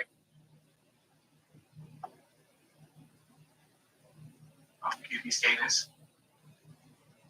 That would be latest for us. Star going to invert down. Free safety is going to invert over.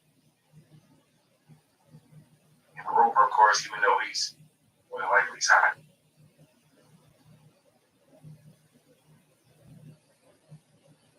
So essentially, before the QB snaps the ball, he saw that, but over here.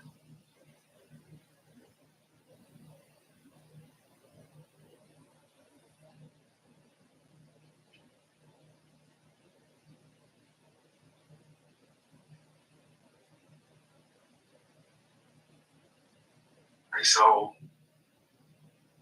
this is key, so I'll leave this up.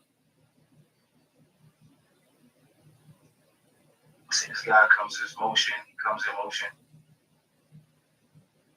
comes here.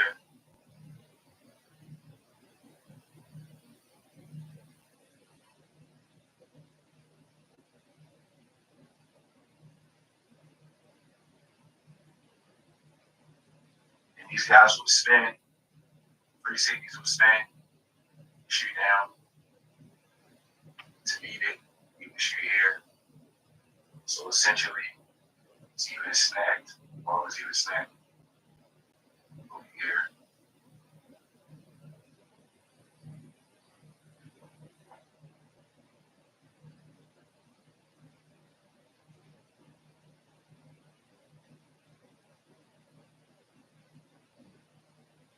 That's what I like about this. Even though this guy's coming over,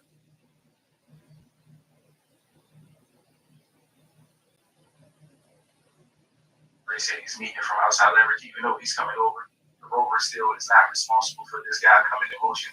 He's still hiding the ball play just in case it's play action, or it's pretty much, I like to call it eye candy. Just in case this is eye candy, the rover's not going to be affected. Free safety will come down on outside leverage and clean this play up. And pretty much the same situation with jet sweeps. They swing here, we're here. And vice versa. He swings here, over here. If he swings out, of course, this way, the rover would not be worried about him. His job is, this was a passing play. The rover, he goes and disrupts the backfield. He goes and gets the sack. He would discipline. He understands the playbook, and he knows that the Jack, he trusts that the Jack will get there to be responsible for making this play.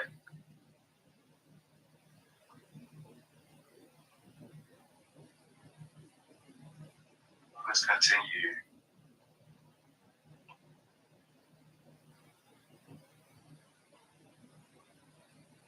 How we looking on time, Coach? Coach, you got about 10 minutes left. All right, man, perfect. I got one more for you. Coaches. One more.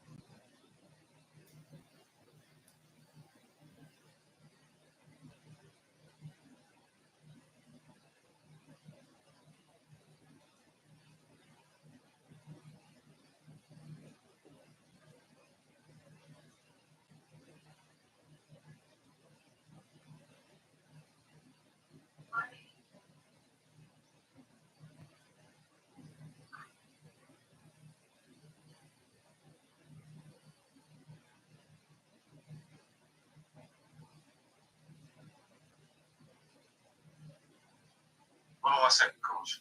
Good.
church clothes.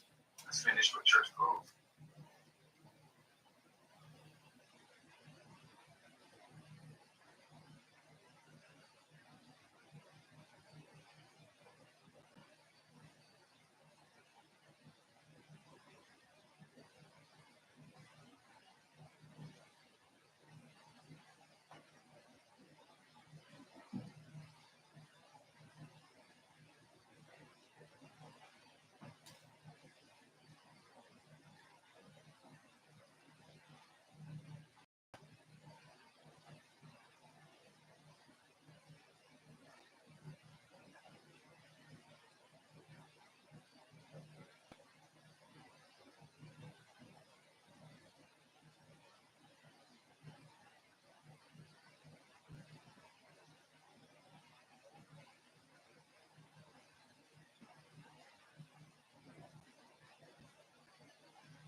All right, so let's jump into church clothes.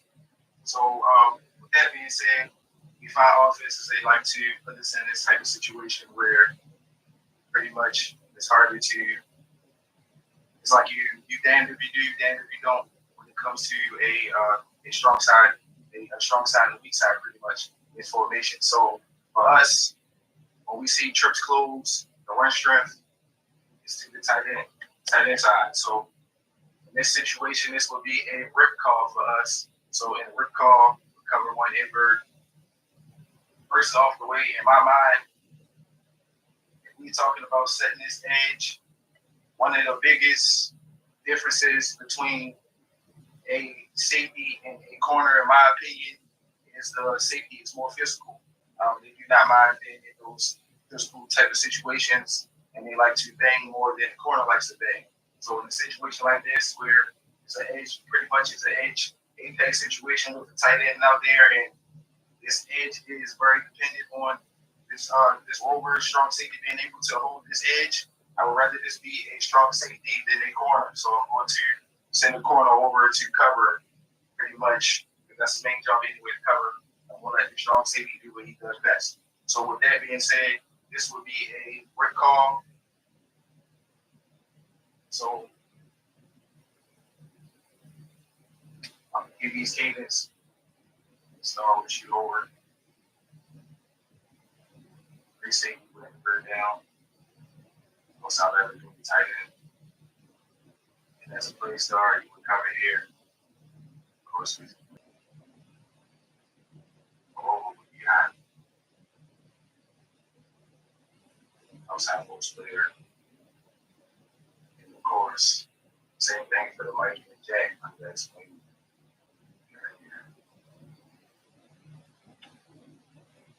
absolutely. And like I said earlier, we're able to do a lot of things up front, play a lot of games because of the way we're able to bang on the back end with this cover one invert. We like to play a lot of games. We make it look like this tight end is pretty much the C gap's going to be open, it's going to be exposed pre-snap, and by the time the QB gets the ball in his hand, pretty much he goes on to hand it off. It's an entirely different look. We're in a facing. We're making a lot of plays in the backfield, pretty much. What else? And vice versa, if it was the other way around, then the rover will be covering number two over here. The strong safety over there would be the outside force player, blitzing off of the edge, pretty much outside force, outside contain player. And that's the way we like to get after it. Cover one invert. Like I said earlier, cover one invert was a very special and big part of what we were able to do this past season. I took over a defense that pretty much allowed 44.7 points per game, and we were able to get that down to 16.1 points per game in one season. And cover one invert was our main coverage, was our base coverage. Perfect, Coach. Like I said, I don't see any questions, probably because their time and people are going in and out. Coaches, Coach, for people wanting to get a hold of you on Twitter, or let's just go Twitter or X, what would be the best way to do that? Yes, sir. I am on Twitter. I'm on LinkedIn. You can pretty much just look me up. Sa'Quan Hicks. I go by my other name is Coach Track. I'm on Facebook. I'm on pretty much all the social media handles. Just look me up. Sa'Quan Hicks. Pretty much just exactly the way Coach spells it. He'll have it spelled pretty much in the introduction. Yep. And then when I cut this up for a separate video, Coach's his stuff will be in the bio of that one. But if you're looking at the full live stream, like I said, I'll get that in hopefully tomorrow or Tuesday. I'll start cutting these up and updating some of the information on there. Otherwise, that's our first clinic of this year. Appreciate all of our speakers. And like I said, if you need anything, shoot any of them a DM, a text, whatever. Like I said, all their contact information will be in the various points. Otherwise, that is our first clinic of the year. Thank you.